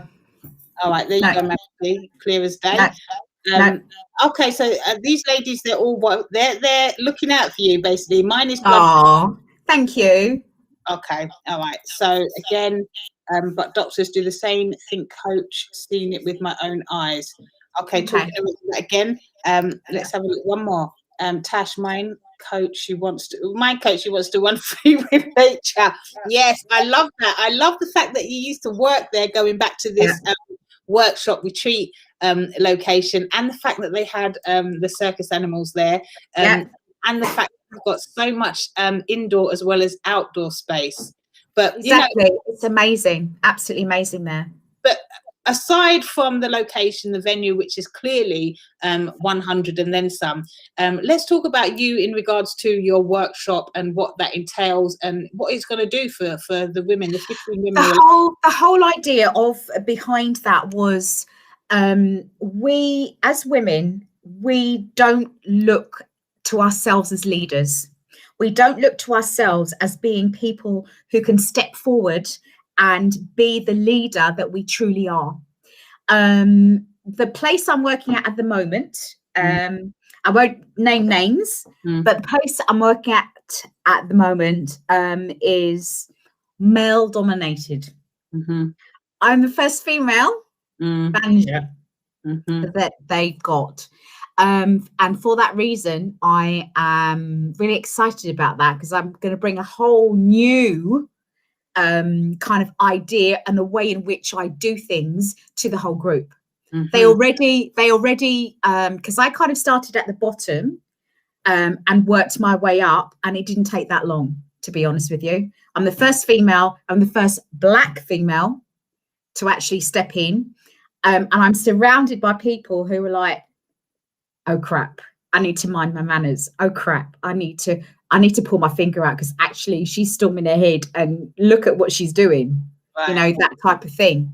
And you know, sometimes it is not what you know, but who you know. Absolutely. And the reason why I got involved with that was purely because I know what I'm capable of. I know what I can bring to the party. I know what I can bring to the table, and I don't doubt what I am capable of doing. And what I want to do is help other women do the same thing. So when they see an opportunity, they take it. They're not afraid to take it. Quite often, we have to tick all the boxes and make sure we have all of that before we even apply for anything. Whereas guys will just go ahead and go, do you know what? I can do some of that and I can learn the rest. I'll do it. So why don't we do that as women? We're really shy about showing our true colours. We're really shy about sharing who we really are and what we're capable of doing. And so the whole idea behind the 7 weeks is to look at the mindset, to look at, well, why do you think the way you do? Because quite often a lot of our fears, a lot of things that we are, we kind of, oh, I don't want to do that because. When we break it down, it's around what we learned between the ages of 0 and 7, what experiences we had between the ages of 0 and 7 that we carry on, as well as fear of what people are going to say and how we're going to be judged. So it's very much around sort of building that up and changing that, and then looking at, well, what kind of person do we want to project ourselves as? So our own identity. So, simple things like, how I'm dressed today. I've got my red earrings to match the red neckline, that kind of thing. I have the red short hair. As a Black woman, it's all about the hair, right? Right. I ain't got no hair. So what are you going to say now? Right. I ain't got no hair. Do you know what I mean? And even my friend made the comment, women have hair. I said, really? This one doesn't. So what are you going to say to that? Yeah.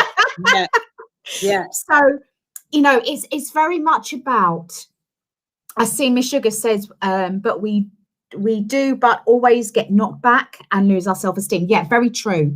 And it's about learning how to take that knockback and still get back up.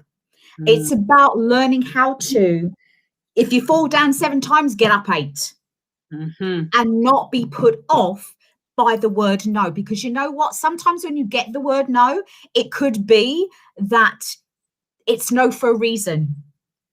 And when I go back and I tell the story about when I actually applied to be a coach, the first coach and trainer, the first job I applied for, I didn't get it. I didn't get it. Why? Because the one I applied for second, I did get. And it was a double jump. And not only that, but it was more money. Yeah. It was a management role. And it was much more beneficial. And I got to work in the place where I'm doing the retreat. That's what you were meant to go for, and that's what you were meant to get. Exactly. That's why I say don't see no as a negative. See no as next opportunity. Oof. Next opportunity. Don't see it as a negative. Next opportunity. Always look at a no in that way. And if you look at a no in that way, it's like, okay, that didn't happen for a reason. Something better is coming along. Something better is always coming along. And that's why that happened. I look back on it now and I smile about it and I'm really happy about it because I got the job I was supposed to get. Right. Despite the fact, one of the 2 people who were interviewing me was racist. I still got the job. Okay. I still got the job because I proved that I'm more than capable of having that job and I believed in myself. Despite the fact I had that knockback, and that was 2 weeks previously, despite the fact I got that knockback, I saw it as next opportunity. What's on the cards next? I wasn't supposed to get that. What's next? And that's how I looked at it. And it's about helping other women do exactly the same thing and not feel as though because I've got that knockback that I can't go any further. We have knockbacks all the time, and it's about getting back up and carrying on. And I'm there to be your support and to be your coach to help you do that. Once you've sorted out your identity, once you decide what it is that you need, then I will help you make the decision, but be aware of the consequences of your decisions so that you still keep moving forward. Because that's what I want you to do. I want you to keep moving forward. And I want you to be the best version of yourself all the time, rather than some of the time. But it's about taking it little steps, and building them up so that when you get that knockback, it's nothing to you. Yeah. It's like, whatever, next. And that's what you do. It's a bit like somebody said to me today, they saw how I was talking to a customer, and then I spoke to them and he said, I changed like that. I changed my persona that quickly. And it wasn't the fact, you know, I was able to switch that quickly. It took a second. And I want every woman that encounters me, I want to be like my mum, once met, never forgotten. And if I can do that for women and have that effect on women, then guess what? There is nothing they can't do. And I believe truly that there is nothing that women can't do. Because if we look at the leading women through COVID, right? If you look at some of the countries that have done the best, have had the least amount of infections, it has been countries that are led by women. What does that tell you? We were just talking about that, Leona, Let's Get Uncomfortable, and she, well, I wasn't, she brought it up. So we were just addressing that. So true. Yeah. So it's interesting that you bring that up again. Exactly. And I bring it up for the reason to show that you don't have to be anybody special. They're not special women. They just know exactly what they want, and they've gone for it without feeling guilty. They locked down their country straight away. They took it seriously and they dealt with the consequences. But they knew what the consequences would be, and they accepted them. Because whatever you do, you're not going to please 100% of the people all of the time. And you've got to remember that. So there will always be somebody who wants to knock you back. Always. And it's about understanding that it's that person's perception of the world and that person's experience as to why they are the way they are. And it's about understanding that. And it's about being able to look at that person and think, you know what? I understand where you're coming from. You know, I know people in my life who can't read and write, but they're the most intelligent people going. They didn't have to go to school to be intelligent. They learned to think outside of the box. Sorry, put my teeth in. Outside of the box. They had to think outside the box for the simple reason that that's the only way they know how to do things and how they learnt to do things. And I tend to find that people who haven't been educated as such are great thinkers. They are amazing thinkers because they're not restricted by what they were taught at school, because they weren't taught at school. They weren't taught anything. They didn't learn anything. They learned everything through trial and error. And they're not afraid to make mistakes. Because the best way for us to learn is to make mistakes so that we know that's not going to work. I'll try this way next time. And it's about keeping the same goal, but changing the way you get there. That's what's important. And it's about understanding that and being comfortable with that, being comfortable with that authenticity, that honesty about, you know what, I made a mistake. I'm really sorry. Let's see where we can go from here. It's interesting, you know, the age-old saying, how can you expect different results when you're doing the same thing? Exactly right. Exactly, you know, I've got a question for you, and it's just more out of curiosity. So you are a mentor for women. What about the men? Have you been approached by men? Is this like a women's... I will be honest with you. Is it? I'll be honest with you. I have been approached by men, and I have worked with men. If they've been strong enough to approach me, then I will work with them. I'm not anti-men, but men have more opportunities than women. Right. So hence the reason why I chose to work with women, for that reason. But I'm not anti-men at all. And where a man wants my support and wants to be coached by me, I will do it. No questions asked. I will do it. But only if you're serious. If you just want some of my time and you just want a freebie or whatever, then no. You have to really, I guess you have to really want it. And if you want to be coached by me, then I'm open to any and everybody. But a lot of what I do is around women because I want them to step up and show what they are capable of. And at the moment, I don't think enough women step up. Yeah. I have always done that because I've had a very strong role model from the time I was naught to the time I came into this earth. I had a very, very strong role model who moved from another country to the UK on her own to pursue what she wanted. Now, I am lucky. I always say I'm lucky in that I had the advantage of somebody in my life who was like that. Right. So hence the reason why I spent 6 years, like I lost the plot completely. When my mum passed away, I lost the plot. And I didn't have that strong role model anymore. I had to be my own strong role model. I had to demonstrate for myself that I was capable of all the learning that I had got from my mum and take that forward and to show other women what they are capable of, despite the trauma, despite anything that is holding them back, despite, you know, all the different antics that go on that stop us from actually stepping up and being the real, true person that we can be. So that's the only reason why I work with women predominantly, but I do work with men as well. So thank you for asking. But that's the state of play. And a lot of men said, well, would you consider?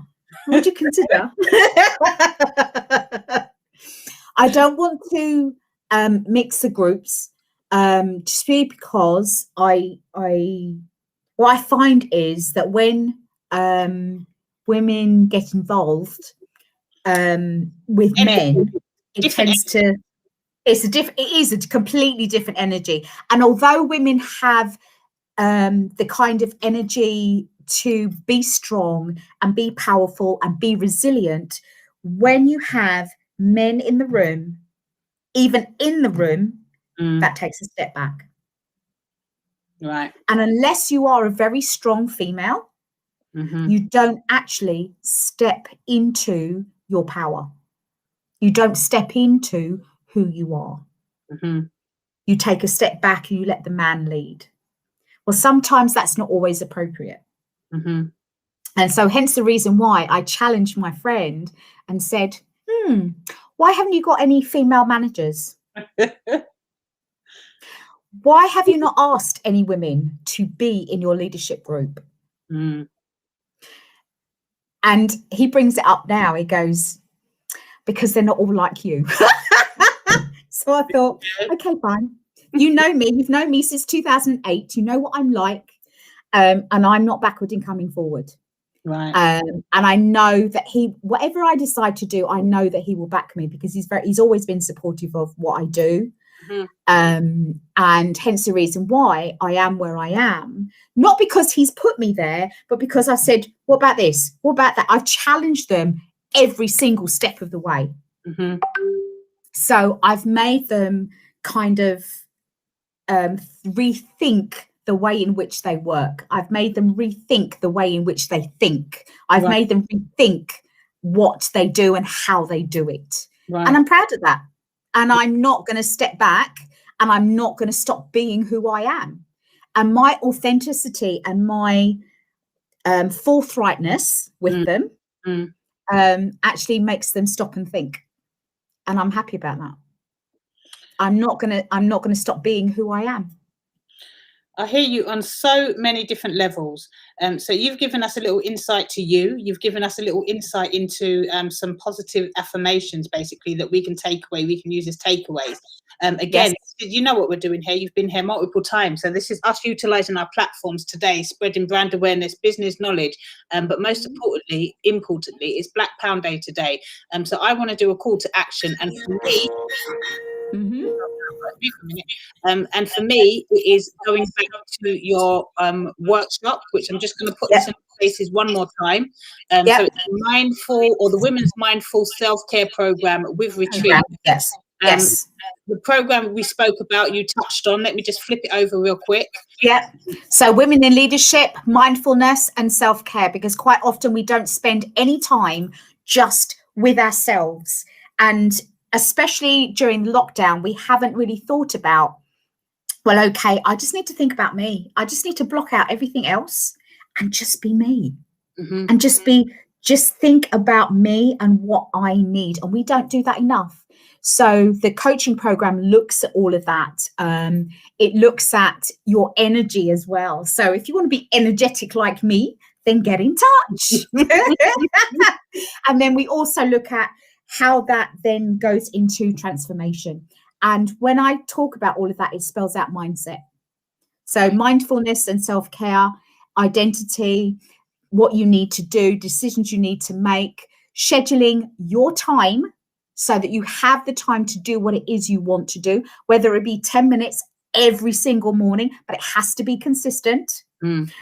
Your energy levels, as well as the transformation, all of which spells out mindset. Excellent. Excellent. You know us, we can talk forever, but we've unfortunately run out of time. Again, just quickly, because you can get hold of Coach Astrid via her Instagram handle, which is at @I_am_Coach Astrid Official. Instagram handle. Is that the same as your Facebook handle? My Facebook handle is Astrid Phillips. Okay. So it's just my name. All right, but you can go there and gather up all of the information about what Astrid does, who she is, her workshops, and the retreat at the end of it. It's going to be an intimate workshop, 15 amazing queens, and the location, the venue location is everything. Get in touch with Coach today, get in space. And please do. Please do. Because I know some of you said before that you were going to join me and you haven't picked up the phone yet. So I still have those spaces left for those of you that said that you wanted to join in with me. So please do message me after, whatever you need to do. And if you look me up, you will see the picture that's in the top corner of Black Lives Matter and my picture. So you'll know it's me. Lovely. Thank you so much. You have been everything, a bundle of energy as always. And I look forward to catching up with you on the other side of this. And I look forward to seeing you and the ladies at the Queen, should I say, at the retreat. Big love to you, Astrid. Thank you again for your amazing knowledge, and we'll speak to you again soon. Bye, my Queen. Bye. Yes, my fine ladies and gentlemen, that was Astrid, Coach Astrid, and we spoke about her workshop, her leadership workshop and retreat. Her handle at I_am_Coach Astrid Official. So quickly, if you want to sign up to this amazing workshop with an amazing retreat at the end of it, go there and all of the information is there. I'm rushing through this, and I'll tell you why, because I know we've got Cosmo. Cosmo is back. Yes, let me get rid of all of this. I don't mean get rid of again, as I always say. Let me just quickly introduce him back onto the platform. Cosmo, One Love Lottery. Hey, King. Hey, how you doing? Very good, thank you. Can you see me right? I'm still here. I'm still here, and I can see you fine. Yeah, I've been listening. Listen, what I wanted to do quickly is, because you gave me an amazing insight and into the One Love Lottery and everything around that, but you are here at 8 o'clock or more or less, and you just wanted to come back to announce the lottery results, correct? I do, yes. So, and it's actually beautiful today. Actually, we had 242 tickets sold. Wow. We've got 3 winners at £25 each, and 4 people has got 3 extra tickets. That means they've got 2 numbers right in the draw. And the 3 people who won £25 lined up 3 numbers in a row, Okay. either in the beginning or at the end. And that's how we do our lottery here. So it's very fabulous. 6 winners this evening. £75 were given away this evening, and plus the tickets you gave away as well. So it was a good draw today. Good draw. So it does work. Congratulations to all the winners. I can call their first name, Sandra and Danny, and another person. I can't mention their name though. I know that. Is that? But all winners.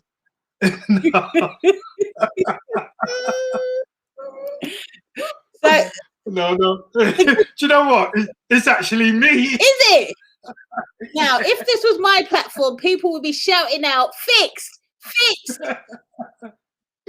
So, you know what? You can go and check the numbers. Log on, check the numbers. I always play my birthday. So my birthday's in there, and you can say it's not a fixed, but you know what? The money goes right back into the children. You know, I don't feel the money, but it's amazing. I've won myself. I hear you know? You know what, Cosmo? It's sod's law, because you come back on here. That's yeah. you look bad. But no, I know you're fully transparent, and I'm sure you deserve it, and you know it's coming back, like you said, coming back to a good cause. The good thing since you've been away is I know myself that a couple of people have already signed up. I have yet to give away, because Cosmo, ladies and gents, he was blessed enough to give away 4 vouchers, each of the value of £5 for next week's draw. I'm not going to hold on to them. We're here till 12 o'clock. And all we need, as he said, is a phone number, email, to make sure that they're over 16 and that they have a UK bank account. And what I'm going to do, I'm going to be asking you a couple of questions, literally as soon as, well, no, I'm going to do it a little bit later. Like I said, at 10 o'clock, I'm going to be asking a couple of questions around One Love Lottery. Very simple. And I'll give you a hint as soon as we get to the 10 o'clock mark. And that is just basically, I felt it very fitting that we've had a couple of people on here that's been with us from the morning. And I know they're going to be with us until the witching hour. And I'm going to give everybody a chance to win one of those vouchers. And you know, it's not even about that. It's like you said, it's gifting. So the answers are so easy. And if you don't get them, we're going to be giving them away anyway, because I can't keep them. So thank you so much, Cosmo. I love the fact that you're a winner. Anything to add? Thank you. Yeah, can I just say thank you to Hugh, Patrick, and V for logging on and supporting straight after I was broadcast today. Yeah, so thank you guys very much. And I hope you guys do win. Hope you guys do win. Good luck. So good luck to everybody, and thank you for the continuous support. And One Love Lottery is not going anywhere. My mission is our children, you know, so you have to just fix that in your head. It's about our children for me, and the fun way of earning money, generating community wealth is the game for you guys. You know, and we're going to introduce a few more new games this year as well, smaller prizes, which you can just log on your phone and win prizes, you know. So it's about us and our children. I'll take care of our children, you take care of yourselves. Just put your pound in. But thank you all so much, and thank you, Black Wall Street London. Thank you so much, Cosmo. It's been a pleasure to have you on the platform earlier and today, just to give us the results. Again, I think it's sod's law that you won in your own draw today, but again, that's how it is. I'm so happy that you've had some sign-ups already. That's what we're about today. We're prompting real-time sales, sign-ups, and Black Pound Day sales. So let's support and shop with each other. Cosmo, I know you're busy, man. You just came back to give us the results. You've done that. I want to wish you love. Thank you, my darling. Again, we'll be in touch on the other side of this. Ladies and gentlemen, Cosmo Morgan, One Love Lottery. Thank you. Thank you. Thank you all. Thank you very much. Yes, I love that so much, fine, ladies and gentlemen. Just while he's in the green room, entering or exiting the studio, should I say, that was Cosmo, One Love Lottery, connected via Anthony, Ultravision TV. The One Love Lottery is excellent. It's a weekly lottery committed to raising money for young people in the UK. All of the money goes back into the community. You can enter. It's drawn every Saturday. It's literally just £1 a ticket, and you can win a potential £25,000. Didn't win that today. but you can play the lottery and support your community. Every ticket purchased makes a big difference to people's lives, and he's given us examples of that. So yes, buy your £1 ticket. You have different purchasing options whereby you can do, I think, a 3 monthly, a one-off purchase, or a subscription type thing. So go to www.onelovelottery.co.uk and check it out. Okay, my fine people, let me remove graphics. We have got another king in the green room, and I've been waiting for this king for some time now because I think what he does is amazing. Hold on, let me just get rid of captions. Listen, we're supposed to be going to an ad break because King is supposed to be on in 20 minutes. But do you want to wait that long in the green room, my king? All right, listen, let me see. Obviously, I can't hear him because it's in the green room. But what I'm going to do is I'm going to give you a quick introduction to this king. Because we have got time. I can come right. Yes, I can come through now. Okay, this is a quick introduction because I don't want to take up his floor space. But this is King Shane Sandiford. And he is, or he runs The Shack. And we were connected via email introduction by Michael Wallace of Kickoff at 3. And I took a moment to kind of check him out. And I was totally inspired by his platform. In particular, there was one interview that stood out for me, but we'll touch on that bit that a little bit later. You can see I'm losing my speech here because I'm super excited about this, because I feel it's a topic that warrants addressing. And we've heard about women all day long, no disrespect, of course I'm one myself, but this is flipping it on its head, and we're going to hear from the men's perspective. And that's why I'm so super honored to invite Shane onto the dance floor. Come on, King, come through. See, Shane. You are far too kind. That is like the nicest introduction I've ever had. Reflections on you, my king. Reflections on you. How are you? I'm well. I'm well. Just fighting off. I've had a kidney infection the last couple of weeks. I'm just fighting that off. Wow. But I'm okay. I'm good. I'm still here. God giving the Almighty thanks, and yeah, I'm all good. Well, you look absolutely amazing. Are you a musician? I see a guitar in the background there. I used to be. Yeah, that's just there for decorative purposes. That means that you are. That means that you are. Musicians are often shy in their talent, I'm telling you. But listen, all joking aside, Shane, thank you so much for blessing us with your presence. Like I said, we've been talking all day long, and it's kind of taken that women's perspective. We've had women in business. We've had Leona Wilkinson with the Let's Get Uncomfy table, all good stuff. But I was, again, pleasantly surprised by your platform. And when I kind of looked into what you were doing, it's called The Shack. I told you it resonated straight off because my little brother's name is Shaka. So I was like, yes, loving this straight off. I know there's no correlation, but that's how it hit me. Listen, can you tell us a little bit about The Shack? Because I don't want to speak your thing, and just let everybody know what you're doing with it. Yeah, so I mean, The Shack was a little project that I started amidst lockdown. So I've been talking with friends and relatives about doing something, just having conversations really. As a young man, I found myself getting into a lot of trouble because I had no outlet, I had no one to talk to. I'm not talking about like police and stuff, just getting myself into sticky situations. And yeah, I just needed an outlet and have conversations with other men and, you know, boys my age and whatever. And yeah, like I say, it was something I thought about like last year and just thought, you know what, it's time to take action really. And so, yeah, just kind of thought to myself, well, you know, what's the worst that can happen? Spoke to a couple of my friends and just added it and just put it up on the internet for people to hear. I was saying to someone yesterday, it was kind of like it was a selfish thing really to start off with. You know, like I say, I never had those conversations. I weren't able to have conversations with my peers or with men of an older generation.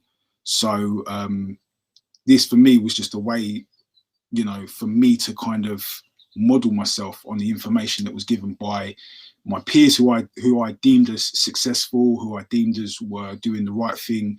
And just really was a chance for me to kind of take heed to their advice, or just listen to what they had to say, and you know, take the bits that I like and apply it to my life, really.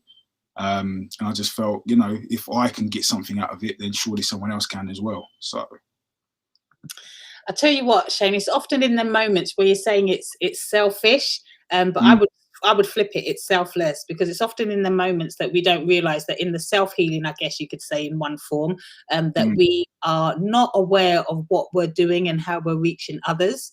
yeah. For those of you who just kind of are not getting this, you know, the Shack is a podcast basically, and I should have said that. it's literally a platform where men can discuss what makes them tick. This is your words, and how they navigate their way through the transition into manhood. That statement itself is everything for me. You know, I'll tell you why, Shane. Sorry to cut you. It's because we do it all day long as women, and it's very rare that I see this type of platform for men. Yeah, I mean, yeah, I really, like I said, you know, it was selfish, but you know, I think having to be selfish sometimes is a good thing, and I really enjoyed kind of creating it and kind of having conversations with different men of different walks of life, and just getting to know friends, you know, like some of the people I've known for 15, 20 years, and you know, in this one kind of setting of sharing, you know, I get to see a different perspective of them, kind of understand them differently. And it was just a project of love, really, self-love, and in order for love to be shared, you know, just kind of, I think it has a sense of authenticity, and it really has this sense of kind of just this communicative energy that kind of allows people to just share and be open and be honest and just live and love, you know. You know, that's got to be coming from your core, because I've said this before. I've got a friend, her name is Valerie Maxfield, wearing her t-shirt now. She has a show called Standing in My Truth, and this is what kind of I just got goosebumps, because this is how I got the same feeling from your platform, and I haven't spent a lot of time on it, so it was kind of like very impactful for me.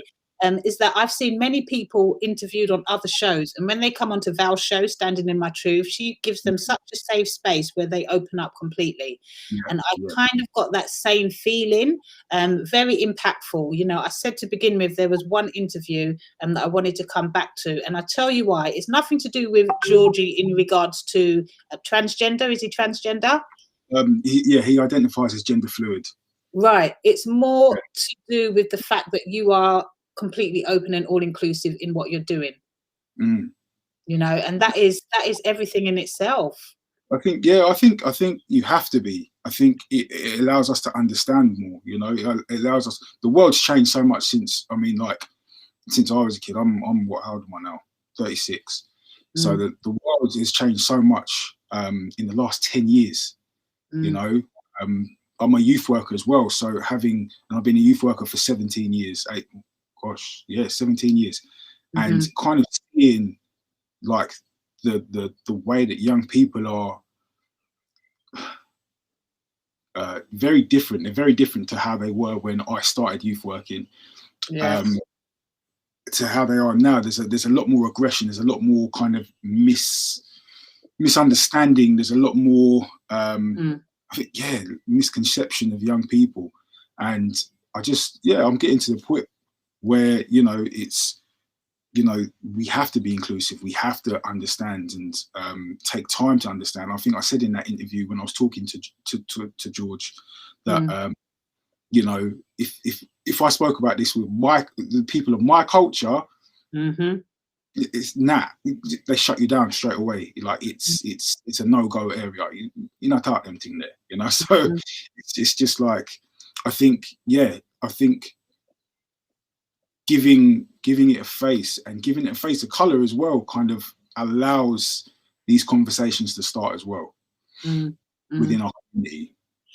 it's weird because it almost feels like, you know, without sounding too dramatic, it seems like dangerous waters. You just made reference to the type of things that you were able to talk with Georgie about. Sorry to keep using him as a reference. However, that's just one of the things I picked up on. And how you reference that to, you know, you just can't talk about that in our culture, so to speak.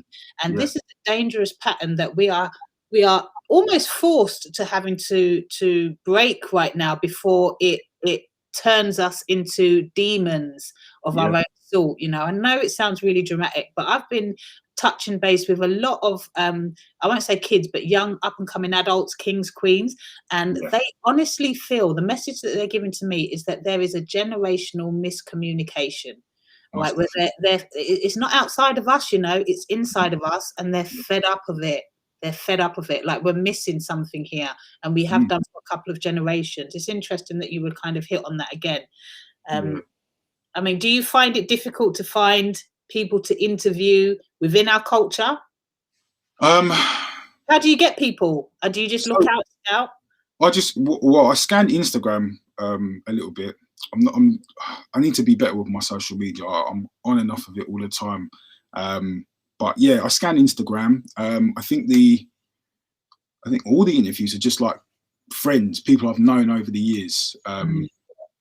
So yeah, but I'm looking for more people who just want to tell their story, people who feel that they have something to say.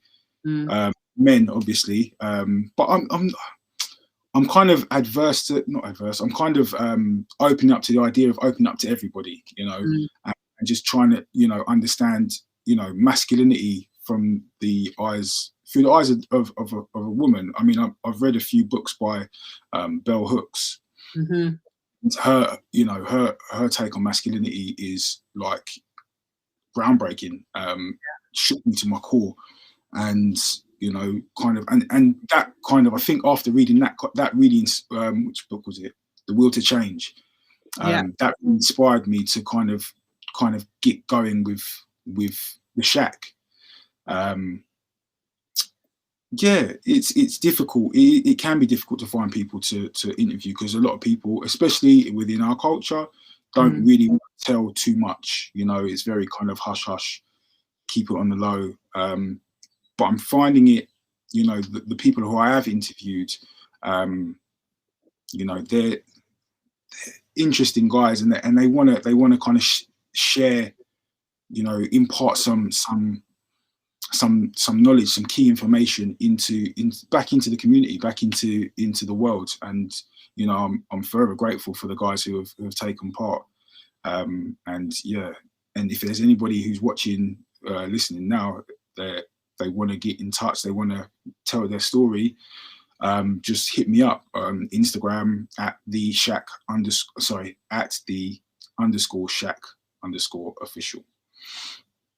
Yeah, I mean, seriously, I really want to commend you. You keep saying that, or you said that you're thinking of maybe opening it up to everybody. I mean, that's a great idea, but I think the concept that you have, I mean, you know, we've got a couple of open table discussion segments on here, but I haven't seen anything quite like how you're doing it. And you told me before that you work with kids, you know, and I'll tell you why this really resonates with me, because it feels like, and excuse me for just judging, and this is no judgment meant, that it feels like that the people who you've interviewed, as kids, if they did have a little bit of a stable ground, wouldn't turn into the people who you've interviewed. Does that make sense? So it's almost as if you can bridge a gap. I believe as much as the women need it, the guys need it. You know, most definitely. When you say you work with kids, what do you see there? What has this current climate shown you? They're angry. Yeah. They're really. Sorry to cut you. How old is kids?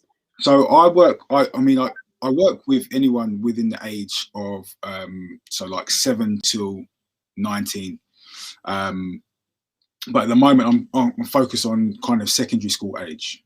So I'm working with year 7, so that's what, year 11, 12 till 16. And you know, a lot of, even like coming in year 7, you see a lot of lot of young people feeling that they need to prove themselves already. Mm-hmm.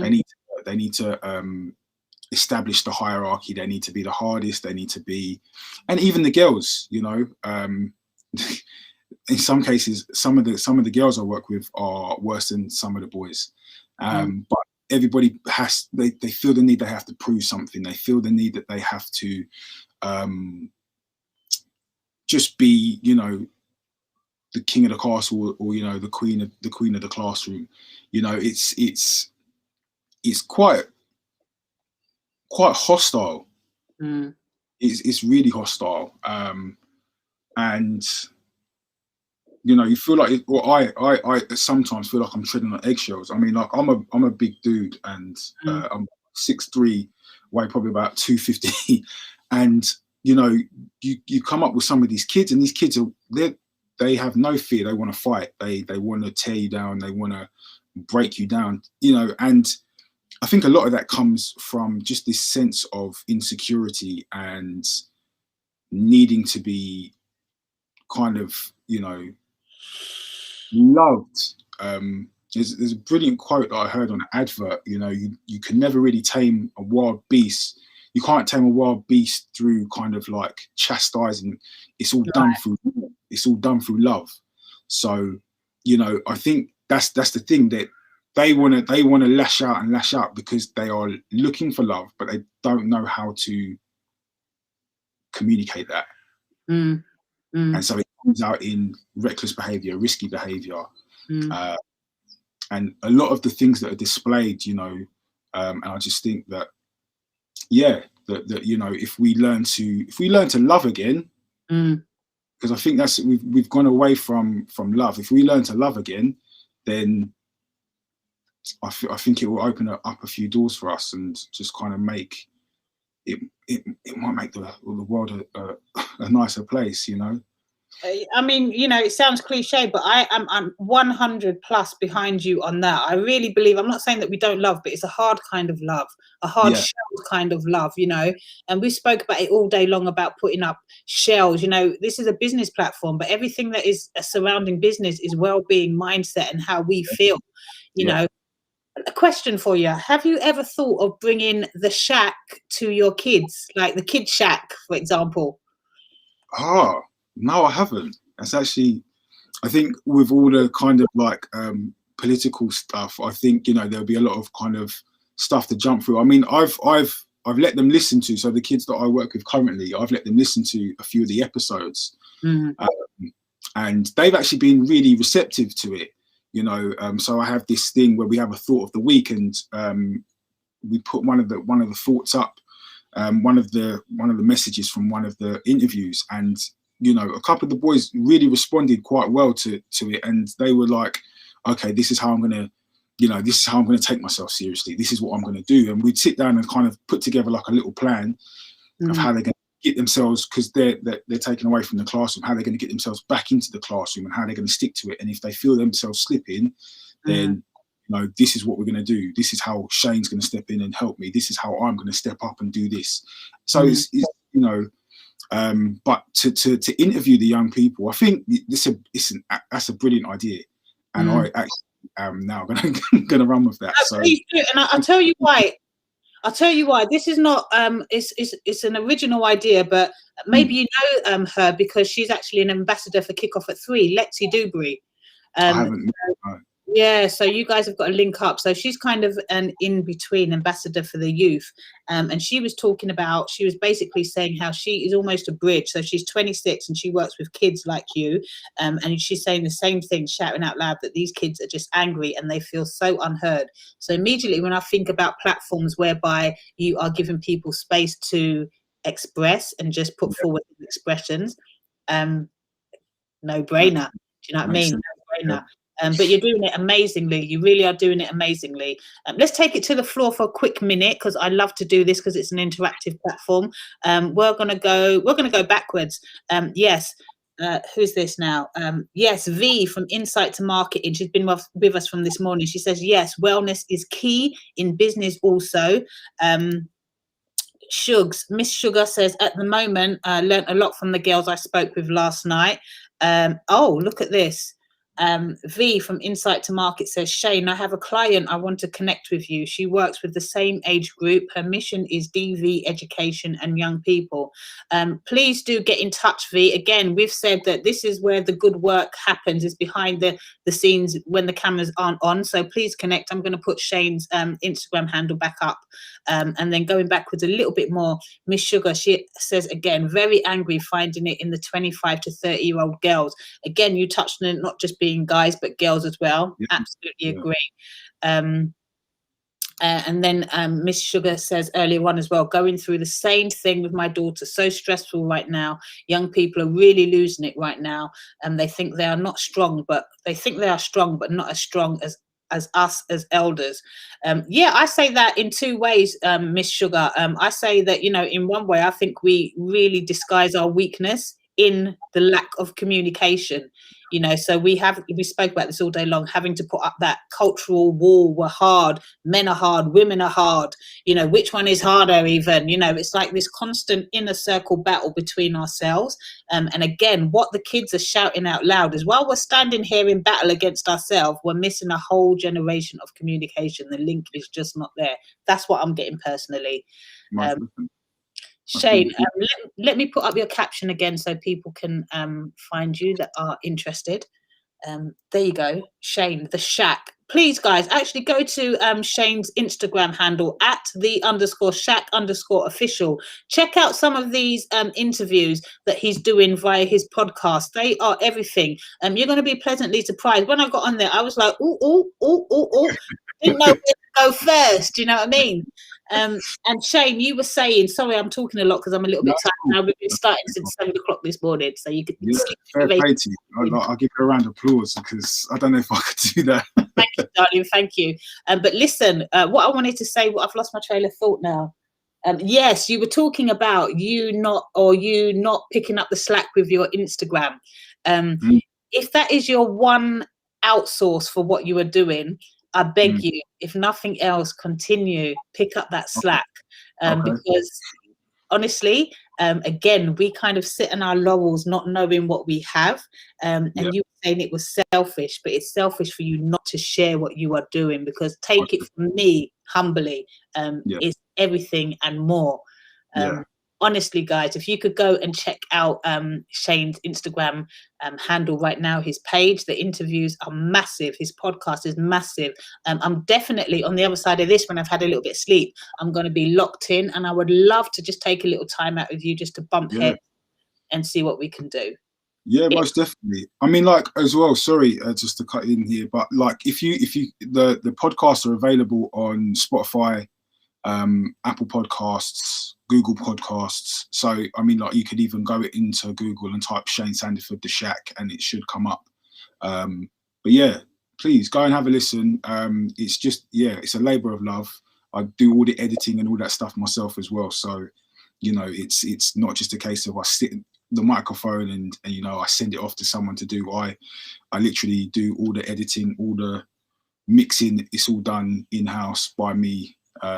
So yeah, it's like I say, a labor of love, but I've really enjoyed doing it. And, you know, if I can help somebody, or, you know, if someone just has, you know, listens to an interview and they're inspired, then, you know, I've done my job. So I appreciate it. Beautiful. Okay, I think that's going to be the call to action. Shane is also looking for people to interview. So if you are interested, or if you know anybody that this could be beneficial to, that can benefit from this self-healing, just letting it out. It's literally a platform whereby you can, it's a platform of expression. That's how I would sum it up. Shane King, you are beautiful within yourself, man. You're so humble at what you do. I wish you could kind of get a bigger scale. Maybe it's good that you don't shout out loud what you're doing, because it's almost as if you're sitting on something that just doing this and doing that. It's amazing.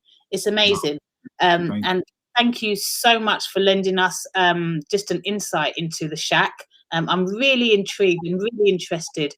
I love the fact that you're working with kids right now as well. I'd love to talk to you on the other side in regards to that, and just go from there.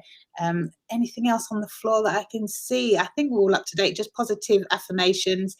Any last words?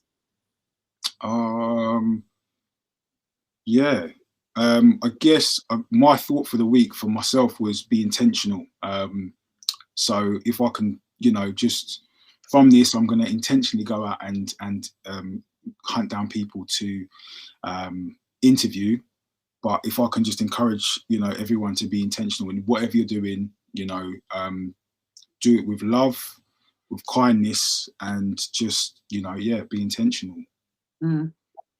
Can I just ask you one last question? Sorry, Yeah. do you have any restrictions around who you're looking to interview, or is it anything goes?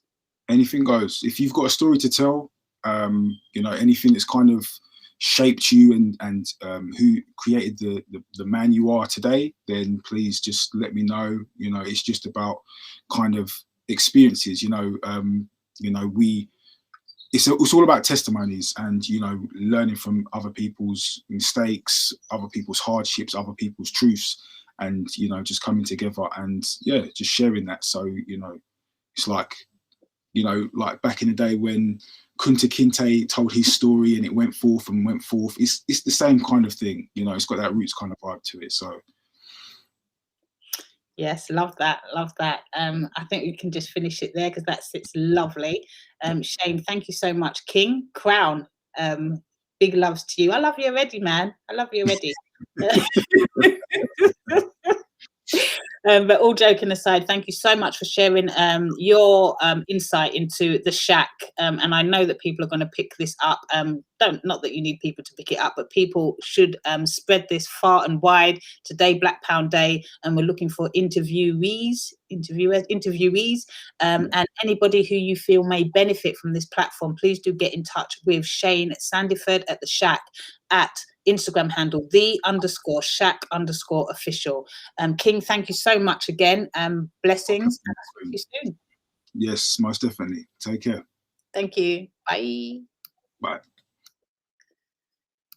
Yes. Okay. So, after Coach Astrid put me on a high, as she always does, because she is such a bundle of energy.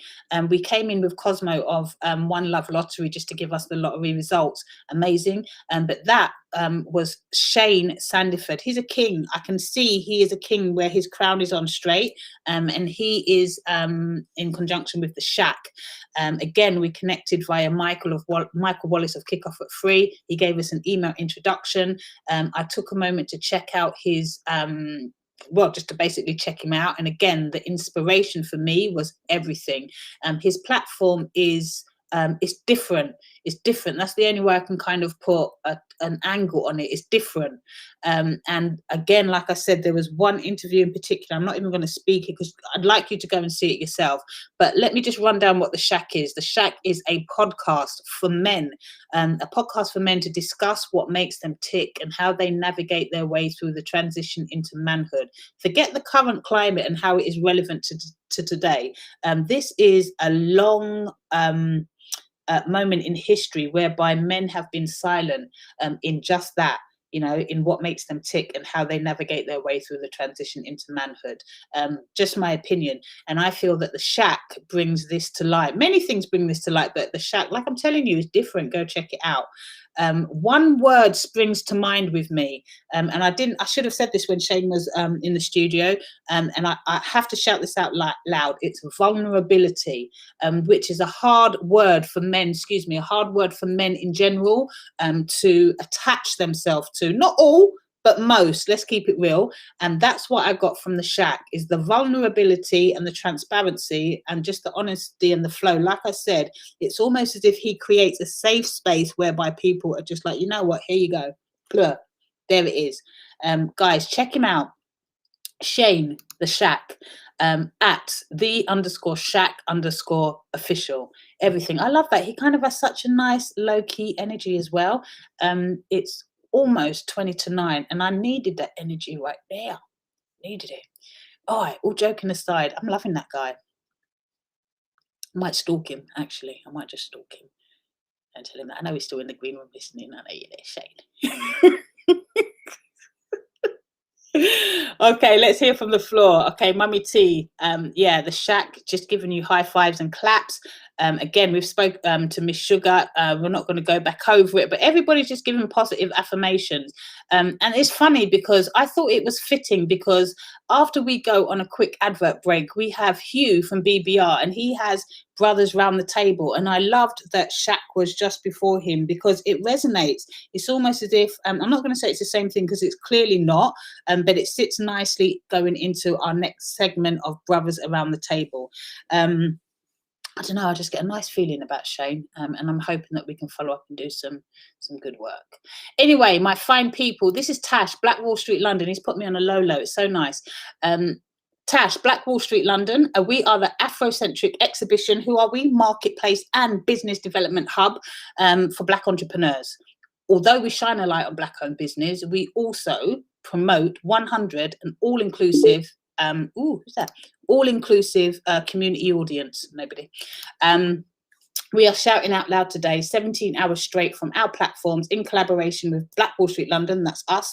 Black Business Recommendation. You know who they are. They are a Facebook business group and business with a 10K plus following, doing amazing things on ground level. We stand alone in our own right, but today we are here uniting as one.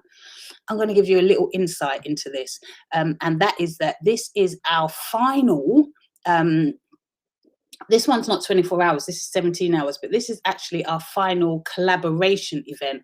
You know, Black Wall Street gonna go on and be doing their own thing, as we started off alone. But this is our final collaboration event. So this is actually special to us. And reason being, you know, we're sliding out of lockdown now. So people have businesses that require their full attention.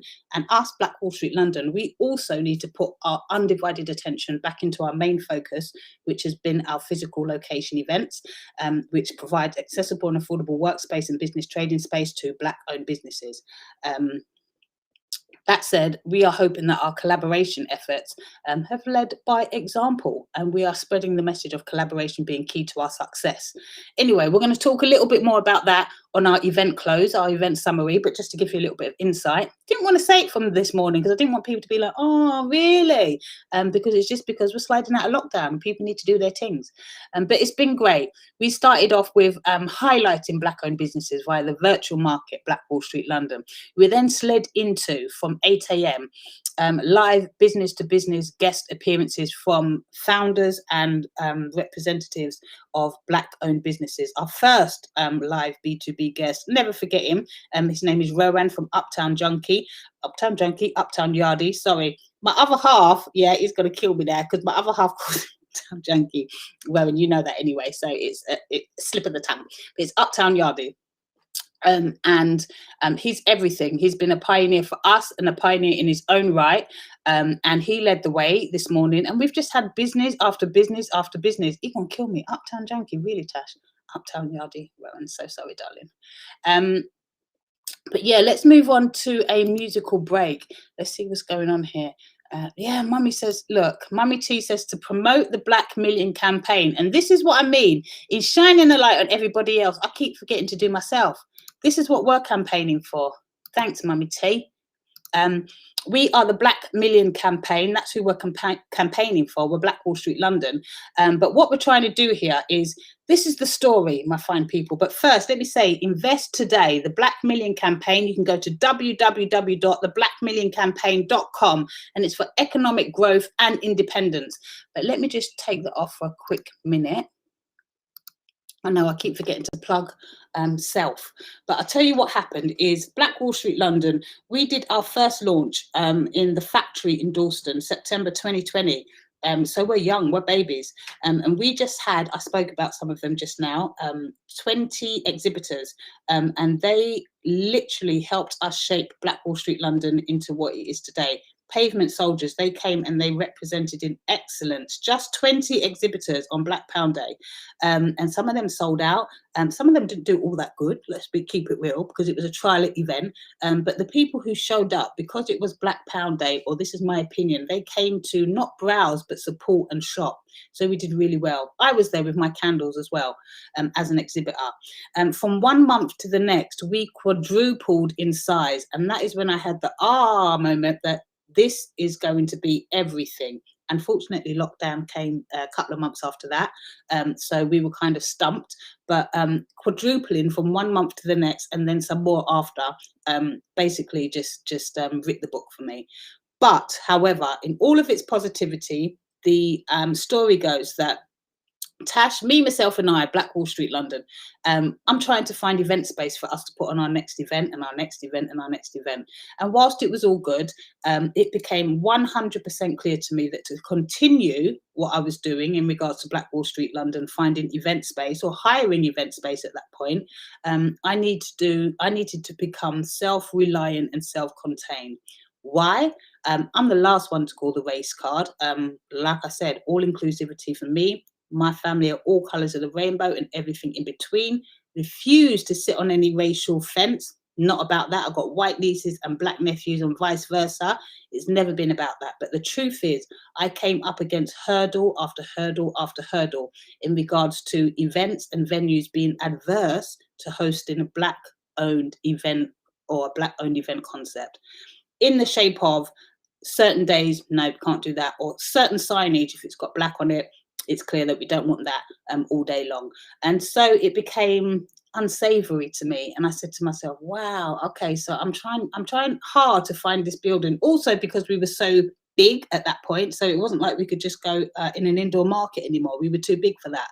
So the events that I was looking at, it just got a little bit shabby. So I said, you know what, I need my own building. I need to do this on our own ground. And my core inspiration, as I said to you before, is Black Wall Street.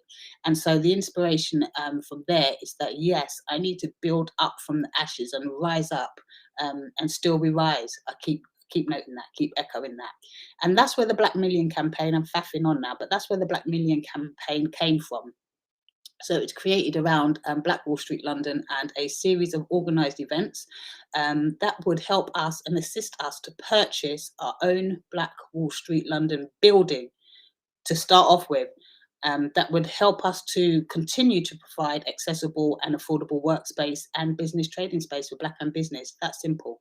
And then once we're done with our building, we can continue to duplicate the Black Million campaign because we have a database at this point of the Black Million, and we can duplicate it again and again and again to assist other Black-owned businesses, other Black-owned charities, foundations, however which way we want to go. So that's the essence of the Black Million.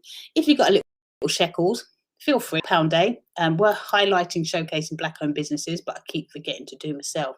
So there we are. That's what you can do. Most of you on here already are members of the Black Million, and I thank you all for that. But Mummy T, thank you, because I always forget, don't I? All right, what we got? We've got 15 minutes until Hugh comes back on. So what should we do? Should we have? Let's have a little something going on here. Hold on 1 minute. Let's put some breaks on. Let's do some breaks. You know what? Let's do this.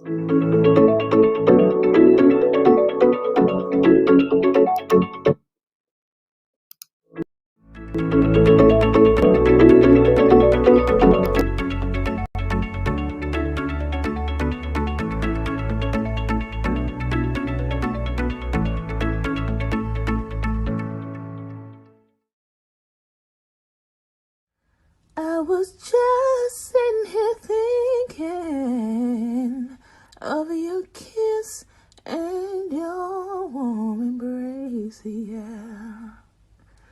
But baby, I would rather be blind, boy, than to see you walk away, yeah.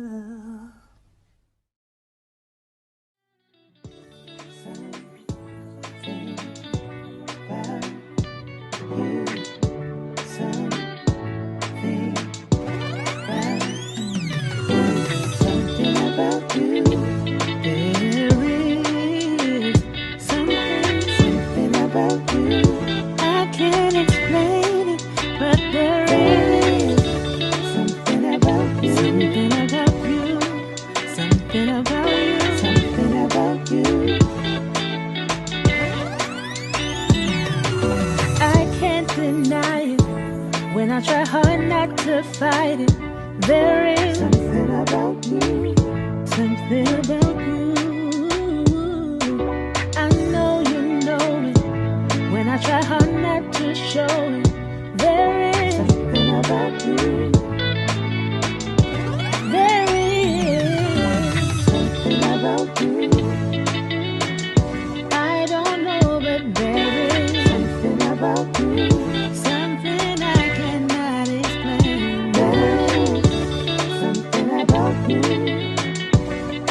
It's not only a touch, it's also the kissing and the touching and the touching and the hugging.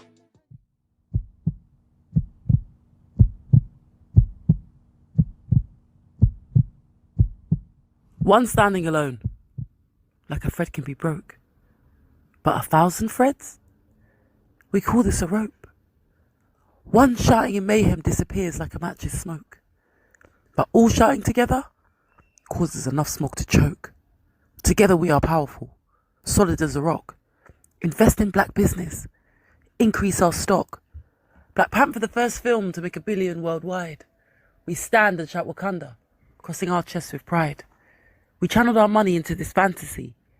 Well, now let's do the same for our reality. Invest in your siblings, plough and nurture our lands.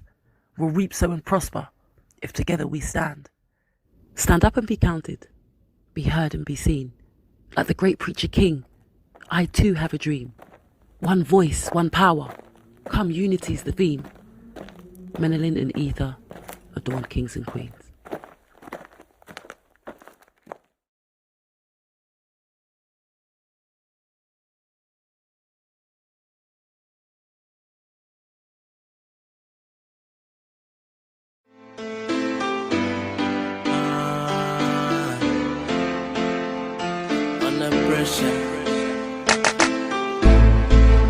Embodiment like butter. They get a youth just a suffer. You know say we are suffer, and we are suffer. New life, new life. System of pressure. New life, new life. Now if we think twice, we need a new life, new life. System of pressure. New life, new life. Now if we think twice. Can't get the bills, I'm holding up. Me have to make the money, got me use, I'm growing up. Tell us to keep me holding up. No matter where me go, me see the bills, I'm turning up. Me say, tell us I have to shine for me. No matter how hard, me not cry for my mommy. Me the on the battlefield where they feed the army. And if you're looking at me face, you will see the warning. Me have to speak my mind, cause me feel like there's a letter inside. Me not gonna squeeze no night, cause me feel like it will better in time. Me say a pressure. Me have to speak my mind, cause me feel like there's a letter inside. System of pressure. Me not gonna squeeze no night, cause me feel like it will better in time. New life, new life. System of pressure, pressure. New life, new life. Now if we think twice, we need a new life, new life. System of pressure. New life, new life. Now if we think twice. Body get weak and me have to drink tonic. Yo, me I wonder what I want in this a planet. Get a youth, we are straight money makers. But the government are straight money takers. We make free money, them a take it back. We stay up to the time, them a set it them a. That's why some youths, them a bust some shot. Cause some want see the food in the dirty pot. Government will never learn until it's them turn. Them not tax where them earn. That's why the fire have to burn. You know me no man, so nobody get me cross. Me try hold it down, yes sir. But nowadays things I get dark. New life, new life. System of pressure, pressure. New life, new life.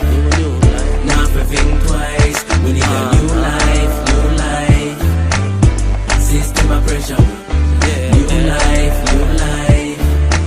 Now if we think twice. New life, new life. System of pressure. New life, new life. System of pressure. Now if we think twice, we need a new life, new life. System of pressure. New life, new life. Now if we think twice. You know we have to hold it up. Time just getting tough. Think just getting rough. Celestia.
I'm Kelly LaRock and I support the BWSL movement. I'll take you up to the highest heights. Let's spread our wings and fly away. Surround you with love that's pure.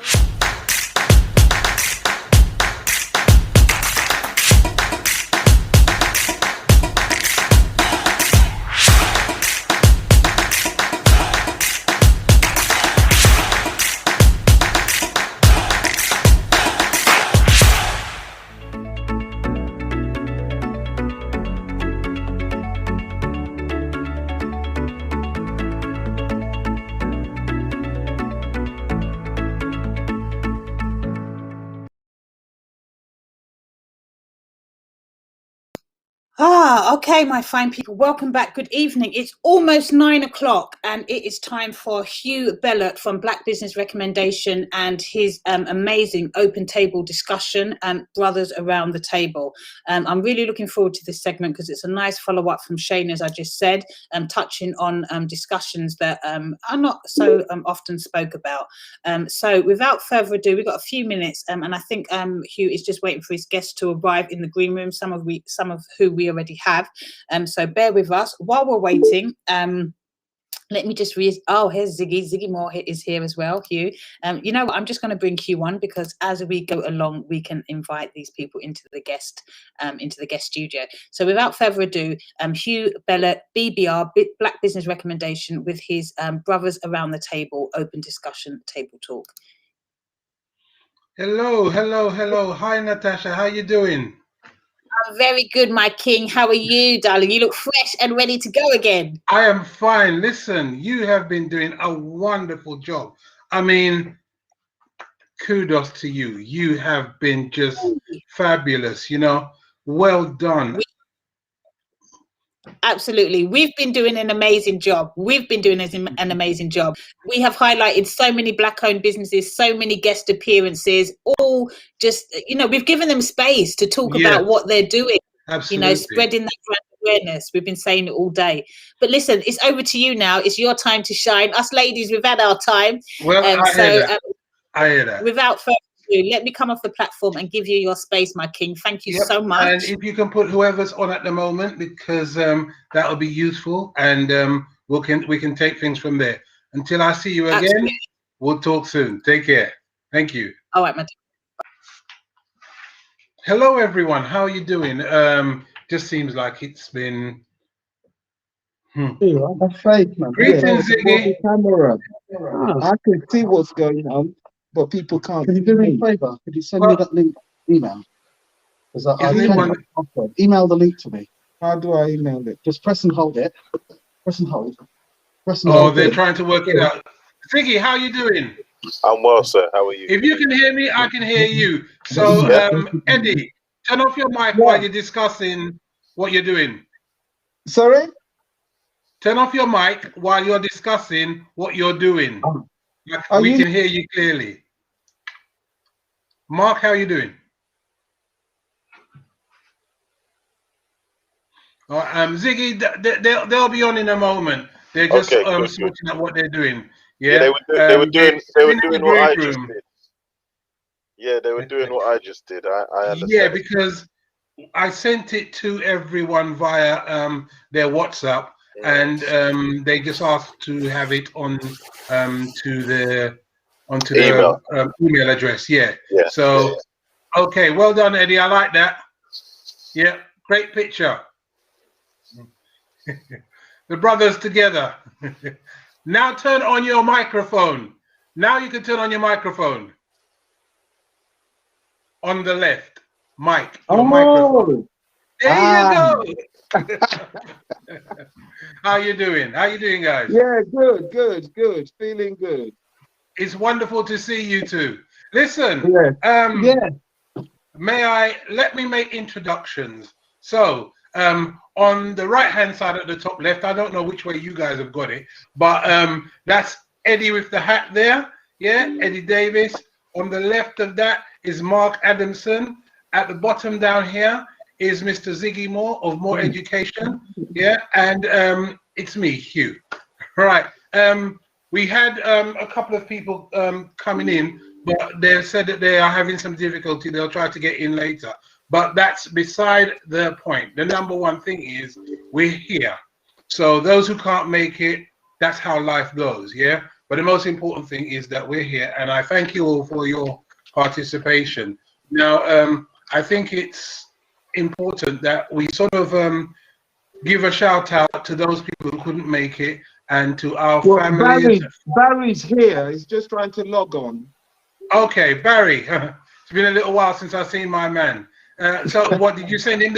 Where is he? In the same room, you guys? Yeah, but he's trying to get it on a bigger screen. So you Okay. might see all three Barry. of us in a bigger screen in a little while. Okay, but you'll have to squash yourselves together because there's only one camera. No, don't worry. We work it out. It's wide angle. Cool. You know what? The best thing about what you're trying to do is you are doing exactly what we're trying to do here. Communicate as brothers together, doing it together. Yeah? So there may be issues about getting it together correctly, but the good thing is you're doing it together. So, you know, I really do appreciate that. So I just want to start, before we actually start to talk, I think we have to give praises to our lost ones, family, friends, associates who have gone through the process, who have had, you know, bereavements. So, you know, a prayer to the heart to those people and those who have gone through, because what we're going to be talking about is somewhat related to what has happened or what is happening right now. Yeah. So again, thank you guys. When do you reckon Barry will be ready? Well, he's right here trying to get the email's not working to send it to his email address. I don't know if it's too late for you to send it, Hugh. But if you send me Barry's email, I'll send it to him. Let me just try again. If you didn't get it on your thing, did you? No. Let's go back. Hey Ziggy, it look like for old man to try work out technology. I mean, I'm not saying a word. I was the last to have a computer in my year. Oh my word! Oh so no, this is forgive getting me bad for my right now. technophobia. This is getting bad right now. This is getting seriously bad. Right now, let me start by saying, Ziggy, how has business been? I haven't seen you for so long. What's been happening? How are you at the school? How's things going? Business has been very well. Business has been very, very well. As you know, we transitioned from having our center to putting all of our classes online, where we teach English and maths for secondary school students. We also have additional classes in world and African history and financial intelligence. We're enrolling students every week. Things are going really, really well. So here's a question then. Are you ever going back to bricks and mortar? No. I'll never go back to bricks and mortar. I think So even I think the paradigm of the world has shifted in the last year. So many things, and another thing is education has also been exposed. So when I speak to a lot of parents, they for the first time had the opportunity to really see the teachers in their homes who are teaching their children, and they weren't impressed. They began to understand maybe why it is that their children are playing up, because the level of engagement, the types of things that are being taught, how it was being taught. I think not all, but some were exposed to the fact that isn't what they expected. And they understand, especially within our community, the need to have that something to support and to build their children, and that what they're receiving in school maybe just isn't good enough to get them across the line. That's a lot of the conversations that I'm having. So the fact that we're online means that, as opposed to being in a location where we had the reach of maybe North London, we've got students from all over the country at the moment, Manchester, Bristol, Luton, all over. So it would be doing our community a disservice to go back to a physical location. Wow. Can I ask what Ziggy you do? Are you a teacher? Yeah, I'm a trained teacher, but I operate a supplementary school and tuition service in English So and you're maths. working outside of the established schools? I do work outside of the Yeah. established Okay. schools. Yeah. That's why I was, when you said I'm never going back to bricks and mortar, and I'm thinking, how's he going to do that? You obviously work outside of the mainstream schools. Yeah. And okay, that's fine. Yeah. So we're Eddie. This is now called a virtual school. Yes. Yeah, exactly. Right? Now the thing is, Zig is right. That's the way the world is going now. You know, a Yeah. lot of the functions that we do in NHS now, much of it is going to be now pretty much on online platforms. Right. Because, you know, and from the NHS perspective, particularly community clinics that you can do online, GPs are diagnosing now online, etc. It means you can actually save money on bricks and mortar. You know, your land footprint can be smaller, condensing everything in an online platform. Although from a clinical perspective, I don't think it's the safest way. You know, there's nothing like getting your hands on the patient and actually, you know, source out what the problems are. But you can still do quite a lot from an online platform. Now you see, from it's good to hear that, but it's also one of the things about Ziggy, and you know, is when I first met him, my son was in turmoil. Yeah, because the way that the school system was working, while being a good student with ample potential, what the main thing was happening was he was targeted, even as a good kid, by those scrupulous teachers who decided that they, you know, whatever an issue, because I actually came to understand that there are some teachers who automatically have a voice in their head that belongs to your child.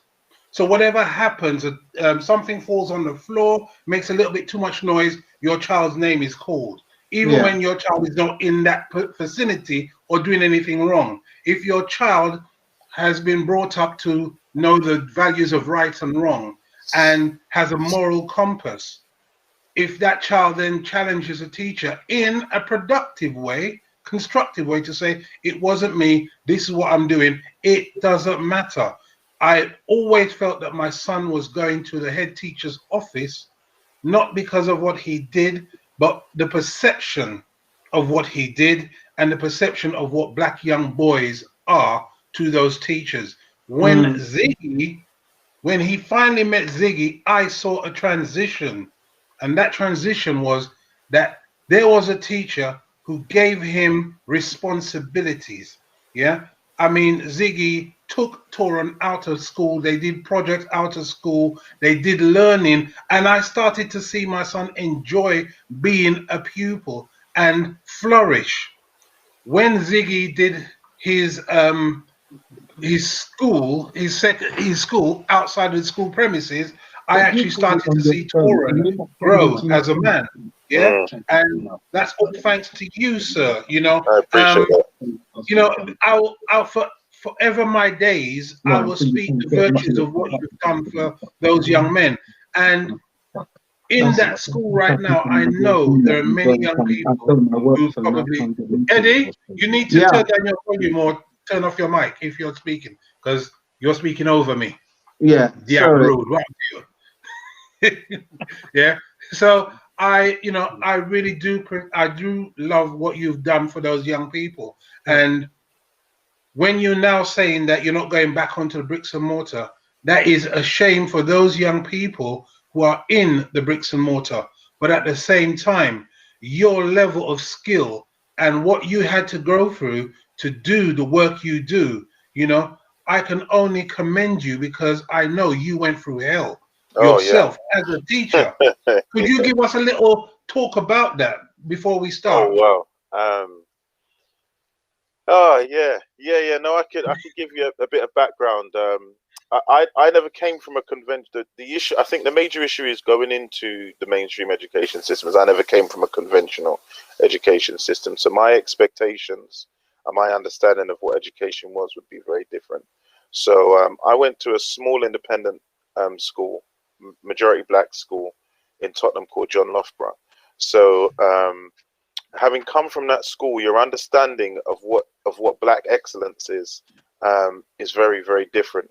So as you kind of already kind of touched on, what society's expectations of you are, and the expectations that are grounded within you are very, very different. And then what the expectations you're going to have of the children are. So I kind of stood out like a sore thumb within the education system. And for that reason, I wouldn't go so far as to say I was persecuted, but I always had difficulties operating in the system and continually found problems in I'd say a handful of schools in which I worked in. There were, if I was older now, I would have left with a lot more money. If I'd have known about HR and dismissal and all of these kind of things. But time and time again, whatever was thrown at me was always found to be untrue.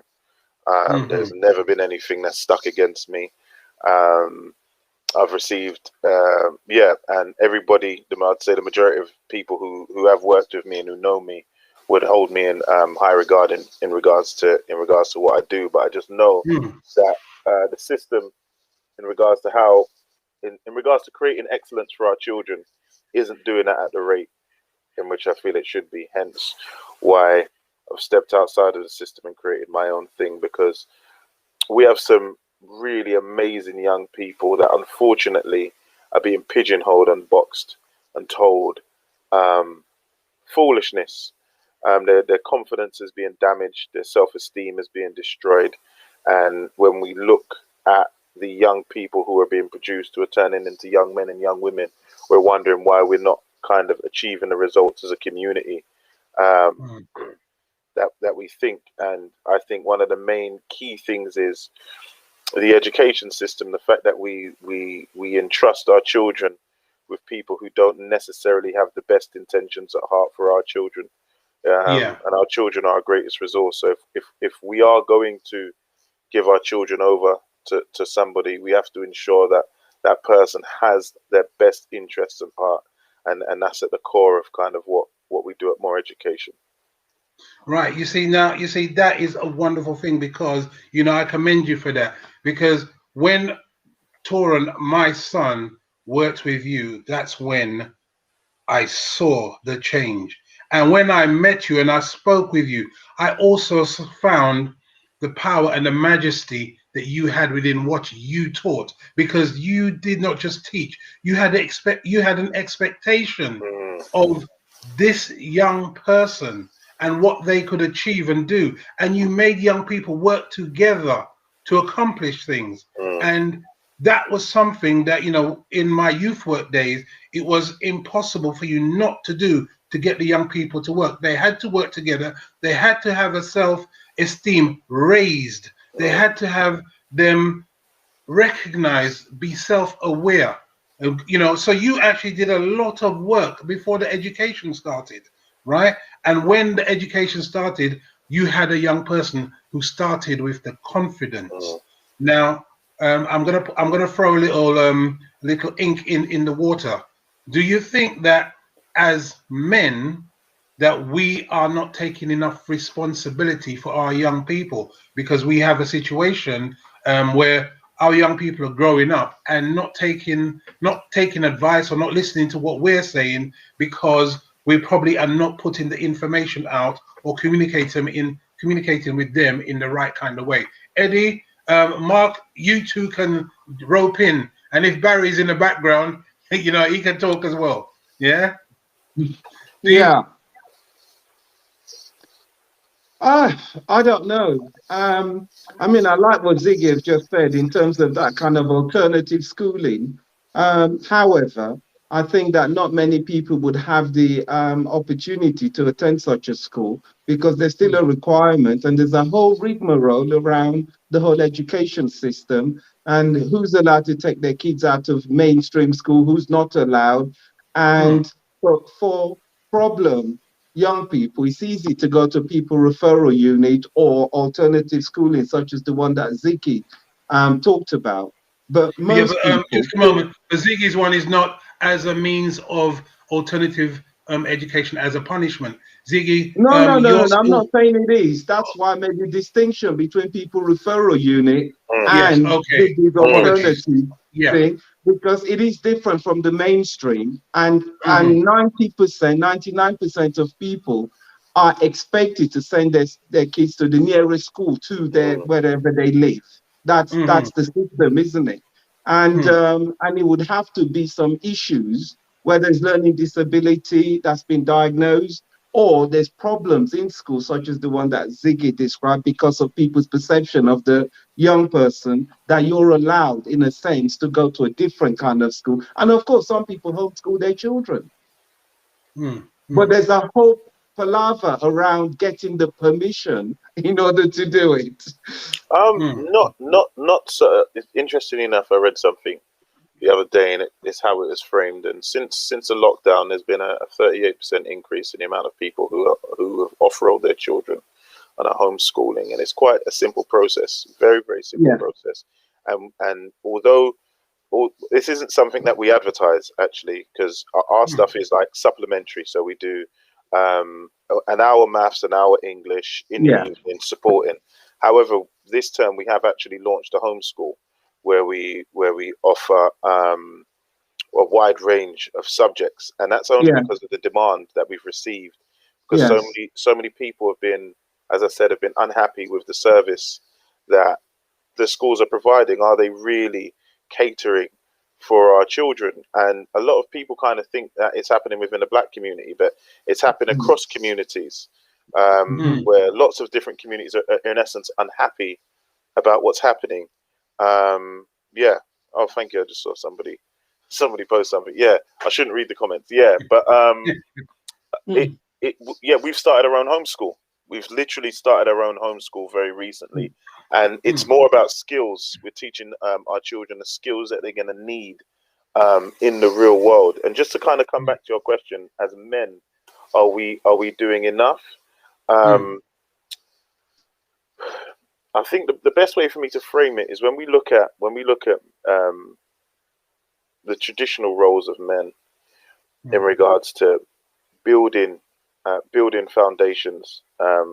Even if we talk about building civilizations, building institutions, we'd have to be honest and look at, in this country, for example, as a diaspora, what institutions have we built for our children? I will talk about. My grandparents were part of the Windrush generation. They came here. Everyone came here roughly around 55, 56. So we've been in this country as Caribbean immigrants for an extended period of time. 2 generations now. Yeah. What institutions have we built and established for our community to benefit our community as men? And I think that would therefore kind of answer the question. Don't get me wrong. There's been a lot of work, and there's been a lot of things to fight against. A hell of a lot. That ridiculous amounts. I'm very aware of it. But how much have we invested and put into building institutions for not just for us, because we've got some people who live in some really nice houses, live very comfortably, and have done well for themselves on an individual basis. But when we're talking about 3-4 generations. 3-4 generations down the line, what foundations have we put in place for those people? Because we're very quick to speak about how terrible young people are and how bad things are, but let's honestly look, and can we look into ourselves and say, how much have we been willing to sacrifice for the future of our children in this country and grandchildren in this country? That's what I would say. So a deeper question then would be, what is the role of the man today in society?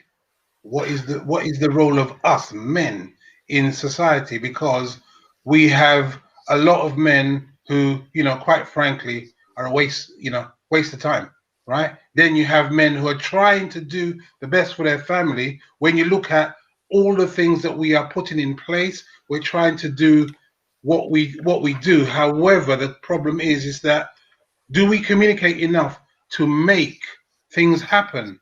Yeah, there are a lot of men who are out there, when I say a waste of time, basically, they're fathering children, but they're not raising children. I don't know how to put it in terms of, you're a man, you have a child, So you're kind of, I'll just say, as a baby father, but you're not raising a child. Yeah, With in other words, what you're saying is that there's lots of fathers out there who are not parents. Thank you. And okay, no, but the real question is, how do we then address the young people who don't have parental fathers as their parents? And it's all right that we're looking after ours, yeah, but what is it that we need to do to support those other young people who don't have a father figure? Can we do anything about that? What can we do as men to support that young person who probably is looking for a person who can speak to them on a level and provide them with a direction to make informed choices? Because we're okay to look after our own, but do we not have a social responsibility to try to support and raise our community? Is that too deep, or are we looking at, how do we go about doing that? Is what we're doing right now, talking and recognizing, the need to support, is that something that we need to do? There's always a need to support, in my opinion. I hate that word community, but okay. but as a people, as a Black people, there's always a need to support each other. Other communities manage to do it in a much more effective way. Still constrained, they haven't got carte blanche in this, racist society that we're all living in. But the Chinese find their way. Our cousins. The Muslims, I would say specifically Muslim Asians, find their way through all their Sharia processes, Sharia banks, Sharia schools, Sharia this, and they find their ways. But us, it's a good question that Zig is asking. How do you build institution? What are the blockers? What's stopping us doing it? We're fourth generation on, third, fourth generation on. What is stopping us? I'm going to be controversial, put my head on the line and say there's lack of trust. Everything begins with trust. There's lack of trust. That's why we're not getting together and building together. So I agree with you, because I've always found that, working with people, the first thing I do is look at the trust factor. Can I trust this person? That I don't have to look behind me when I say we're going to do something, we're going to do it, rather than say, oh, we're going to do something, and that person's just not there, not interested, pretends that they are not interested, and leaves me with a bag full of something for me to do, and we should have been doing it together. So one of the things is not only trust, but also ego. Because there comes a point in time where we're working together, and I might have an opinion as to doing something one way, you have an opinion to do it another way, and rather than us say, okay, then you know what, we both can't do it this way, we've got to find a solution, the ego kicks in, and before you know it, things are busted, because man's gone left, other man's gone right, and this thing is not being sorted. So it's about, how do we have to start working on that, and do we need premises or systems to put into place so we can start communicating, so we can build that trust? Just to jump in, two things. I often get very uncomfortable with the idea when I'd say it's a trope where we spoke about earlier about like men, specifically Black men from our community, and their engagement with their children and so on and so forth. It makes me very uncomfortable because we know there's, and it's not to make excuses, but we know there's a myriad of issues that don't allow men to be in the home, and don't allow men to establish and create families. Because although I appreciate Eddie isn't a fan of the word community, communities are built on families. And I think dissecting why is within our community we don't have solid family structures, because it's the codes within those family structures that establish the codes within our community that force people to be accountable. And ultimately it comes down to accountability.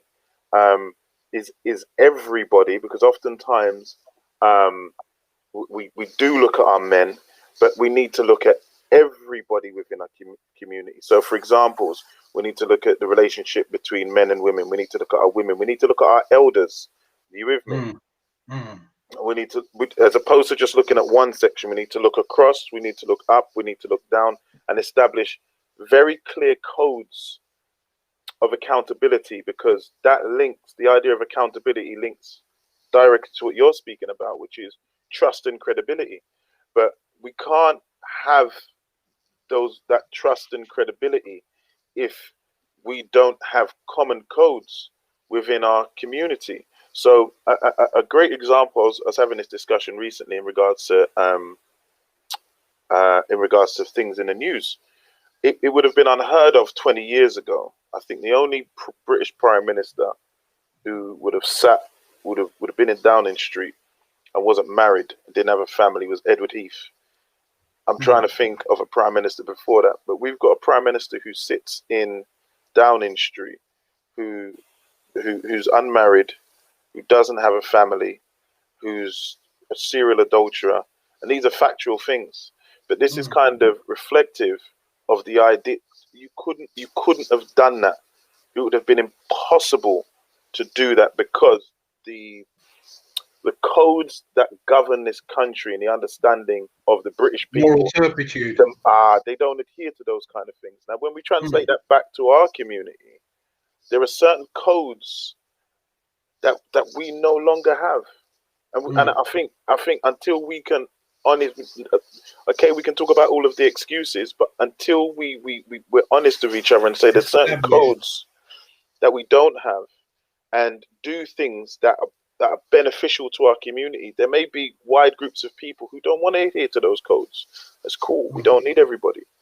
But in order to move forward and not have not suffer the pain that we're going through as a community, we need to establish very clear codes of accountability, and especially us as men, because accountability isn't something I tend to find that is strongly established amongst us men as a community. I didn't quite get the link to Boris Johnson though, as you were saying that.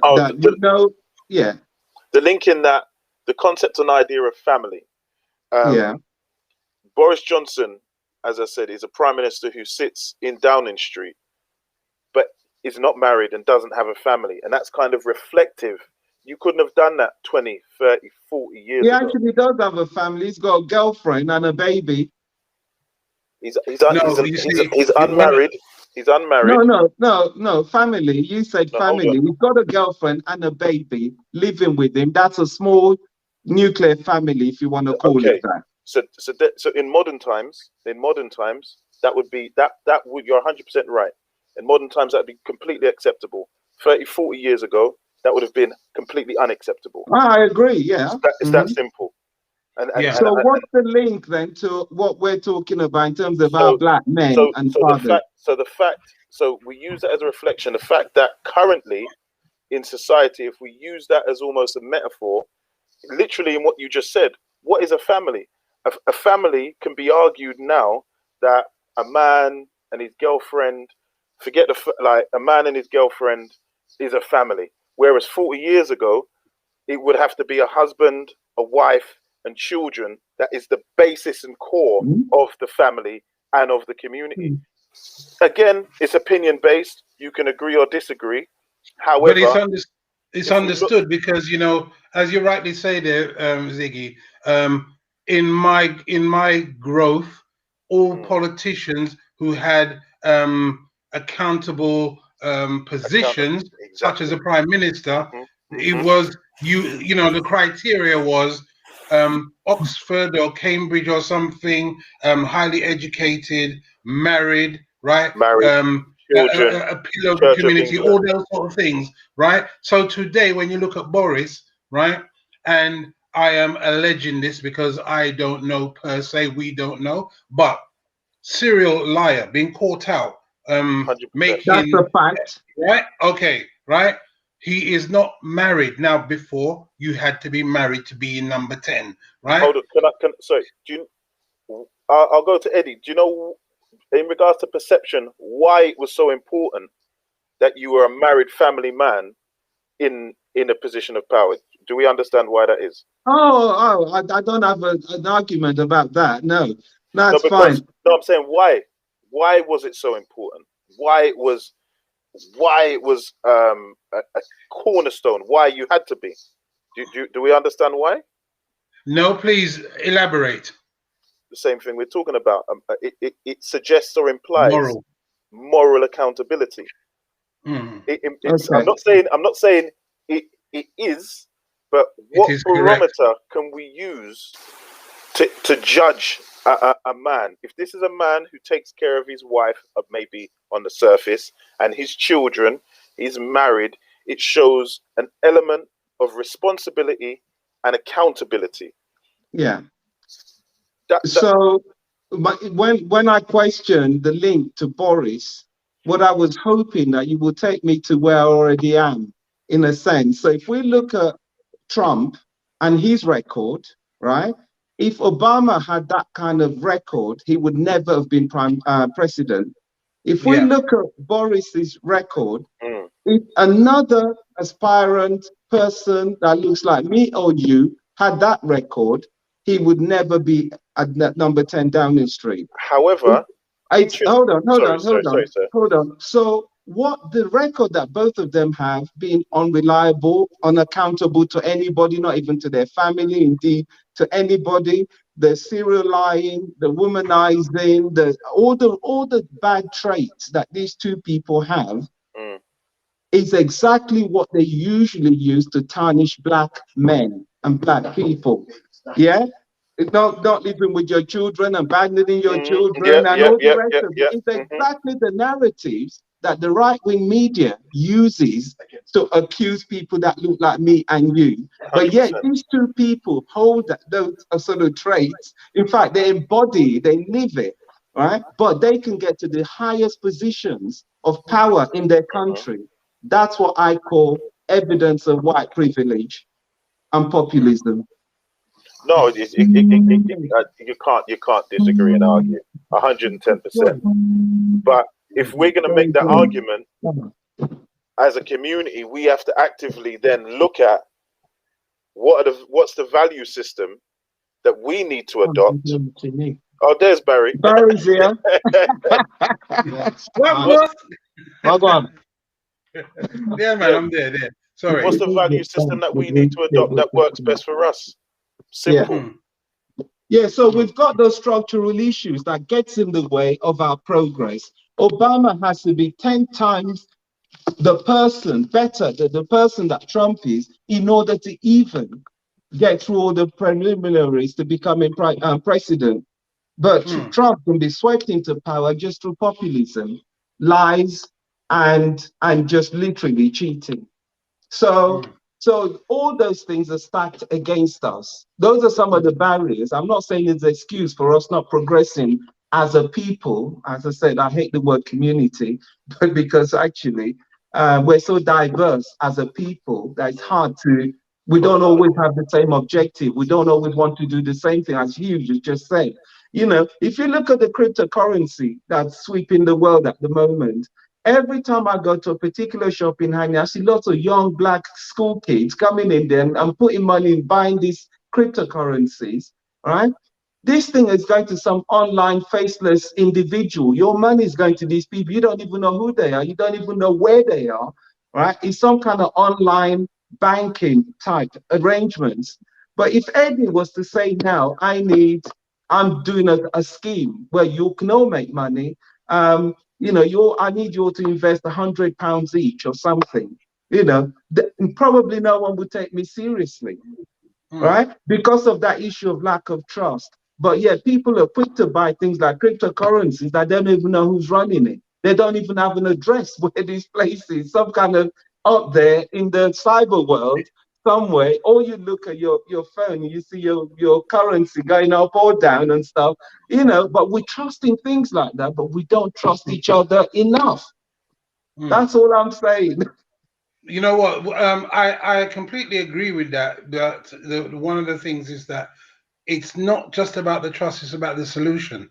Yeah. And to a certain degree, we have to work out how is it that we can find a way within ourselves to find a solution. Clearly, we're not going to be able to sort it out here and now. But clearly, what we need to do is to start the conversation to find out how do we get to that level of where we can work together and build that trust so we can do things in a constructive way. Because until we start doing that, we're always going to have situations like this where we talk and then, you know, we feel we got it off our chest, but have we put the brick down to lay the foundation for us to build upwards into, you know, concrete, into a building, into substance? Yeah. So, you know, go on. I just wanted to interject because as soon as you use that metaphor, buildings, construction, it triggered me.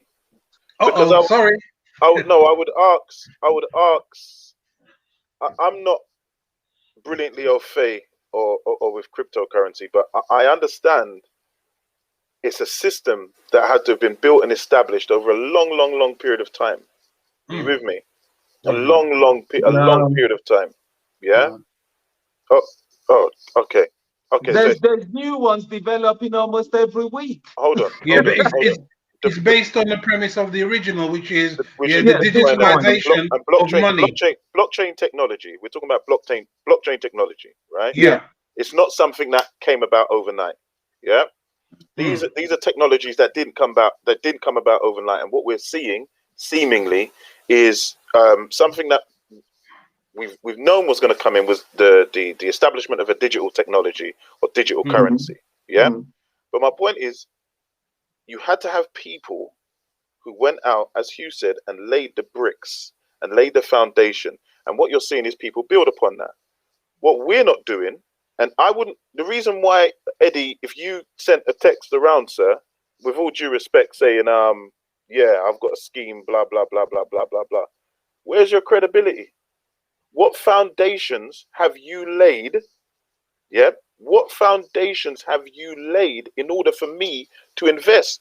The youths that you're seeing, yeah, and the reason why I'm not going to be dismissive is because I have a year 8 child, yeah, who's telling me about cryptocurrency for the last 6 months, and I've been ignoring him. Had I have listened to him, yeah, I would have. We calculated. I'd have made about 40K, yeah, since November.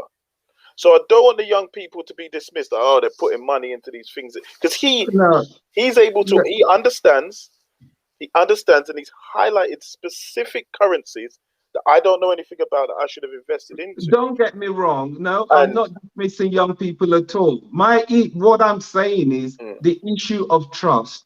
When you buy cryptocurrency, you don't know. All you've got is a name and some kind of online account.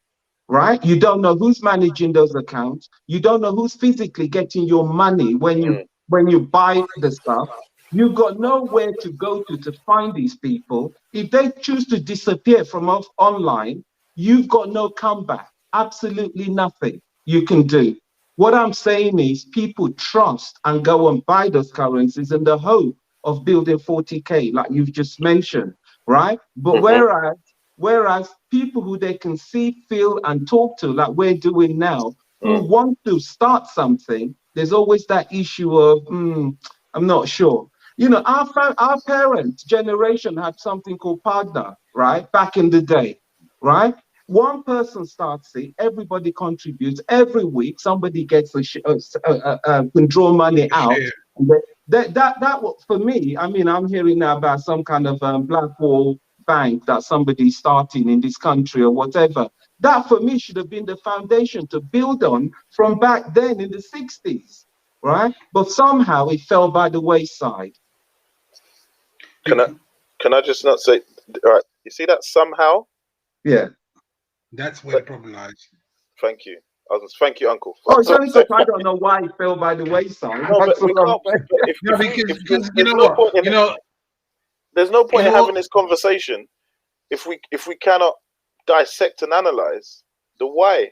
Because then, as Hugh said, we'll just continue going around in circles unless we can honestly and wholeheartedly dissect the why.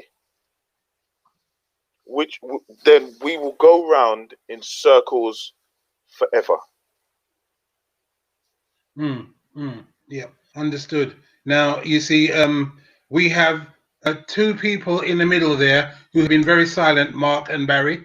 So your opinions as to what we're talking about here, and give us your take on what we've spoken about thus far. I was in the background just agreeing with Eddie, talking about the way that we measure family. In that the way that we look at people like Boris Johnson, etc., is in the highest levels of power. And if a black man went to court and had that same family structure, he would be seen completely differently. Yeah. He would be irresponsible. He's not married. Blah blah blah. But this man is running the country. Yes. And he had a girlfriend when he was married. And, blah, blah, blah. And you can talk about family in lots of different ways. Family can be two men, adopted child, all these blended families. You can have different kind of families. But what this man has done what he's doing is treated differently to how I'd be treated if I was in front of a judge or whatever. The way that I'd be seen by society would be different because I'm not married to my partner, child out of wedlock, and all this kind of stuff. Yeah, telling you. So here's a difficult question within that. Then is it then society's lessening of the moral values in order for everyone to become equal? And do we as black people walk on that road, or do we raise our moral values so that we can do the things we need to do? Because if we're talking about Boris Johnson and years gone past where he wouldn't have been prime minister, okay, we can talk about that for days on end. But the real effectiveness of trying to find a solution is to identify, as Ziggy said earlier, what is the something has laid on the wayside, identify that to then move forward as to what do we now put forward? What do we say, okay, this is how we're going to operate on this level so that we can actually produce something for our young people? Because the very first conversation we were having here was about legacy, yeah? And how do we promote legacy? So it's very difficult for us to actually just talk about what is Boris Johnson without us actually asking, how do we then make sure that we're not falling into that trap of, lowering down the moral values for us to raise our young people and for us to raise ourselves? Yeah? Is there something that we have to do for that? Yeah?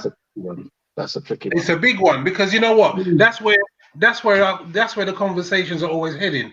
Are we open enough to talk about what it is that we are not doing correctly? Are we ready for that conversation? Yeah. Can I ask a question? Does anybody in the room have sons? Yes. Okay. Two of us. Yeah. All right. My sons. If your sons came home and told you, they may have done already, because they've impregnated a young lady, what would the general response be? Personally, well, it hasn't happened to me yet. It hasn't happened to me. Yeah. But however, do you want to go? I would say that I would be disappointed to a point, because I think that he has his whole life in front of him, and having children is a big responsibility. Yeah. And I wouldn't want him to neglect his responsibility, and that is going to be a life-changing decision for him. So I'd rather he didn't, and pursue all the different opportunities that he has in life before having the responsibility. placed upon him. Yeah, and you would express that to him. I would tell him that, but but beyond that, it's his responsibility. I can't tell him what to do from there, because he's already done. Yeah, so you just support him the best you can. Yeah. What can you do? You can't put it back once he's here, that baby. So you see, for me, on a personal note, I would be very disappointed. However, if my son came home and said his partner was pregnant, the questions would be, moral values, as in how I've raised him, what the expectations are, and what his responsibility is going to be to that child. It is not going to be a situation where I will say, oh, I'm really proud of you and, well done. It's not that way. It is, okay, maybe you've made that decision for yourself that you want to have a child, or maybe it's an accident, because I know we have spoken at length about using protection and knowing your partner, and you and your partner have spoken about that, so you know what should be done. If an accident has happened, condom burst, because I can't see any other accident if you're wearing a condom, right? Right? But, I would say that then I would support him, but it's not about me supporting him. He has now taken on board a responsibility for life, or at least until the child is 18 and makes their own decision to leave home and go and do whatever they're doing. But you have also got to assess his ability to be supportive to that new child. And not every young person are the same. Some are more mature than others. So you have to assess your child and see what support they need in order to ensure that they can support the newborn. And absolutely, absolutely. Goes without saying. Yeah, you are quite right. Ziggy, you asked the question. So what's your answer, and why did you ask the question? I asked the question two reasons, because I heard a lot of people speak about the son. I heard a lot of people speak about the child, but I never heard anybody speak about the responsibility of the woman that he's impregnated. Because the reality is, when your son impregnates a woman, he's now responsible, as I'm sure we all know as men, whether you like it or not, you're responsible for that child and you're responsible for the woman. I would then also ask, if why is marriage not on the cards? Because what has been created now is what would traditionally be seen as a broken family. But as men, if we're talking about, we're speaking about us as men and we're speaking about our sons. Because the reality is, one of the key things that we have to stop whether we like it or not, is the idea of broken families.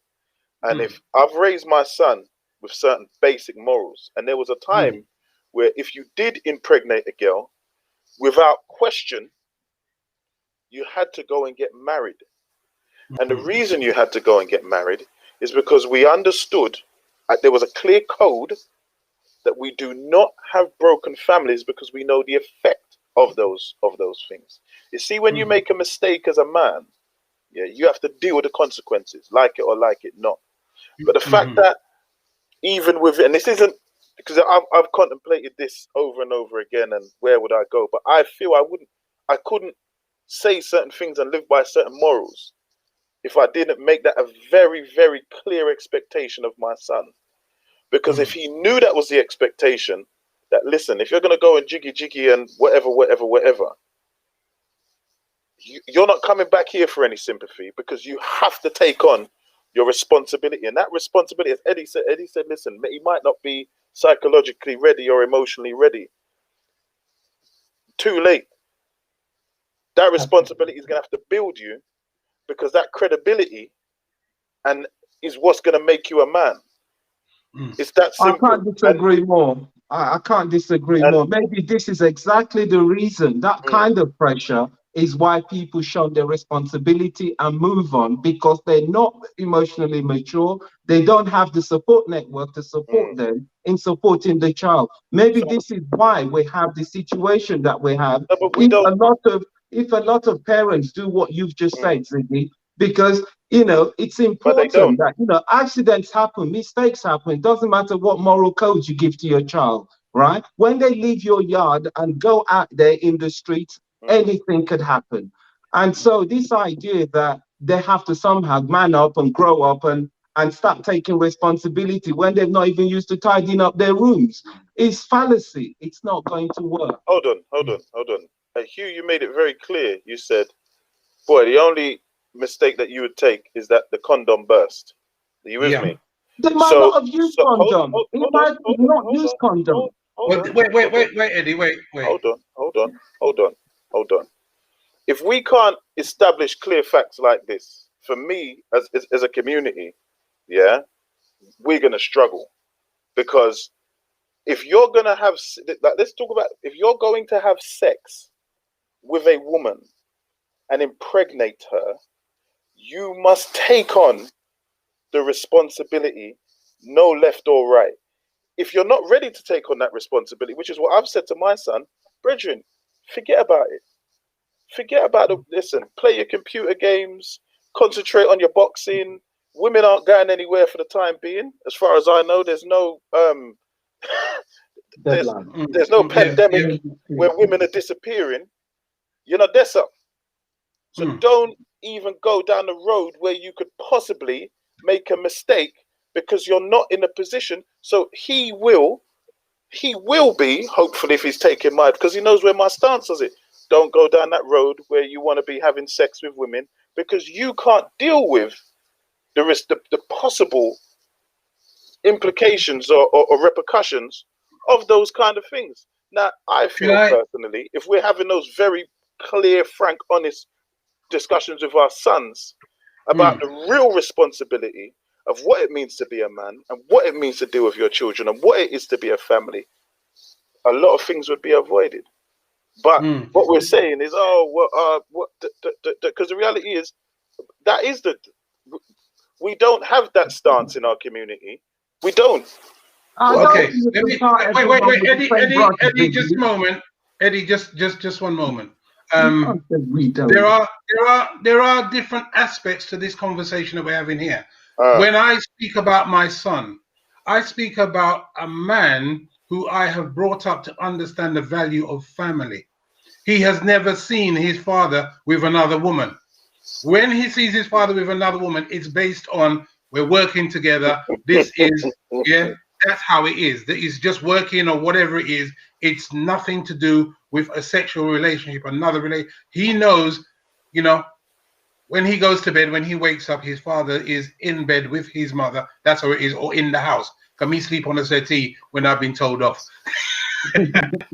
All right?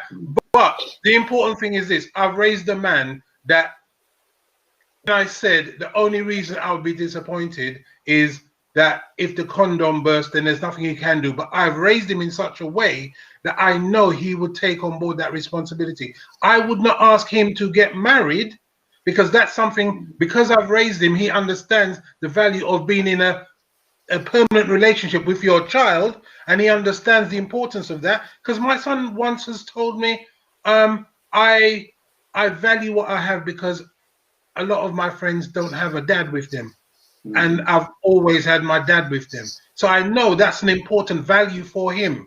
So if he was to have a child, I would say that the three ways I'm thinking of it, an accident that, he could not avoid because this, we're talking about having sex or not having sex, that's as simple as that. But if you're having sex and protective and you think you're protected and something goes wrong, that's an accident for me, right? You try to be protective. That's what you do. Now, if that case comes that he's going to have a child, I expect him to take on board that responsibility. And it doesn't matter whether he marries the woman or not. That responsibility is his permanently, right? Because I am telling him I am not accepting anything else. I don't care if he gets married to another woman. Doesn't make no difference to me. That child of yours is your child. And whatever relationship you have elsewhere, you better work out that the woman that you're with is going to be understanding, because that is not going to disappear. You're not going to make, Janie happy by not having a relationship with your child. You're going to take care of your child. Those are the kind of moral compasses that I've built within my son, that I would say that this is what I would hope that is working within our community. Ziggy, I understand you have preference that your son should be married or take that responsibility. And you know what? I think that would be a good thing. but I wouldn't pressure, as Eddie has stated, alluded to, I wouldn't pressure my son to be married to someone who he had a fling with, right? And, you know, sorry to interject. or not a relationship, but, you know, that kind of thing. That's what I'm No, saying. but just to go back, where I started is, I started with the fling. That even with the fling, that's irresponsible behavior, because the reality. Happened. No, hold but on. Not only that, it's also education. If your son is pregnated a young lady, a fling, whatever it is, you're also a grandfather. So you've now got to educate your son and teach him how to deal with it. If he's not dealing with it, you've got to hold him up and tell him, this is what you've got to do. It's not only your son, it's my grandson as well. The horse, for want of a better phrase, the horse has already bolted, which is why these are the conversations I would have at 13, 14, not at 19, 20, when he's already had the child. But you know, it goes back to this whole concept of family, and you're saying that you're forcing to marry him. Now, back in the day, I would agree with you. That's how things were. You weren't a family unless you were married. But in this day and age, nobody's getting married. Nobody's getting married. Or as many people divorcing as are getting married. So not zero, but I mean, you know, it's nothing like not a lot. And people don't hold it in the same level of regard. So, as I say, if you've got a prime minister who is extolling those values and virtues, then it's an indicator of the way the society has turned. Barry, and I'm not saying we should do it.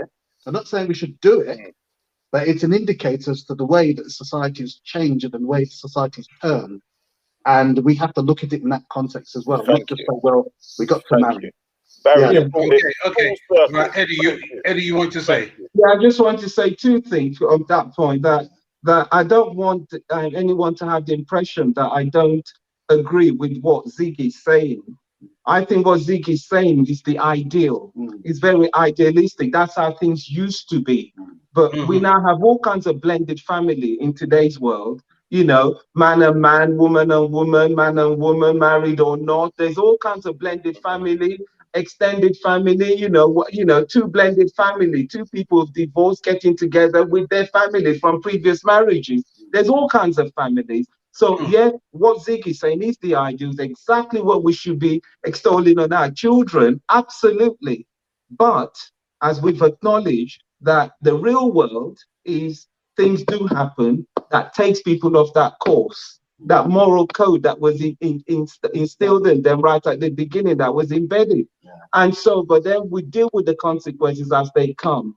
But then to go in hard and say, oh, you've got to marry, you've got to do this, you've got to do that. That's where I depart, I think, from Ziggy, to say, I will give them the support they need, making it clear I'm not happy. Yeah, absolutely. Everything that Huey said, but I have to be there for them, because by not being there for them, what happens is you perpetuate that broken family thing where they abandon that person, move on to the next, and then we have all this, you know, tarnished image of the black man. Again, if certain codes are established, within our community, for example, because I'm not saying this isn't my circumstance. This isn't. I'm just. If a man abandons his family, which is what you said. Okay, we don't want to force. We're going to use my son. I force my son into this relationship. He's made a mistake. I force him into this thing, and then he abandons his family. Yeah. Within the community, if we all share that code, he has zero credibility. The only woman, what woman is going to pick up a man who has abandoned his family? There's plenty of them out there. No. I'm saying if we share the same code, that's if we have a basic code. And as you described, Eddie, we've got everybody who has like different, I don't know, blends and mixes and some kind of. I appreciate we live in a modern world. But earlier you referred to other communities that, and I think it was you who spoke about, was it Sharia law? Was it, I can't remember.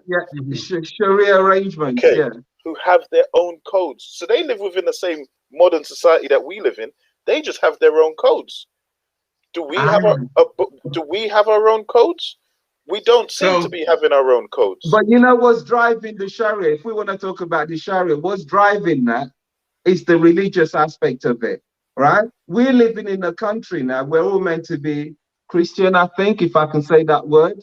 And it's meant to be a Christian society here. But actually, in today's world, on a Sunday, you got more people at a football match than in churches, right? The moral codes have been flushed down the toilet a long time ago, right? So whereas if you look at the Muslims, they live their religion, literally.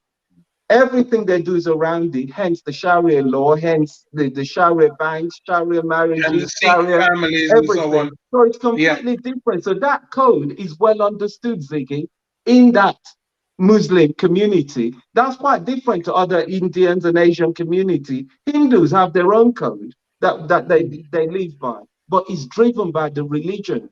In our as a people, I prefer to talk rather than use the word community, because community suggests we all have the same objective, we're all aiming for the same things, and we're not. So, as a people, you see, one of the things that Malcolm X spoke about was that we should leave our religion at home, because if it hasn't done anything for us now, it's not going to do anything for us today. The real question is, what do we put instead of that?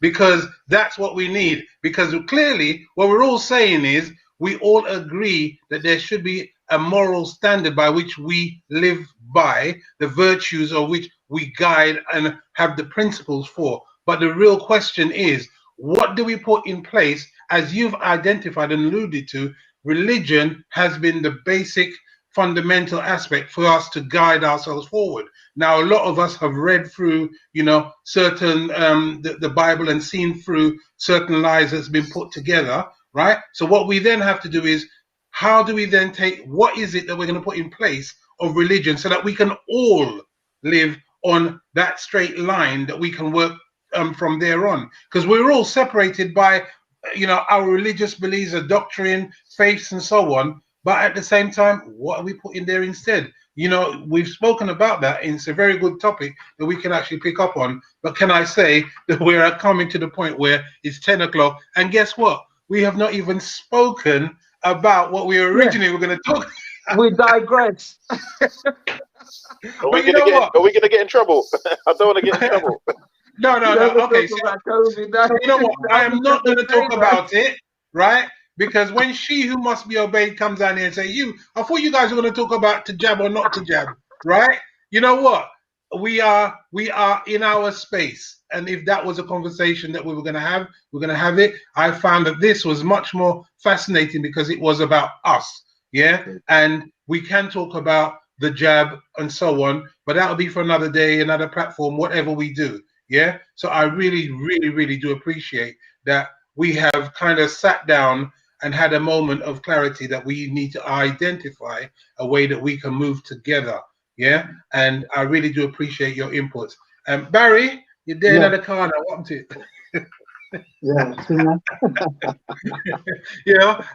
So really, guys, it's time. Literally, I've taken up 2 minutes of someone else's time. So you know what?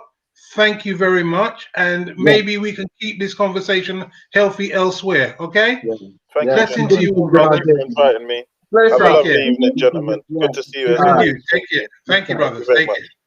Bye bye. Well, as you can see, yes, we were supposed to talk to jab or not to jab, but to be honest, we were jabbing in a different way. We were talking about correcting where we're going, what we want to do. So brothers around the table, this is what we do. We talk about what is relevant to us. Yes, we may have set up the situation for us to talk about taking the vaccine. But I think that in essence, to talk about how we grow, how we develop, how we work together is just as important. So maybe another day we'll pick it up and take it from there. Until then, thank you very much. Hi, and So where are we now, Natasha? You there?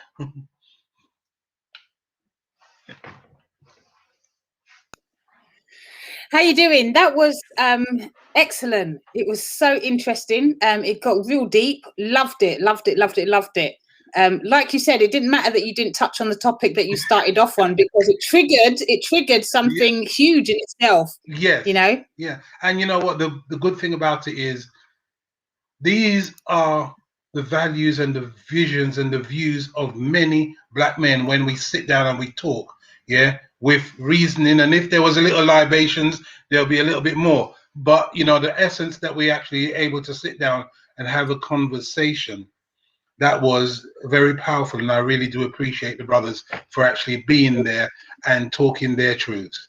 Yeah. So thank you very much for giving us the ability to open that door for people to see that we do talk. When we do, it's straight talk, with understanding. There was no prejudice about what people thought and no, prejudgments. It's just literally, we're talking, let's have a conversation, let's try to make sense out of how life is. So, yeah, thank you.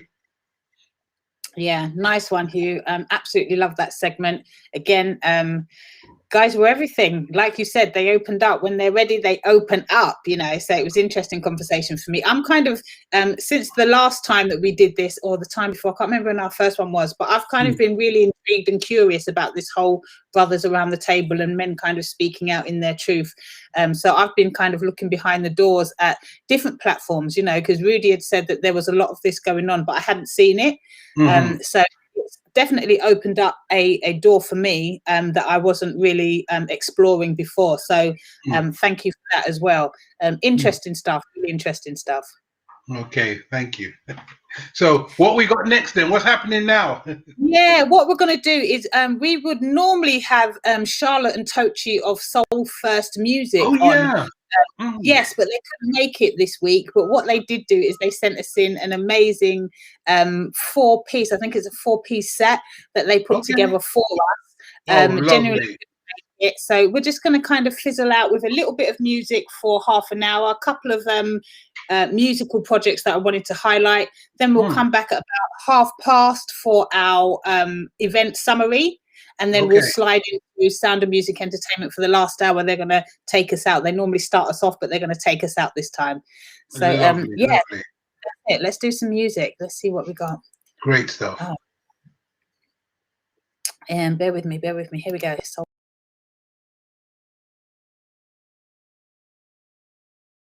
Hi. Hi. I'm Charlotte. I'm Tochi. And we are Soul First Music. God is all that you need.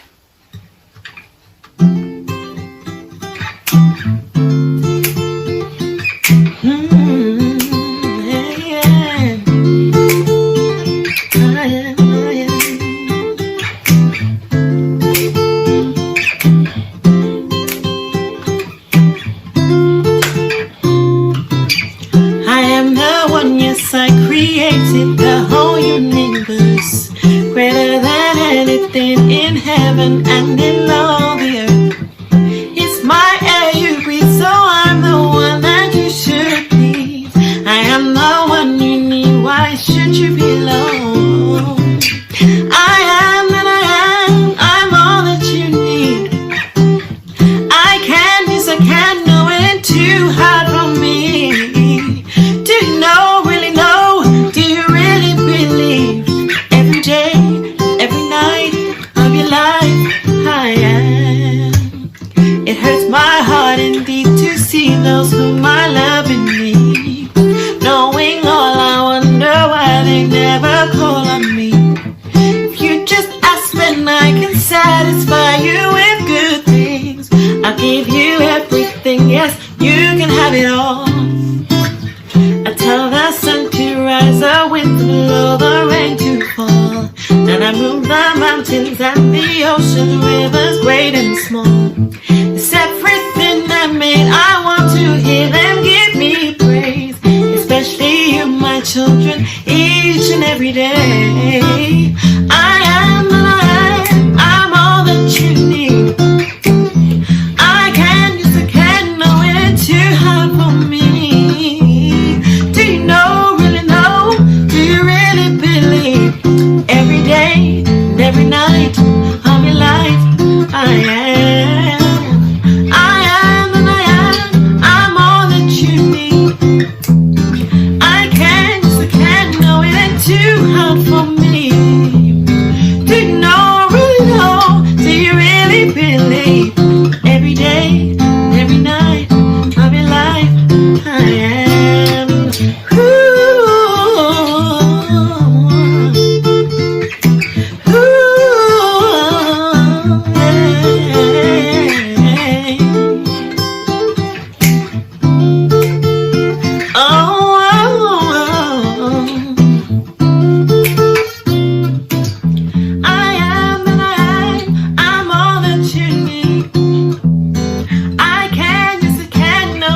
too hard for me.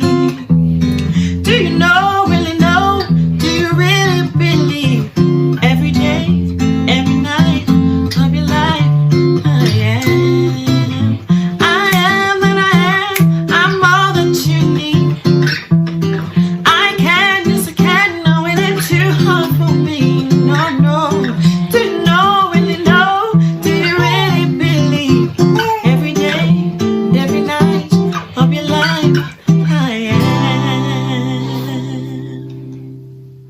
God bless you.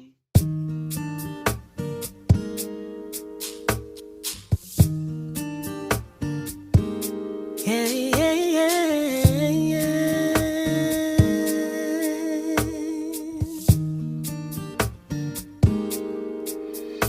Have mercy, oh God, according to your loving kindness and your tender mercies, blot out my transgression. Have mercy, oh God, according to your loving kindness and your tender mercy, blot out my transgressions. I acknowledge my transgressions, and my sin is ever before me. I was shapen in iniquity, and in sin I was conceived. Have mercy.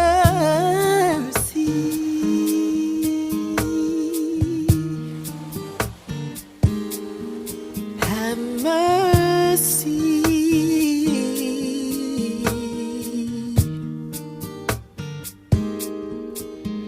Please purge me, oh God, and I shall be whiter than snow. Create in me a clean heart and renew a right spirit in me. Cast me not away from your presence. Please don't take your spirit from me. Restore the joy of salvation and uphold me with your spirit so free. Cast me not away from your presence. Please don't take your spirit from me. Restore your salvation and uphold me. Spirit so free. Have mercy.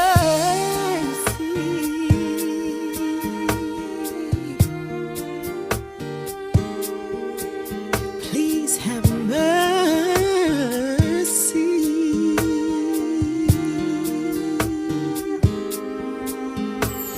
Deliver me from shame, thou God of my salvation,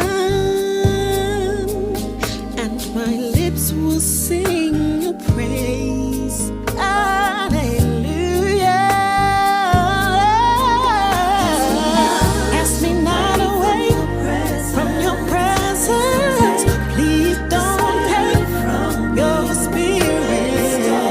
Restore the joy of salvation and uphold me. Cast me not away from your presence. Please don't take your spirit.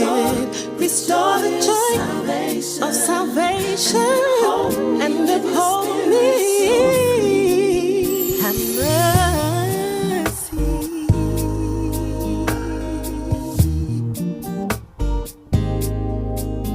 Please have mercy on little on me.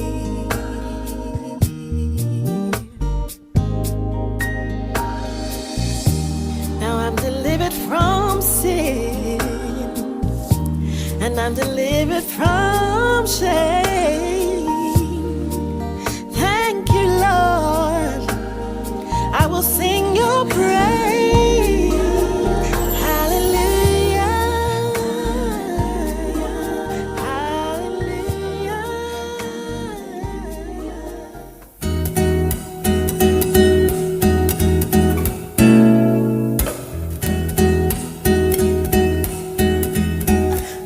tears in the park, strolling the summer days of imaginings in my head and words from my heart, told only to the wind, felt without being said. I don't wanna bore you with my troubles, but there's something about your love that makes me weak and knocks me off my feet. Something about your love that makes me weak and knocks me off my feet. It knocks me off my feet. I don't wanna bore you with it. Oh, but I love you and love you and love you.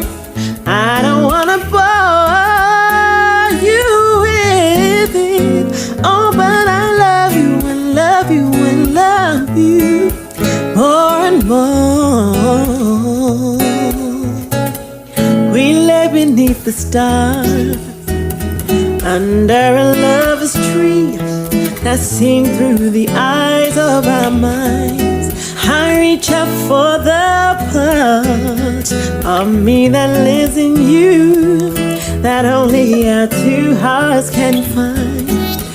I don't wanna bore you with my trouble, but there's something about your love that makes me weak and knocks me off my feet. Something about your love that makes me weak and knocks me off my feet. It knocks me off my feet. I don't wanna bore you with it. Oh, but I love you and love you and love you. I don't wanna bore you with it. Oh, but I love you and love you and love you. I don't wanna bore you with it, but I love you, love you, love you. I don't wanna bore, I don't wanna bore, I don't wanna bore you. No, no, no, no. I don't wanna bore you with it. Oh, but I love you and love you and love you more and more.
soul will still endure.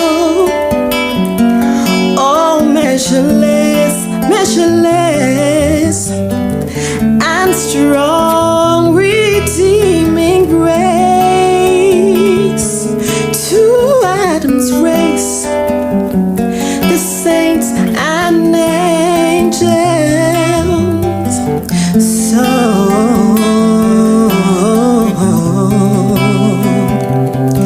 His love is more than words could say, but just imagine, could we with ink the ocean feel and wear the skies of parchment made, where every stalk on earth a quill, and every man a scribe by trade to write the love of God above would drain the ocean dry. Nor could the scroll contain the whole, though stretched from sky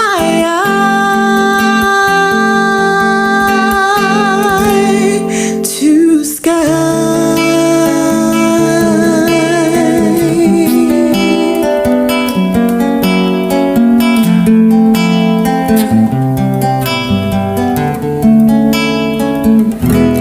Oh, love of God, how rich and pure, how measureless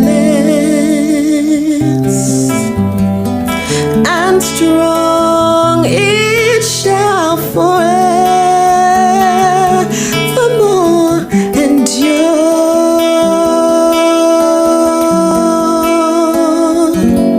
The saints and angels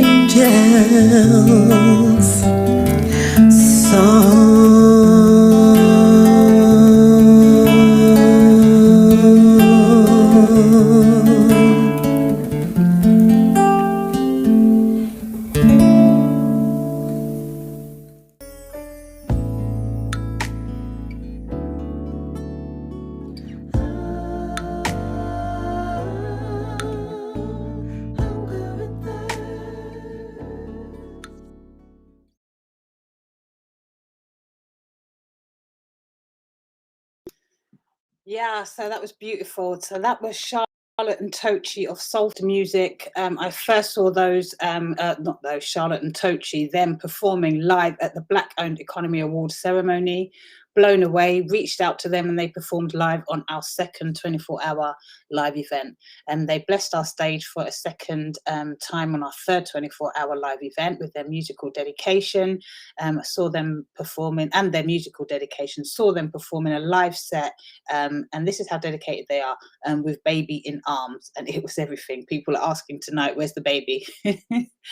Anyway, so as they couldn't be here today to join us live, they're a permanent fixture to Black Wall Street, London now. They send their love and the pre-recording of 4 songs. And it was a performance just for us, blessed. So ladies and gents, that was Charlotte and Tochi of Soul First Music. And the songs that they sang, number 1, the first one was I Am. The second one, Have Mercy, that just gets me every single time, puts me in this mood right here, right here. Third one, Knocks Me Off My Feet. That's a singer, a belter. I was singing in the background all the way. And the fourth, The Love of God, is an original song of theirs that has recently been released. But with 5 minutes to go before we, thank you, Charlotte and Tochi. Thank you. I'm so sad you couldn't be here, but thank you so much for the performances. So we've got about 5 minutes to go before we enter into the event summary. And what I want to do is, as we wind down, I want to pay homage to just some of the musical talents that we've come across. So Charlotte and Tochi, Soul First Music being one of them. But, you know, in my eyes, a message is well received in the form of music. And this next video had me gagged. and I'm not often gagged. It's so relevant. And these guys, housewarmers, they don't battle, they inspire, they motivate with confidence through performance. And their message is love, energy, and unity. And they've been running for 8 years. They've been running for 8 years, basically, eight years strong. And I personally cannot wait to follow up these guys after a brief conversation that I had with Evolution. But this is Housewarmers. Guys, put in your seatbelts because this one is everything. Listen, babe, what is he wanted to talk to me about?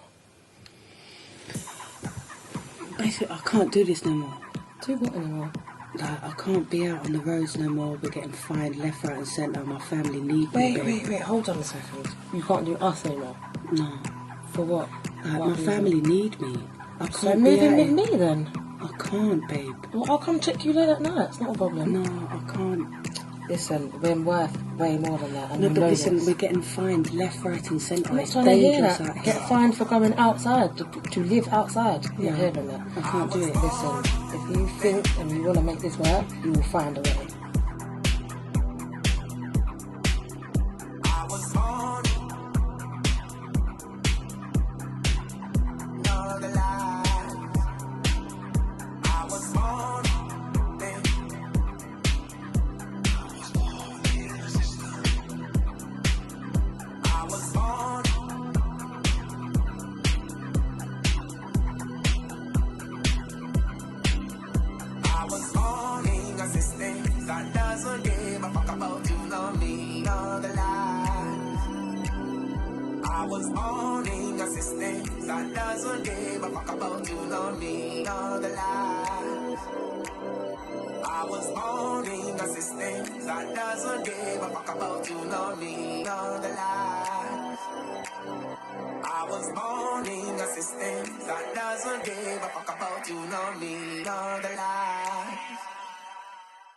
What the fuck? What the fuck's this I'm hearing? So no one's gonna say nothing now? I put far too much effort in the streets for everyone to be miserable. The government don't want us to have it, the common people don't want us to have it, it's just us. We only have each other. I've had enough of these quiet streets. It's like they don't want us laughing, dancing. It's almost like they don't want us to exist and not live and take our freedom. There needs to be an instant change. If you lot don't recruit, you will receive the consequences. I was born.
Yes, my fine people. So two different crazy extremes of expressions of music.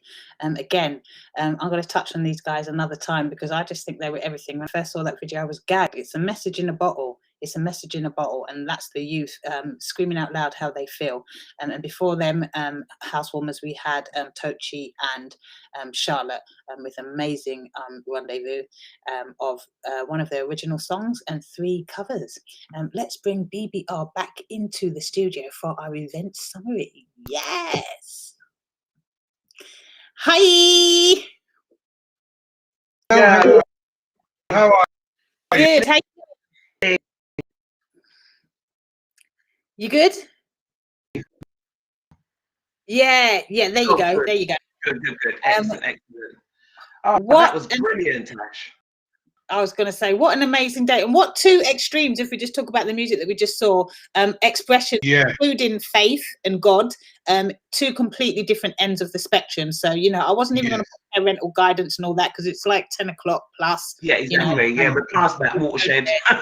Yeah. You know what? And I'm not really a person of that kind of music, but that was fantastic on both ends. It was. Both ends of the spectrum. The gospel type. That was absolutely lovely, and I am one of the people who's asking, "Where's the baby?" Yeah. And the second one was a wonderful dance tune.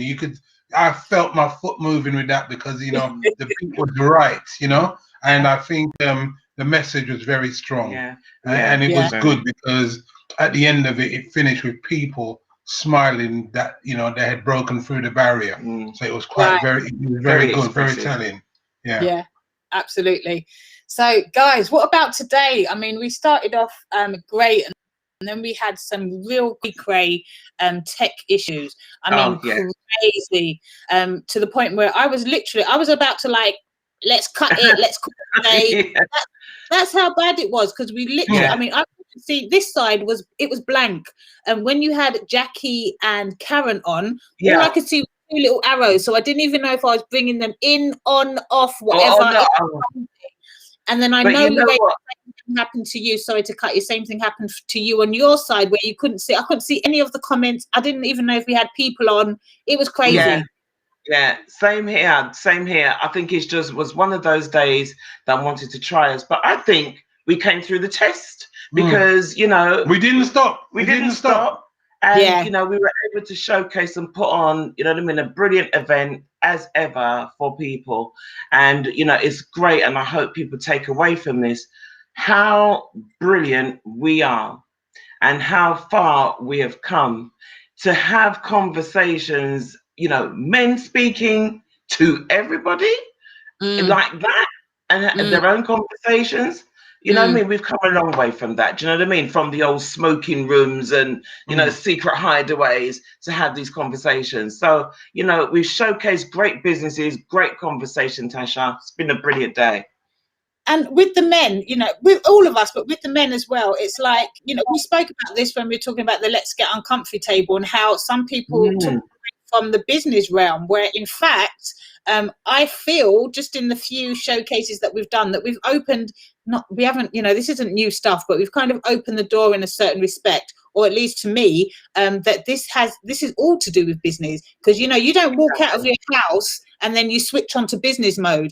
Business, you feel indoors, your mental well-being, your health, your thoughts and your psyche, and how you sit at home, and how that kind of overlaps into the business, especially if you're working for yourself. We spoke about the invisible mask with Naomi, and that's what you corporate world, but we've also got that invisible mask. It's almost like leading a double life in respect, where we put on our business suit jacket and it's our skin. Exactly. Yeah, exactly. Loved it. Absolutely loved it. Yeah, no, it's been a brilliant day, and all the businesses and so on. I mean, for me, one of my takeaways is that wonderful young lady, Lexi Dubry. I'm sorry, she's been on before, but that girl, I mean, just, who would think of a name and what the representation and the meaning of that name is, and putting her book out there to inspire, you know what I mean, the younger generation behind her. You know, I mean, the girl is gonna go a long way, honestly. Do you know what I mean? Yeah. And just standing in her truth and walking with purpose. Immense. Yeah, my person for the day. Sorry, Hugh. Sorry to cut you. She hasn't been on here before. We spoke about her before. Remember, we were speaking. Yes, we have. Yeah. She's amazing, amazing. Yeah, as I was saying, my person for the day was Uptown Yardie. That guy was so shy. He was so quiet and reserved, yet his product spoke volumes as to his skill and his foresight, and even down to explaining that the pictures he took were from his phone, and that you don't need to be, up there with the latest gadgets and so on. Your phone could do the work, and as you move forward, you improve upon that. I found that, refreshing. Yeah. Because too many times people are trying to do things and they got to go and spend out where they don't look at what they already have and use that, and make people see what realism is about. I'm gonna get my bag. Does it sound like I'm hinting? I'm gonna get my bag. I'm not even joking. Right? The man is phenomenal. Listen, honestly, it's almost as if I can't actually do it justice through the camera. Do you know what I mean? Like I said, that first half hour, I was like some freak smelling the level. I haven't smelled level like this in a long time. Good stuff. Exactly. Is a whole different realm of fashion, how he brings the old school yard fashion, style and fashion as they call it. That's right. Yeah, brings it round to the now. And he's got some big players who are actually supporting him, who, like he said, he sells overseas, he sells all different globally, basically. And I have complete confidence that he's going to be a global sensation. He is a global sensation. Definitely. Well, you know what the truth is that when I saw that, all I could think of, we need to expose this man on BBR to let people know about what he does, because what he does needs to be heard by everyone. Yeah, exactly. He's amazing, and he will be far this time next year. I think that you've got a coup there. Natasha, let me just tell you something. This is how humble he is. He really underrates himself. He's got a massive following. For me, it's just like he said, it's almost as if he sits neat and tidy in his safety comfort zone. And he said himself, it is about the coinage, don't get him wrong, but it's not about the coinage in that respect. In his passion and keeping his passion a passion. So I mean, I've seen superstars wearing his crowns, wearing his attire, and he doesn't. This is what I'm saying. He doesn't shout out from the rooftops like he doesn't need an audience. That's what I love about him. So when I say the real ride or dies, for me, I think he should be everywhere. He's so humble, so shy. Do you know how long I've been trying to get him on the platform? But we had to wait. But you know what? He came as he said he would, and there you go. You know what I mean? And it's great that we can get exposure for people to see and be able to buy. You know what I mean? From him, we need to just support as best we can. But I mean, the day has been brilliant. You know what I mean? From beginning to end. Hearing some of the stories, some of the music. Very inspiring. And we're in it. We're watching it. We're the ones that are living it. But we just hope that people watching will get so much from what we've been able to do today and take it forward. Really, I think for me today, there's actually been too many to kind of put a spotlight on one. What's the lows were the tech glitches, because we talk about highs and lows. Yeah. We'll forget that. The highs, I can't even put my finger on one. Yeah, Coach Astrid. I mean, come on. I mean, you said, let's see, Dragons and Daisies, Shin, where she was talking about how she incorporates the visions of her little kids. That's right. Shane from the Shack. He's doing amazing work, isn't he? it's because podcasts is another forum, and for me, however many forums we get, we get our men and our women out together to feel comfortable with talking, all the better for us. I think at the end of the day, we're doing this, we're all doing whatever, and we're coming in. And once we get there, it's going to be superb. But yeah, he was brilliant. Love the work he's doing. Yeah, absolutely. I mean, also, let's just give a shout out and a mention to all of our supporters and our followers, our guests, who supported us through the good and the bad times, through the glitches. They jumped back on, when we were like off. I think we were off for like 5 minutes, maybe. Literally, the minute we got back on and we were live, they jumped back on. Straight back in. So we thank you for that. That's so wonderful, and that's the support that's we need time and again. When any event is taking place, really, we're starting from a place of, as you say, ground level, right, where the grassroots coming up. So we're doing the best, with the equipment that we've got, and the one thing that we have in unison is that we just want to make ourselves shine and our people shine, and we want to show the best of ourselves, and we want to mend ourselves as well. Do you know what I mean? Absolutely. In order to do that. So cheers to that.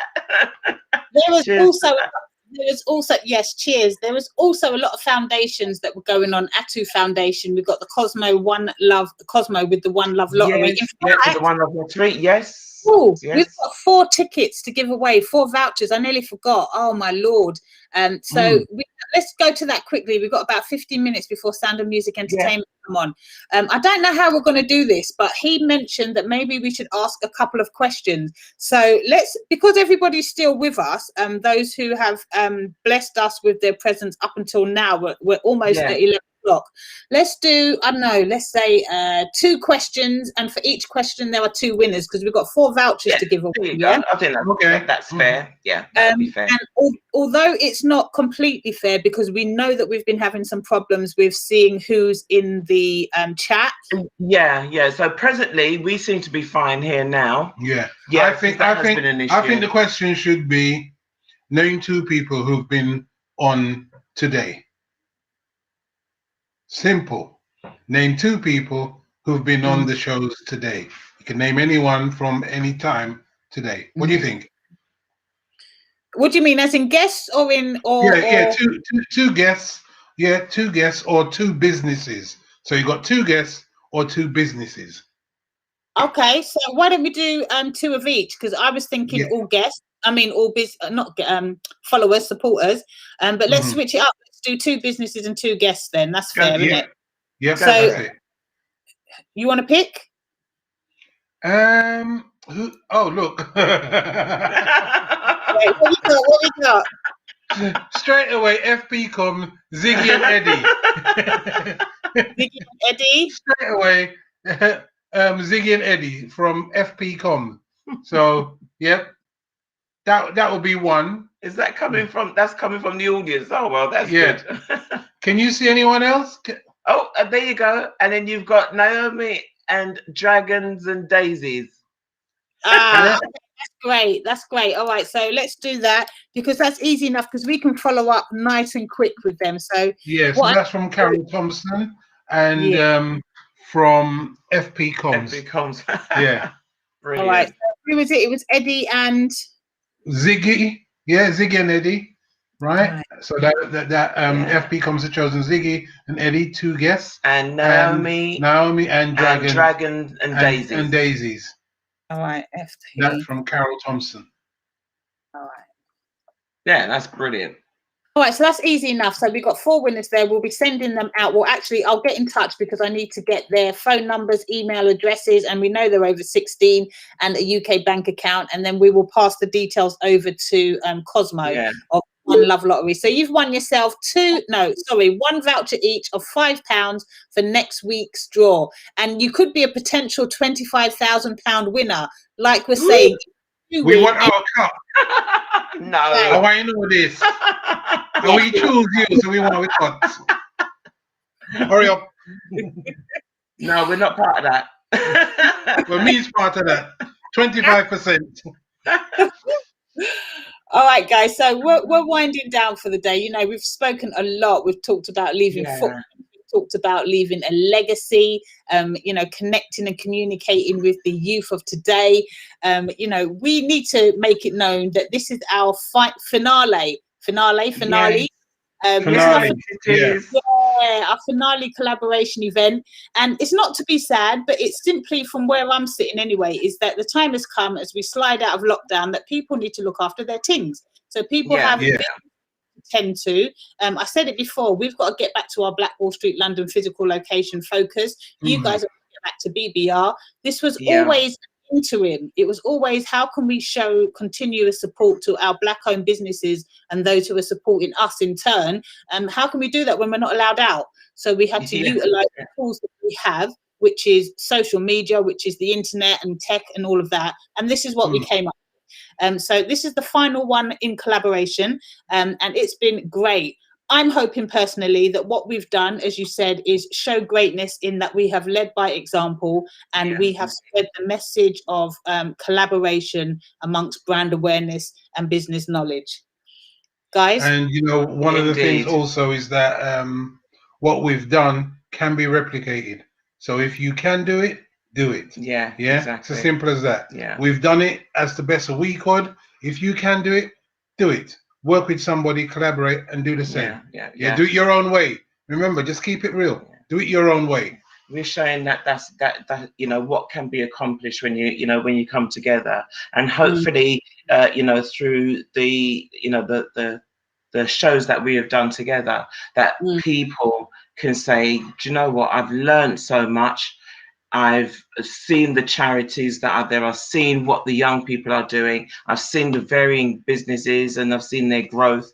And hopefully they'll continue with that, and keep supporting all of those businesses, those charities, and keep looking out for the people that are doing all the various things.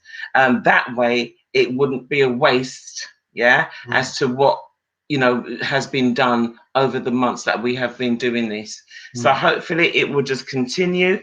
People will continue supporting all of these businesses and these charities and all the young people doing great things, and continue the discussions.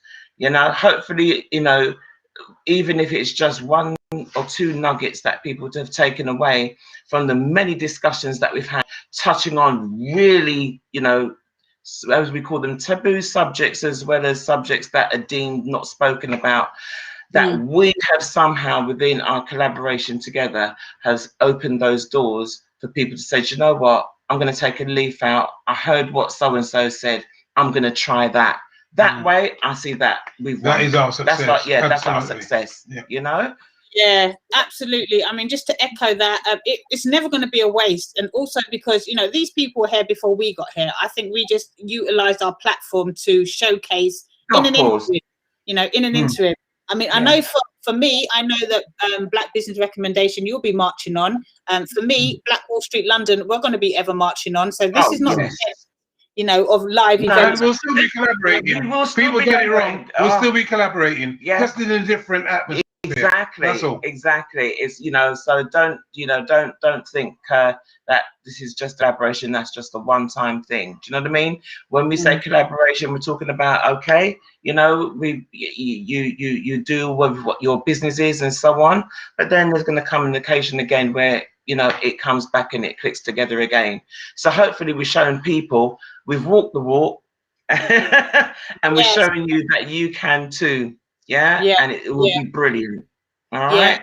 I also feel that, I've echoed this all the way through today. We don't need an audience to do this stuff. It just so happens that the current climate dictated that we have an audience. Exactly. So for us, Black Wall Street London, and for BBR, I know a lot of our good work happens behind the scenes when nobody's looking. And for me, that's how I love it. It's about bigging people up and staying connected and making the connection of the dots from what we have today. As in everybody can be by choice everywhere. That's my message. That fear that we have, we still have, it's not like we've got, you know, job done. That fear that we have of sharing is caring. You know, we really need to march forward with this torch and show no fear in regards to, you know what, let's give up a piece of pie. There's enough for everybody. There really is enough. Exactly, you know, and as Jackie Cranston has said before, right? There is enough. Yeah, there's a cup of water for everybody, right? To have, right? So that says it all. You understand me? There's enough for everybody, all right, to share and, you know, share the wealth together. So yeah, it's brilliant. All right, let's talk about last words. And is there anything that you want to kind of highlight for BBR that the peeps can expect, or you got anything up and coming? Or you moving, you transitioning in any way? I know you've got a lot of stuff going on.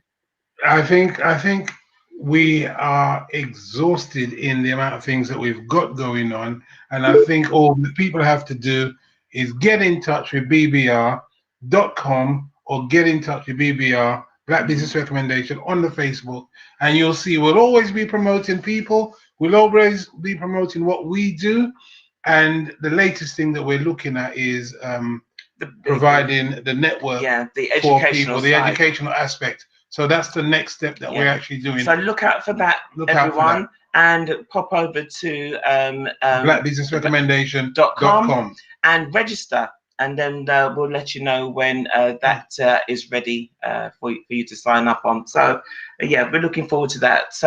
As we grow, there's going to be some, you know, we'll be looking at our Facebook group and obviously our business and all the different things that we want to establish. So look out for that. Presently, I think I've just lined up that we can go basically weekly all the way to January with interviews. But we're not going to do it that way. We're literally going to do every 2 weeks so that we space them out. Monday? Is that every 2 Mondays? Yes, that's a Monday 8 p.m. Every Monday. So if you log on Monday 8 p.m., you will find that we're either on or we're not. That's as simple as that.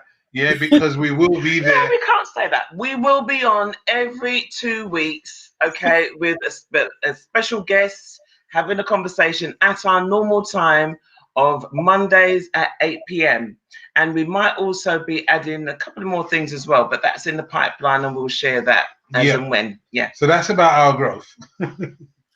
Wicked. All right. So any news for Black Wall Street London? Yes, it's that we have transitioned from doing this collaboration event. As I said, this is our finale. Black Wall Street London, we will be moving on with live events. You know, we kind of started at the beginning alone, and it's not going to be crazy 24 hours or 17 hours. On the backside of that, it's just basically, I think that this has been a good platform whereby we can't stop in regards to highlighting Black-owned businesses. So again, it's not going to be crazy trying to stay awake type of events, but it will be an additional element to Black Wall Street London. In regards to moving forward with physical location events, we're going to try and incorporate live events into our physical location events, whereby we're filming the event, you know, letting it out, broadcasting it live and stuff, and highlighting all of the Black-owned businesses in a physical location event. So that's the technology that we're taking away with us, that we've utilized on this platform, that has been beneficial, and maybe not moving forward as we are now, but in a different way. And the other thing is that, as I mentioned before, we got the Black Wall Street London virtual market that we will be basically transitioning to a one-stop shop, basically. So instead of pointing businesses away from Black Wall Street London to, let me just put that up. Instead of transitioning businesses away from Black Wall Street London to the websites, we're going to have a direct shop virtual market for Black Wall Street, and we're going to do that in celebration of the 100th anniversary of Black Wall Street, and we're going to launch it on that 100th anniversary or 100th celebration day. And that's it from us. I think that's it. So what date is that 100th day? Officially, the thing is, this is because Juneteenth, isn't it? Is it Juneteenth? No, that's the 19th of June, but officially it's 31st of May into the 1st of June. Yeah. So it's a hard one. I'm going to go with the 1st of June. Okay. But however, the massacre officially started on the 31st and transitioned into the day after. But I think it seems to start on the 1st of the month. So yeah. Oh.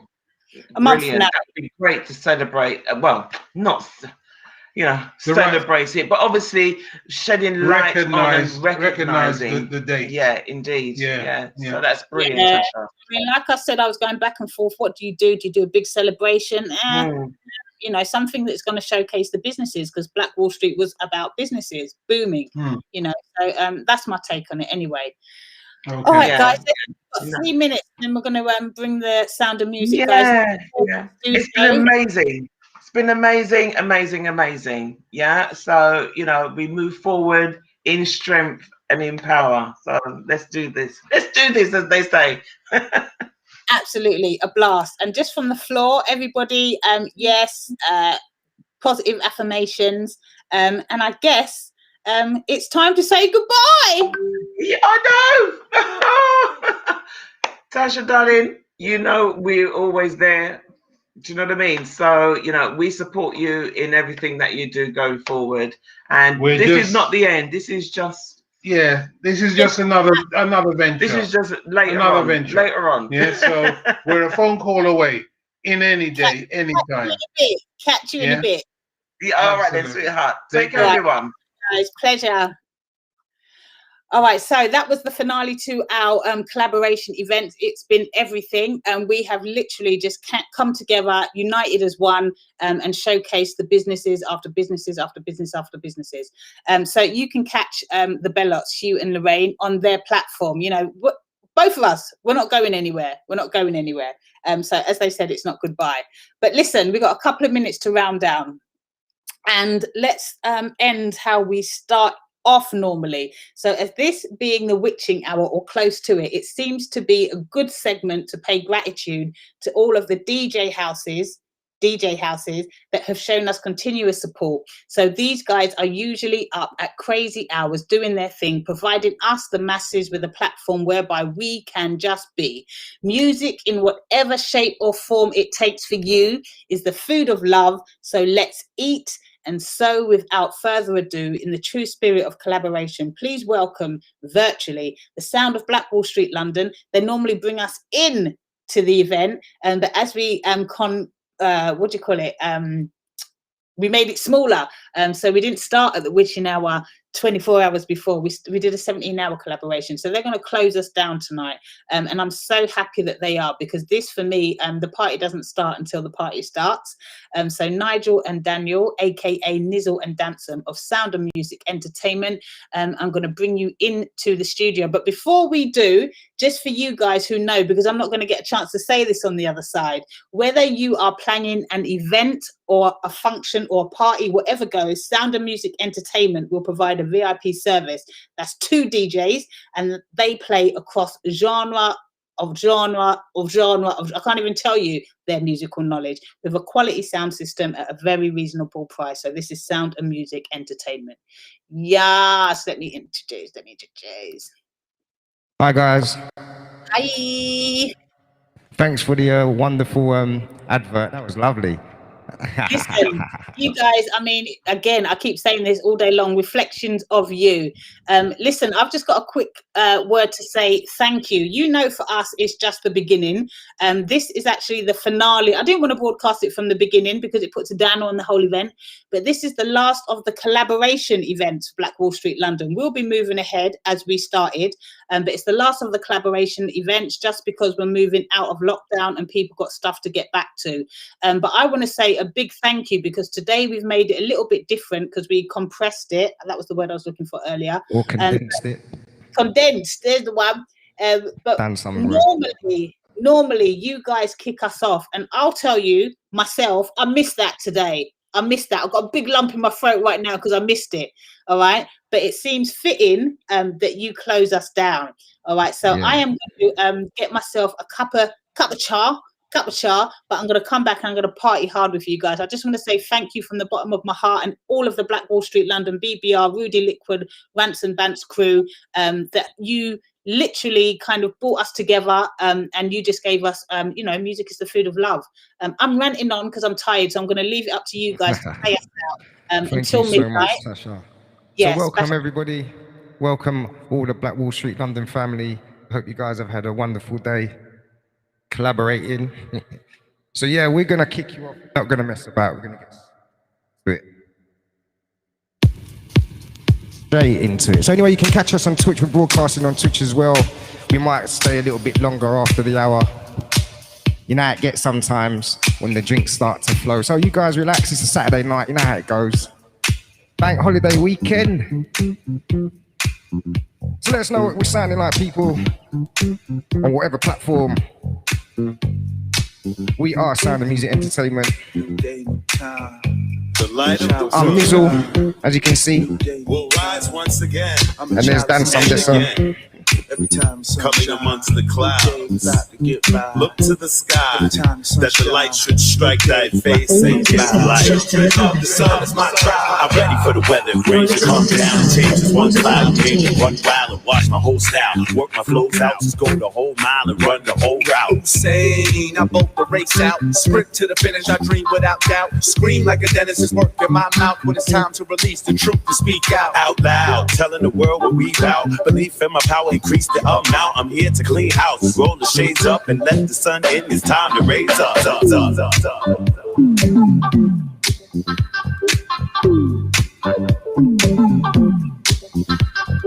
You and you step on it too.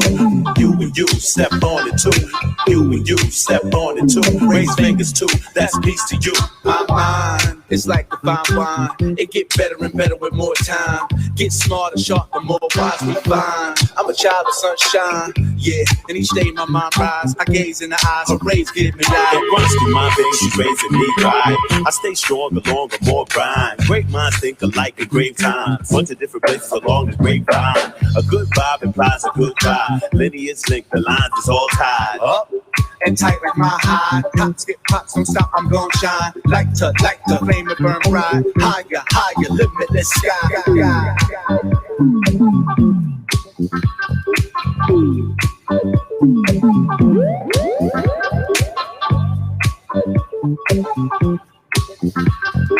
You and you step on it too. You and you step on it too.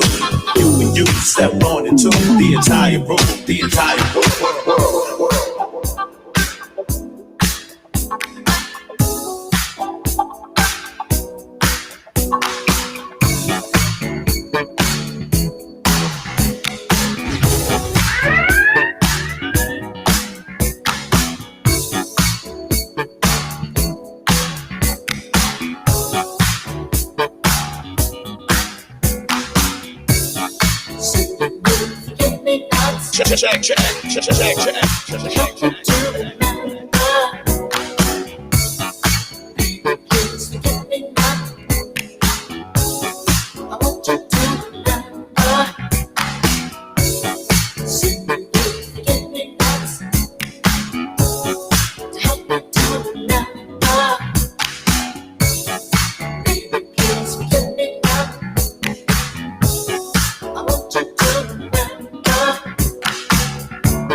Check.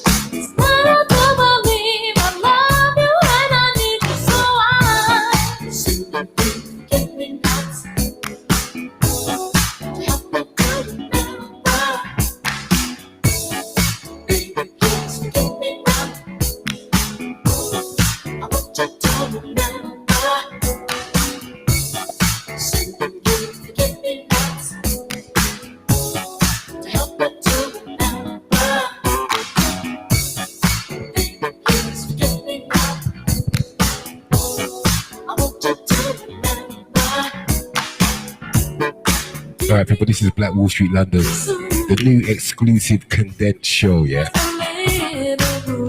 The last of the collaboration, as Tash said.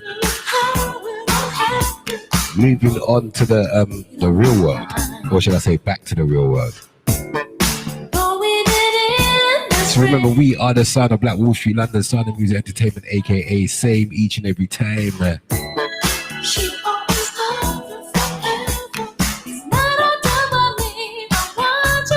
So sing along to this one.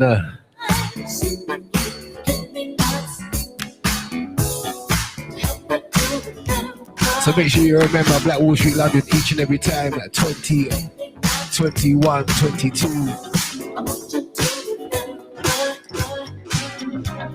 Woo.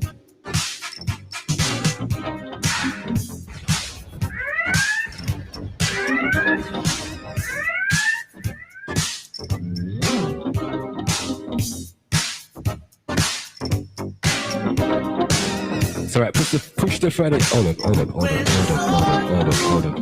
This tune, right? Push the furniture back wherever you are right now. Push the furniture back. You give yourself some space. I know it's late at night right now. Yeah. But you deserve it. You've been there for what, 12 hours, Tash? Yeah. Push the furniture back. Have yourself a little jig around before you finish. Yeah. Go on, Nizzle. Check.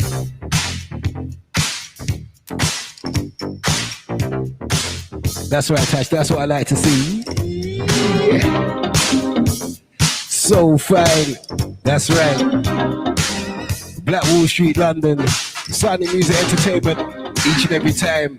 Remember, 12-hour special, yeah? Not 24, just 12, yeah?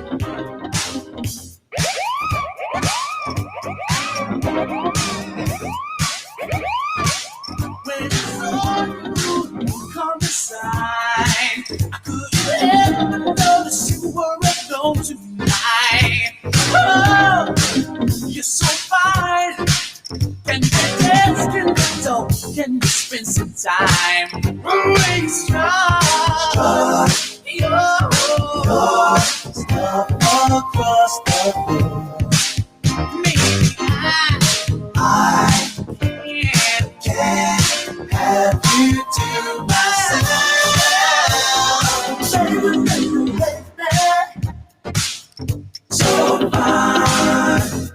So fine, blow my mind, baby.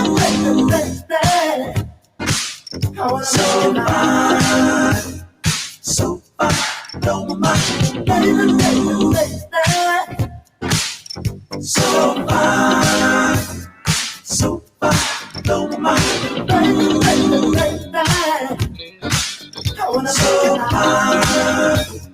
So fine, blow my mind.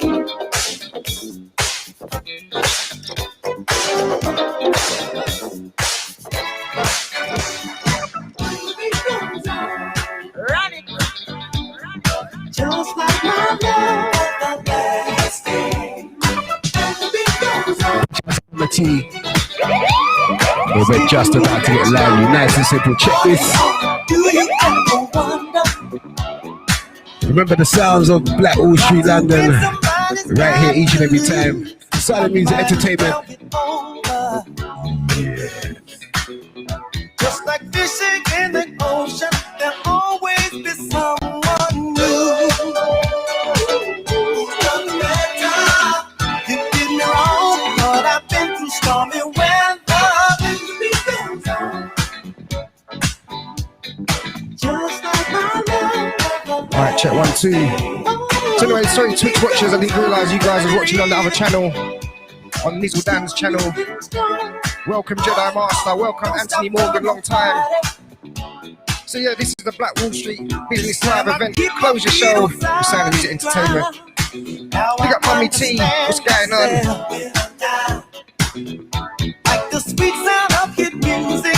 Nice one, Agent Naughty.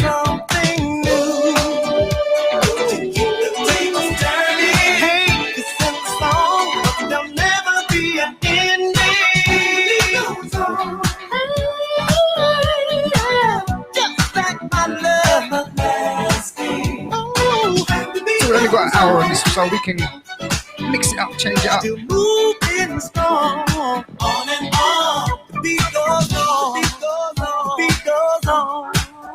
So I've done some, so it's the bank holiday weekend, and it's Saturday. Nice.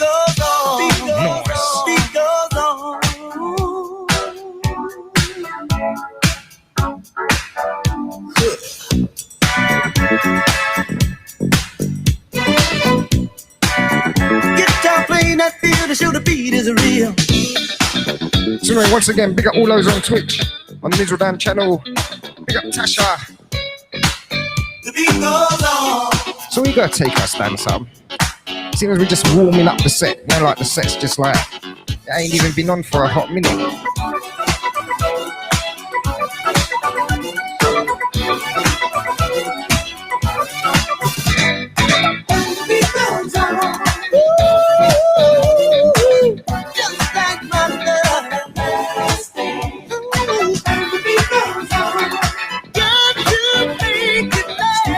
Once again, picking up all over Facebook.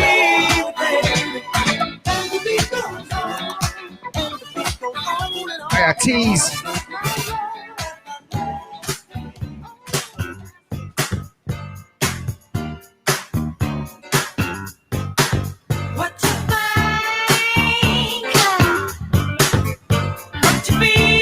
Yeah.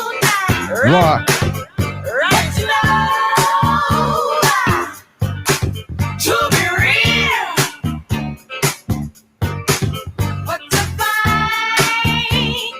Again, enough love going out to the Jedi Master.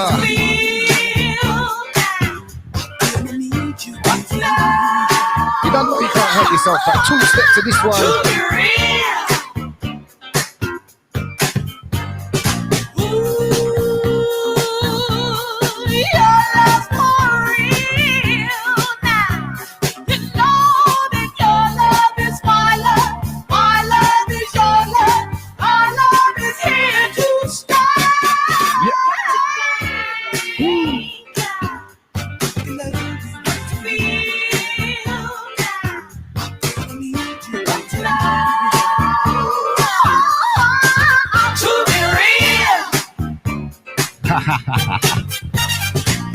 That's right. Join whatever format you like. It's all gravy. Like the way you nice you up there, Tasha.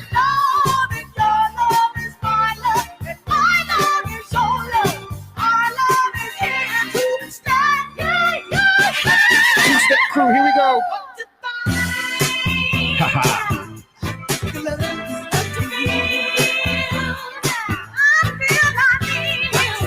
It's enough love going out to the hybrid crew.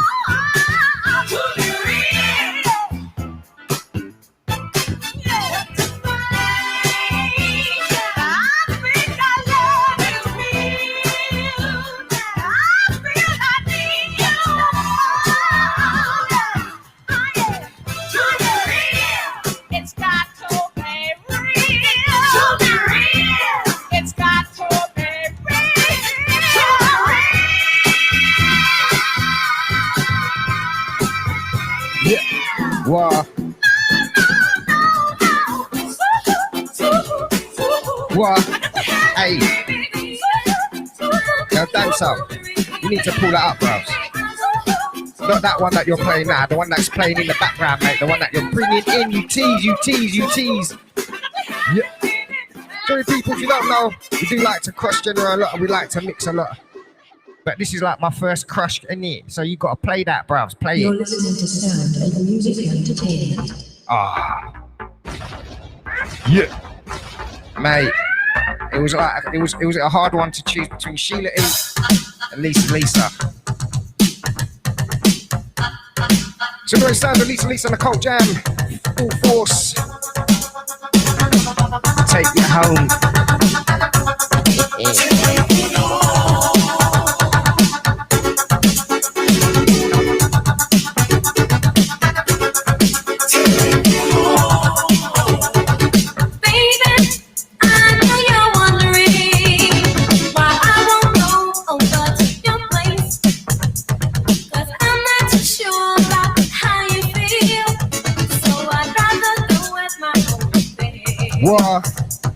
And I know when you know that if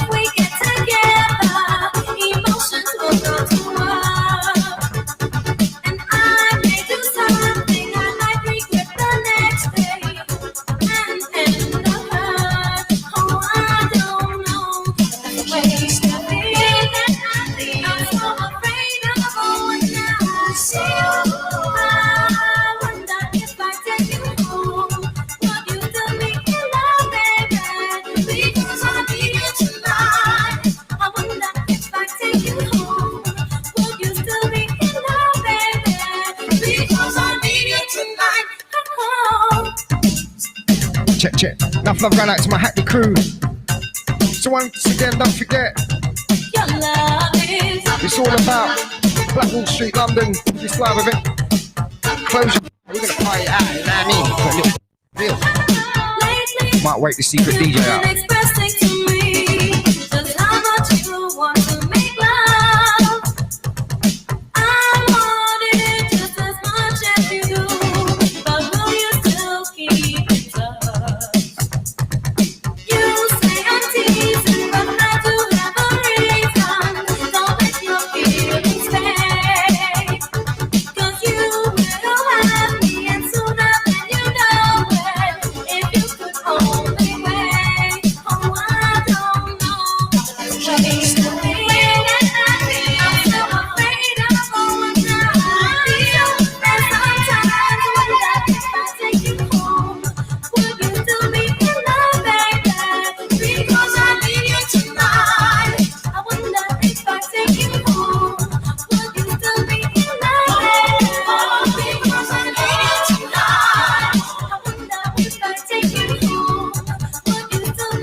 Yo, big up Auntie on this one. We gotta talk about dance songs, Auntie, right? Auntie. That's all we know, yeah? Auntie. Simples, check it. This could be, boy, yeah, the start of something big. Hey, Bridget. Thank you very much. So many people, it's just warming up now. It's just warming up like I like it on a Saturday. Don't forget it's bank holiday weekend. No work Monday, all right? Yeah. Like it. Well, you know about this tune? If you don't know about this tune, you got issues, mate. Check it. This could be, boy, the start of something big. Well, you can get deep, boy, now if you dig. Nice. What? Take time to learn my every one in need, and I promise I'll be everything a woman's expected to be. Now, so take the lead. Move slow, boy. Don't go too fast. I've got to have it this way so we can make it last. Pace makes waste, slow to get a thrill. Steady your pace, boy, and watch what it makes me feel. Wow. When our love is real. Please don't move so fast. Make it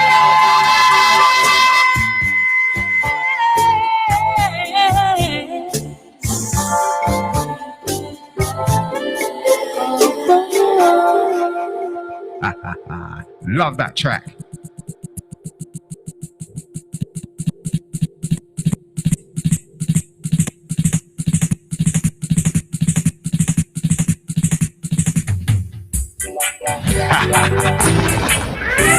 Wow.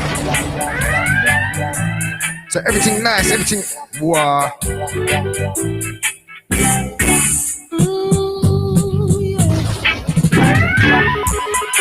Police and thieves in the street.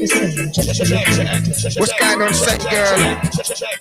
Fight of the nation. Welcome, everybody that's joining us. And can it, yo, dance up. Police and thieves. Is that going on, bro? You need to just pull that right up, right? So you just, right, so we switch lane now, we switch. So Mummy T, look like at your time. Agent Naughty Arts for the pull up. So Blackwall Street, London, get ready for this one. Run it.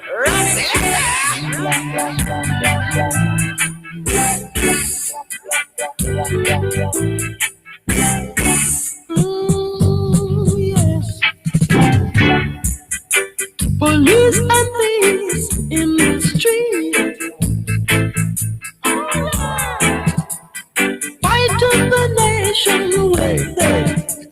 This one's all yours, yeah? Trust me. Police and thieves in the street. Oh yeah, scaring the nation with their guns and ammunition. From Genesis to Revelations, yeah, of the next generation will be. Hear me. All the crimes committed day by day, no one tried to stop it in any way. All the peacemakers turn war officers. So remember, people, we are the sound of Black.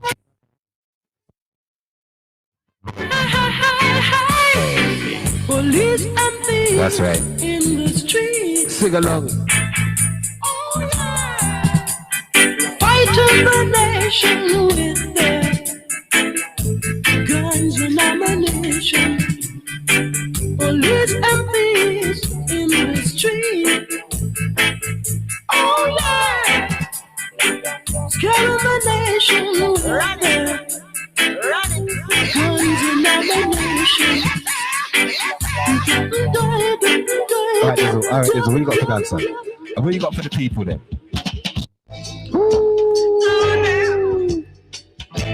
Want to be free.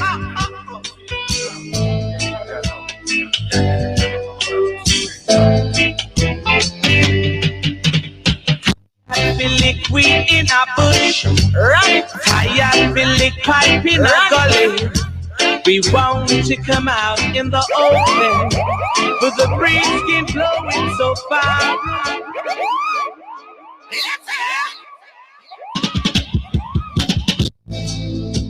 Ooh, now, want to be free.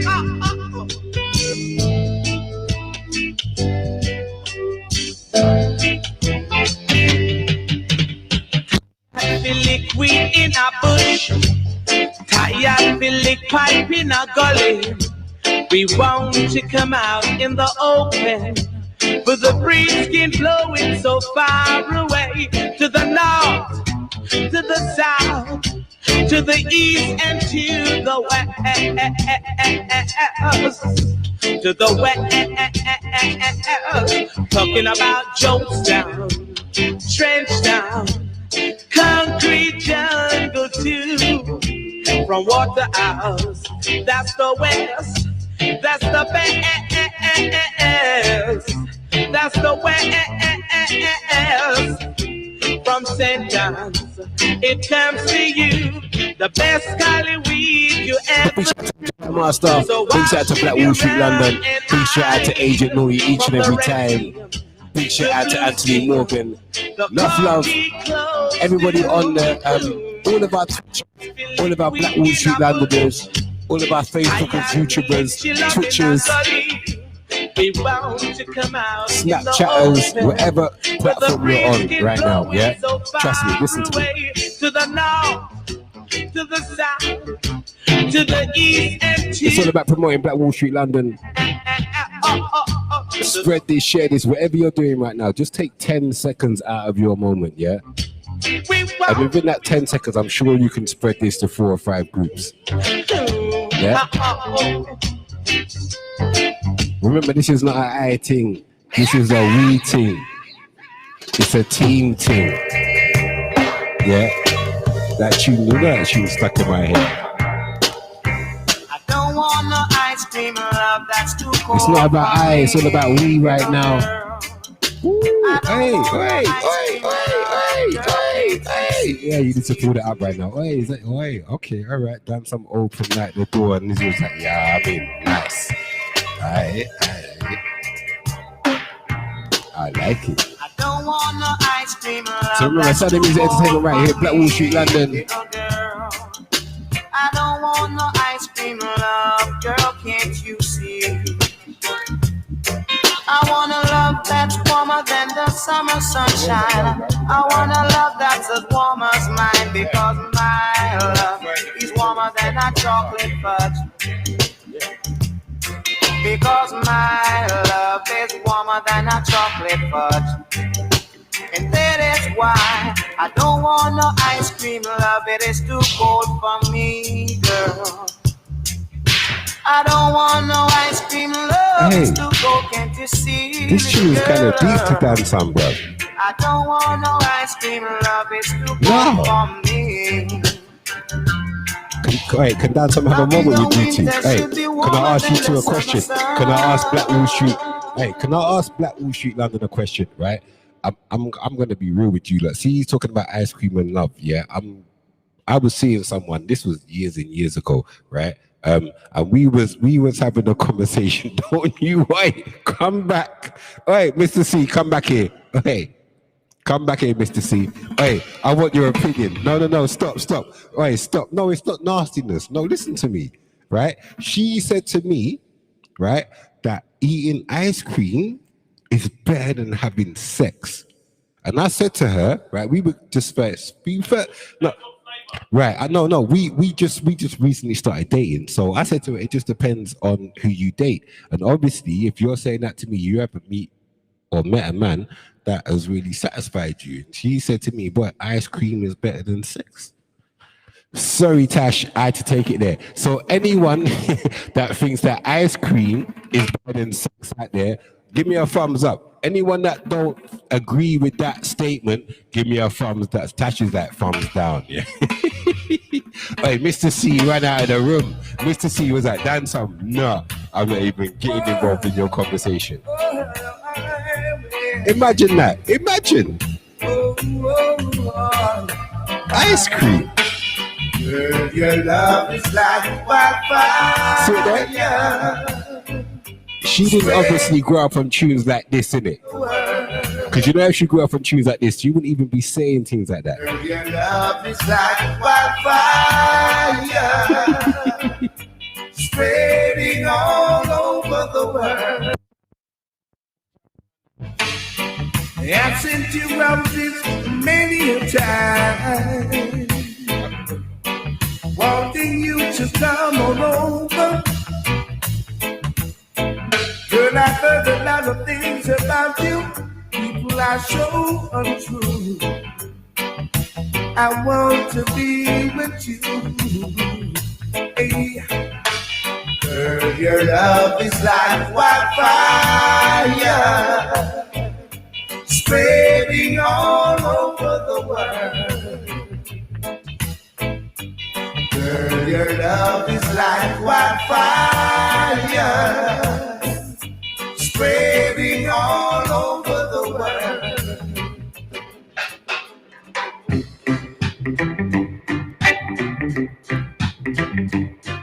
Right, once again, big shout out to Phil each and every time. Yes, fourth event. Nice and simple.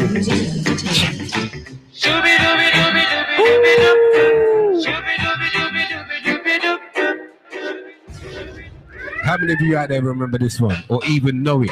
I can't even say remember. How many of you know this track?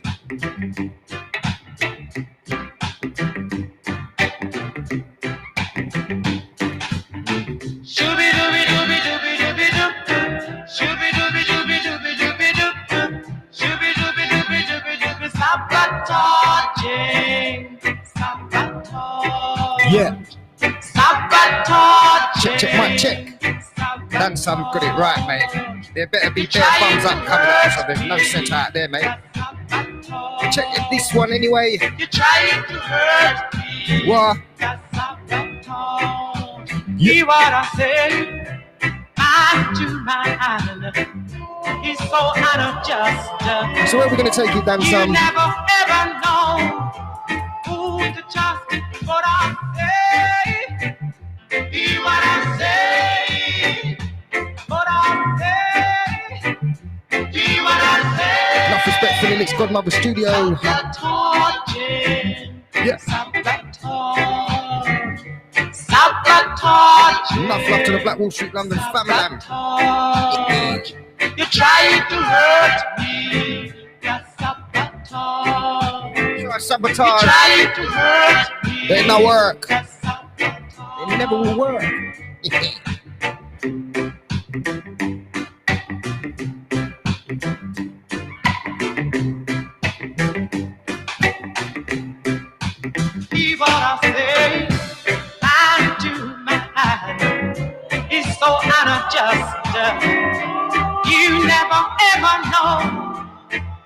to just what I say. Hear what I say. Check. What I say. There's a reason for that, Anthony Hear Morgan. what I say. Sabotage. Sabotage. Sabotage. Sabotage. You're trying to hurt me. So if you're watching on our Twitch channel, you're wondering why you can't see us, we've dedicated our camera to Black Wall Street, London, obviously. So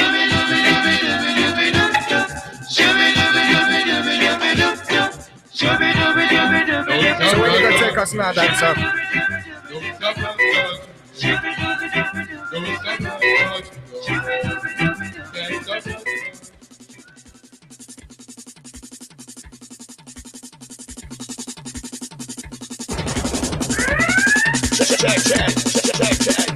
All my concern, just a little Now this one is designed for 18 and over. Ooh. Over. Ooh. To 18 and over. Ouch. Over. So that's right, people. It's 11:30 right now, and the set is nicely warmed up now.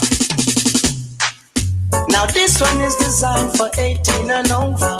Over. To 18 and over. Over. Yeah. Hey. Girl, won't you go home to your mama? Yeah. Your mama, go home to your papa.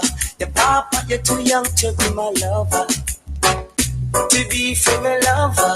So that's right, people. Sound of music once again. Nicing up the weekend for Black Wall Street, London. You out, but you are too young, girl. Remember, if ever you want to have a jam, yeah, you know to holler at You me. will cause worries into my world. Cause if I pick you up, girl, it's pain and misery for me. Cause you're a girl that is so rude as can be. Like boy, go home to your mama, go home to your papa, you're too young to be me lover, my lover, not to me lover. Whoa, hey, whoa, hey,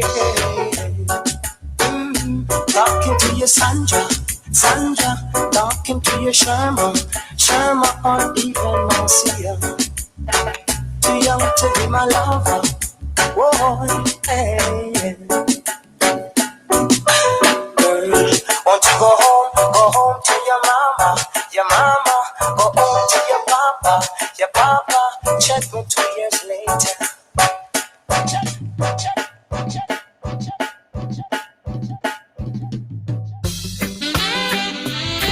Oh, what a night, what a night, what a night. Oh gosh, what a night. Nice. I feel good when you're wrapped up in my arms. Yeah. Dancing to a reggae song. That's right, well, I see Tash, look, Tash is on it, mate. Feel good. Yes, you don't know about this one. Feel good. Cause your perfume is so you definitely feel good when Sound of Music just switch on the decks and feel good, feel good. Nice.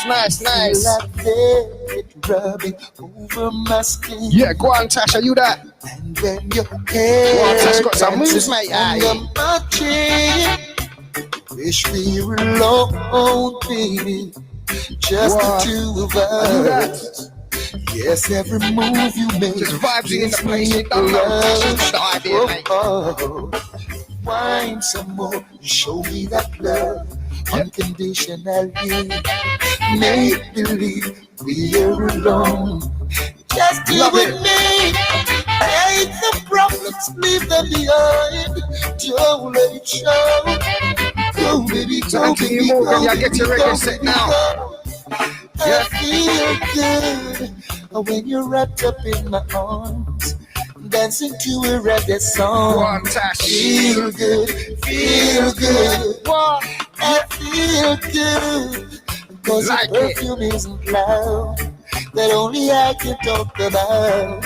Feel good, feel good. Vibes in the place, you understand? Simple teams. What a vibe. So anyway, once again, enough love going out to the Hackney crew. What a night! Yeah. What a night! What a night! Yeah. I'd like to wipe the sweat off of your face, but it looks so good I might have to replace. This moment is magic, so I leave it alone. Love it, love it.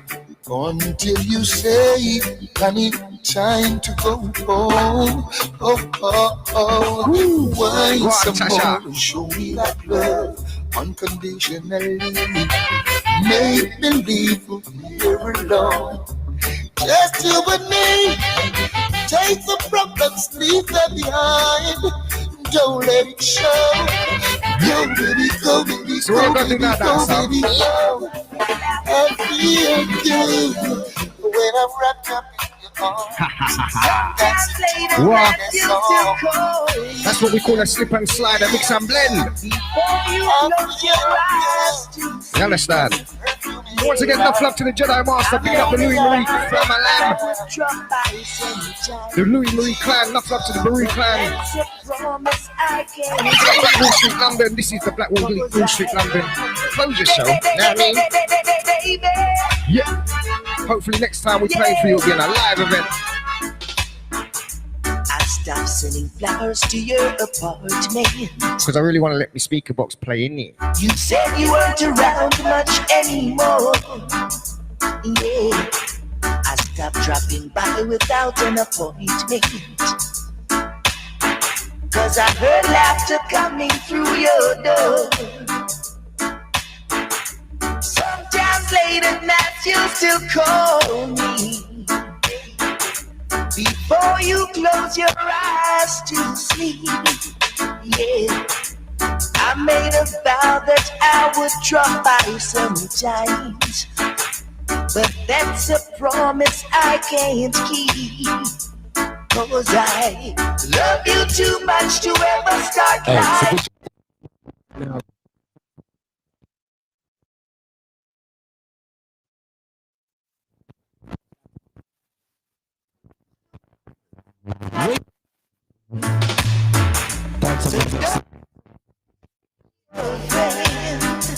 No, you act so happy when I see you. Girl, you smile and take my hand.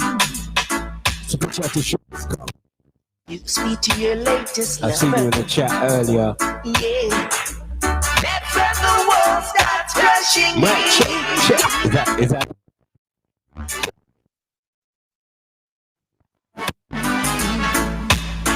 Let's leave the story at an end. Right, so you know when it gets late in it, you know Dan Tom's voice just drops through that whole like tone.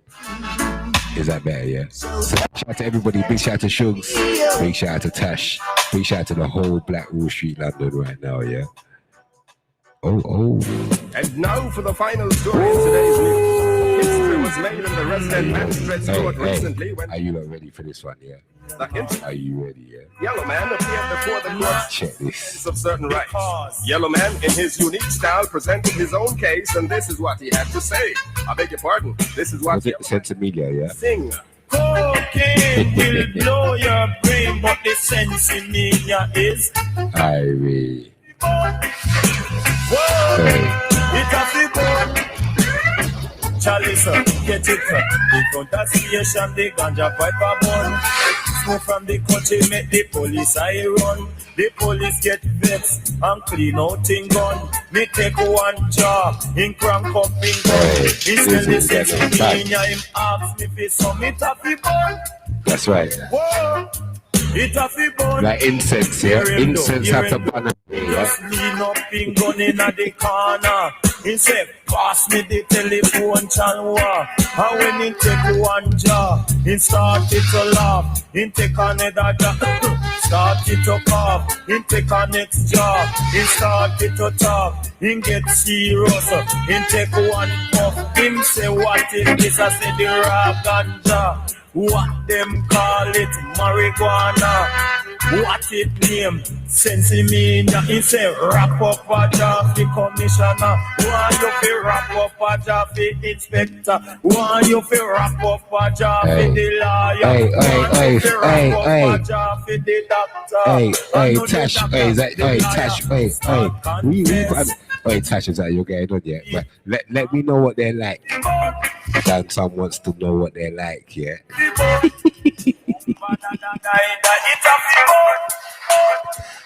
That's right. Hey. Hey. Are you gonna? Is this what's what is that? Is this the original or the original? The remix of the original? Is this the...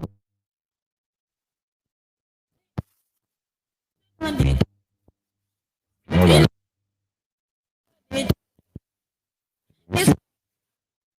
Hey.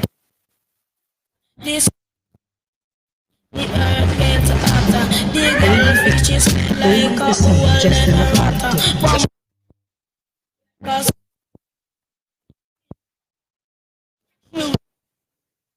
Betwixt her leg, she have a birdness. Betwixt her leg. So remember, Black Wall Street, like the nice and simple, each and every time. This is the virtual platform, yeah?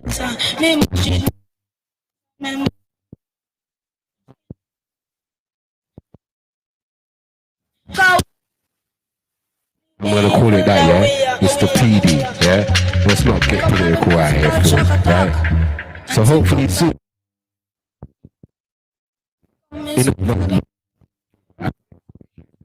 Tell a friend.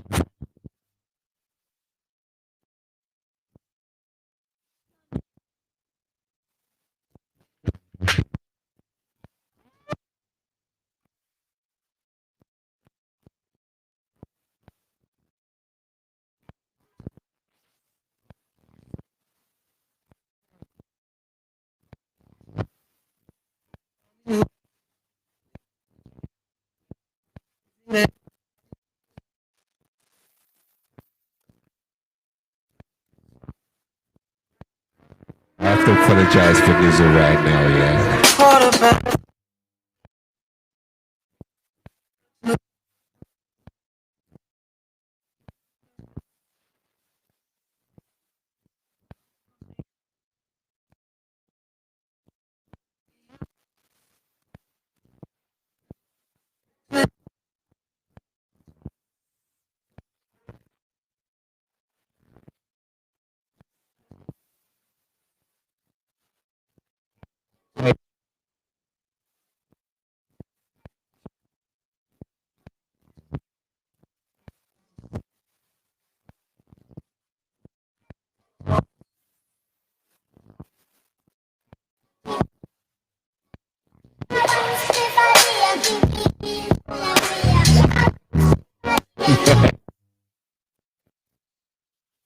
Just a minute.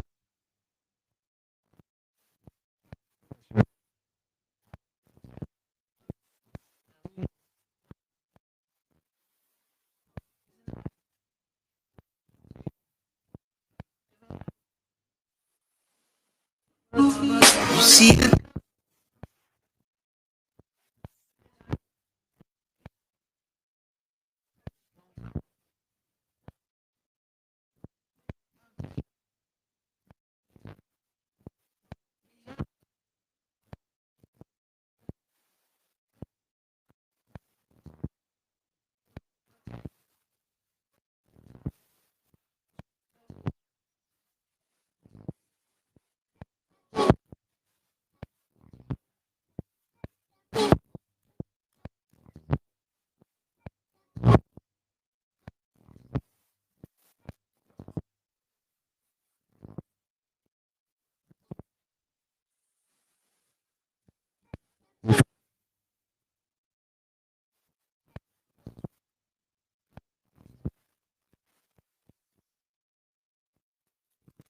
Tell your friend to tell your friend, tell your auntie, tell your uncle, tell your nieces, tell your nephews, tell your friends.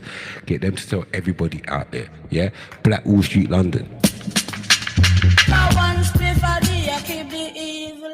That's right, people.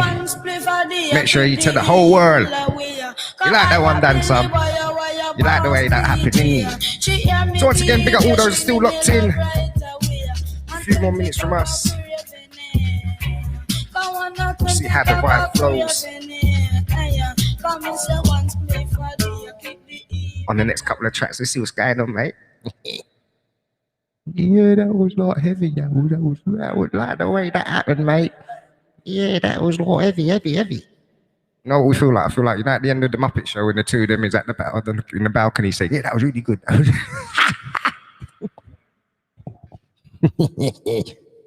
So what we're gonna go with? What we're gonna go with, bruv? What you feel like giving the people then?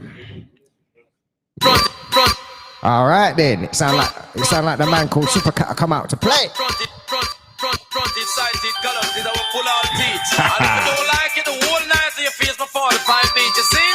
Dog on it. Follow me now. Jam on away, them want to ram it up. I miss a cat away, them want to ram it up. And all the dog style and them a touch it up. From over stereo man, so now with them pick it up. When more up and down and they must a tear it up. I miss a cat in all the crowd and them a rip it up. So dan dada, pay all DJ, miss a cat a dan dada. Go tell it to your sister, your brother and mother. The boy no got this super cat and follow. The youth ya jamming like a Gabriel. Amma this a youth a come and juke them like a Satan Maka. Jamming me come and lick like a Sterling chopper. You see the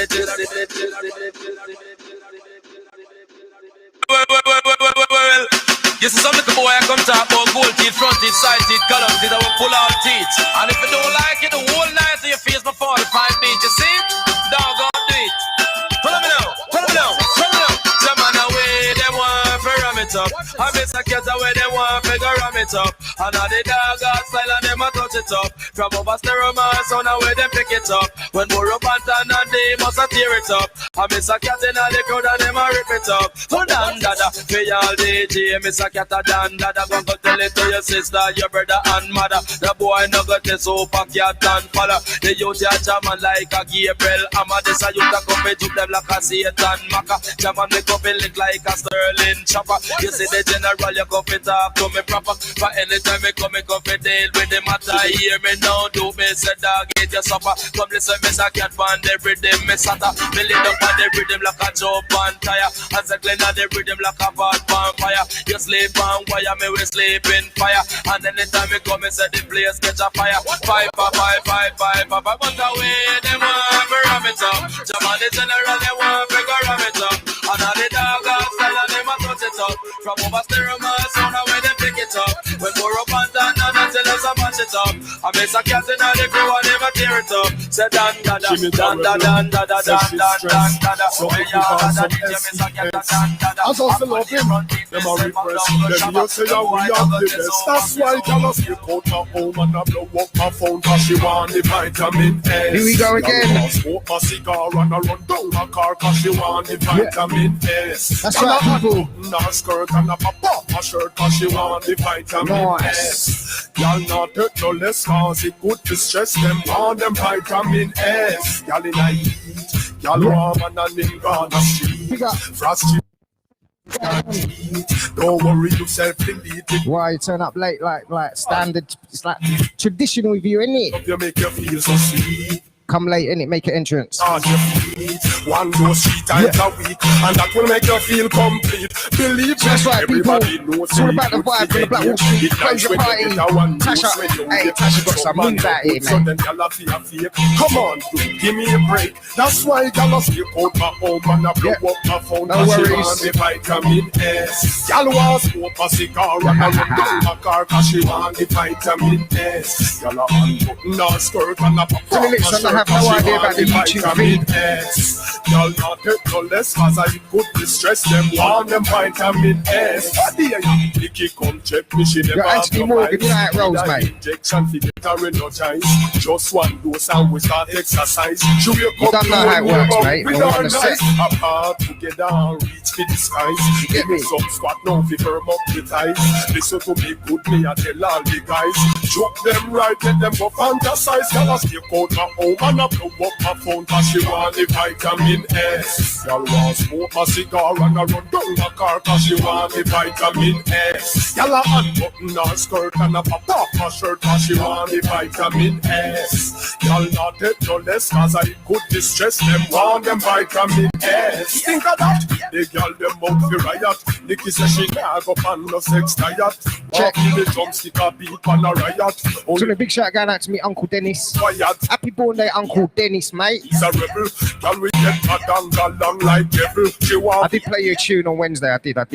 So she get head up and run where y'all level. I'm just now see you caught my home and I blow. So welcome to the Louis clan. Vitamin S. I want smoke my cigar and I run down. We are playing that She dance. want the vitamin S. Y'all are unbutton her skirt and I pop off her shirt, cause she want the vitamin S. Y'all not get no less, cause I put distress them, want them vitamin S. From top, she miserable, says she's stressed, so me give her some SEX.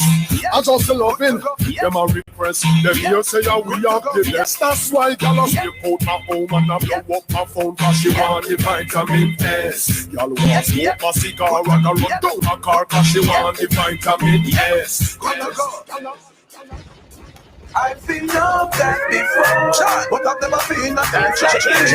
I've been up that before, but I don't wanna come top the list. Alright, real bad man, no we people pants. We take dancing to a higher rank.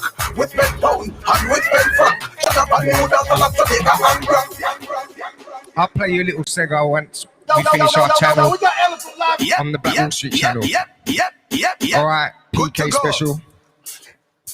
I've been up that before, but I've never seen a dance like this.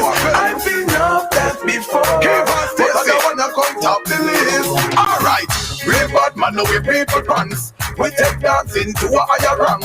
We spend pound and we spend franc. Shut up and you dance and that's a nigga and grand. On the river, on the bank. He goes to shoot because you put them no prank. What you say in the river, on the bank. Shut up and you dance and that's a nigga and grand. Down the flank, we a go down the flank. Like a baller, we go down the flank. You cheap pretty young, just in your tank. But the new dog, you know where people can cool. Give them a run, Chan, give them a run.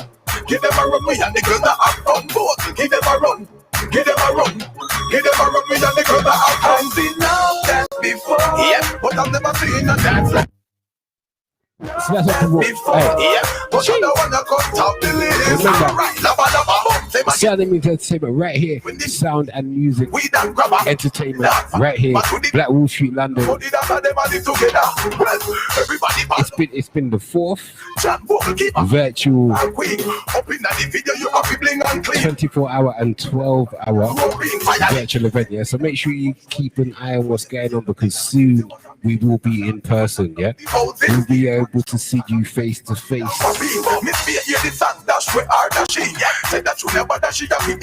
Alright, so we got for you. What? Really? Really? Alright. I've been off that before, but I don't wanna come top the list. Alright, Catherine Pen team up with Juzan. Stacey and Kiva start shake and So we got about 5 more minutes before we sign off. 5 minutes. If you want to stay with us, right? All you got to do is jump on Twitch. Simply type in Nizzle Dan. The logo is a red t-shirt with some right text saying same. Press accept and add. Because we ain't finished yet. So big shout to Tash, big shout to Black Wall Street, London. Alright. Do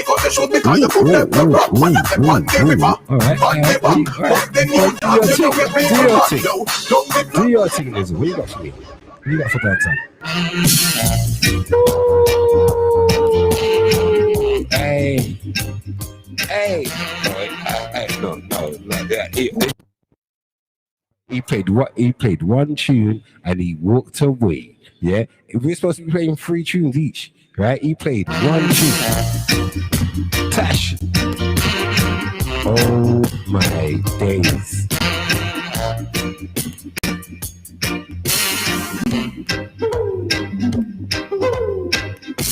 You think I love you for just one one thing. Hey, Nizzle. To you, man. Big coach, Jack Grammy. Big coach, Jack Grammy. Is that you guys on that level, yeah? Hey, you're bad, yeah? You think you're bad, yeah? Jeez.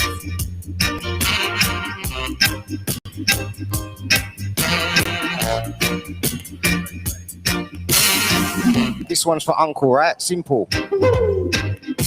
You think I love you for just one thing. To you, my love is made either way it seems. But I love the way you carry yourself. Love it. I even love. So once again, enough love, Tash. For what you may become. Enough. Ain't that loving you? Ain't that loving you far more reasons? That's right, people. The Born Day tune for Uncle. Oh, yeah. And the closing tune for Black Wall Street, London. Somehow, my love, you've been misled, yeah, by the things other men say. But I love the way you carry yourself. I even love it. Sound of Dennis Brown. Why you baby girl, ain't that loving you? A fitting track for you, Tash, to say goodbye, innit? Once again, we're Sound of Music Entertainment, the sound of Black Wall Street, London. Signing off for you guys. Oh, yes, it is. Yeah. Being it ever occurred to you why I do all that any man can do, yeah. You keep a smile on your face. It's because I love you.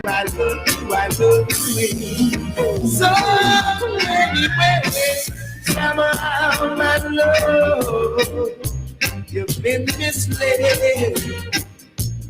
by the things other men say. But I love the way you carry yourself. So that's right, people. You can still carry on with us on Twitch channel, this Dan. It's all very big tune. Enough love to all family. Big up everybody that stayed on from the beginning to the end. Give yourselves a pat on the back, especially you, Tash. I just love my unity tune music. That's particularly big reggae tune. music. Yeah. Wow. Yeah. Boy, man, got heritage and revolution. I televise a revolution. Sorry, I know you wanted to hear the hole in the bucket bit of the track, Uncle. Where you come from. I played it for you on Wednesday from beginning to end. No matter how you pray, everyone just wants to be loved. So check this one. No matter where you tell them, however they proceed, so them believe anyway. What a messed up society. When all it is everyone just wants to be loved. Check the lyric. Yeah. They will not come and be judged. All we want is love. Everyone I believe, all we want is love. We need more. We want more. We don't want more. Love, yeah. Whether you come from the ghetto, you wanna be loved. Whether you come from the burbs, you wanna be loved. Everyone just wants to be loved. Yeah, yeah. Whether you come from the country, you wanna be loved. Whether you come from the town, you wanna be loved. Everyone just wants to be loved. Yeah. Feeling high. High. Love we want. Revolution. I am time to talk, yeah. We gotta give to receive it. Yeah. We gotta kill them with some kindness. Can you feel this? Turn up the music. Yes, I love the meaning. Can we unify? Damn, I got you, it is the dream that we all dream of. If loving is the key to prosperity. So, right, you lot, if you want to continue listening to the musical pleasure, jump on Twitch. Whether you come from the ghetto, you wanna be loved. Remember, this is Black Wall Street London. Each and every time, we are the sound of Black Wall Street London. I am Dan Sam. Right, this is Nizzle. Right, just so you know how it goes, isn't it? Right, I am Dan Sam. This is Nizzle. This is Nizzle. I am Dan Sam. Right, we are same, aka Sound and Music Entertainment. That's why you get the same. That's where it comes from. Yeah, nice. So once again, thank you very much. Blessings, Tash. Enough love each and every time. I know you've been on it for 12 hours. We love you. Yeah, seriously, we actually really do love you, man. Keep it going. You know, and when we do that whole face-to-face, real first virtual thing, yeah, we can sit down. You know, we can plan a whole heap of things and try and get a whole heap of people on board. Yeah, make it. Why do you keep showing me those for? Why are you teasing? Hey, me and you gonna have some words out here. But off the mic, yeah. Me and you need to have. Yeah, you keep blowing those kisses to dance some. Dance some, and Tash needs to have some words. Yeah. Anyway, right. This has been Black Wall Street London, right. Thank you very much for everybody for tuning in. Yeah. All of the artists that have been here, all the people that have been speaking, you know what, enough respect, enough love. Do you know what, opening your heart and being honest, because that's what it's all about. You know what, it's not about, to a certain degree, thinking about how people will judge you for what you say. It's just about saying it, because there ain't no progression without people actually having an open mind, yeah, and accepting other people's views and opinions. And that's what Tash is trying to do, yeah. Doesn't matter how you think, what you feel. Tash is trying to bring people into a forum where we can have an open, fair discussion. And that's what it's about. Yeah. So once again, for me, Dan Sam, big love each and every time. Tash, you know I love you, innit? But stop teasing Dan Sam with those gummies, because I'm not happy. Right, it's all yours, Tash. Always the same, just a Yes, I think I'm going to leave it right there. Thank you, Sound and Music. It is the best ending to a collaboration for four time collaboration. So we are past the witching hour. I'm just going to sign off. Sound and Music Entertainment left me in a real good space. Peace, lovings, universal blessings to all. United we rise. That's one love, one people, each and every time. We're out.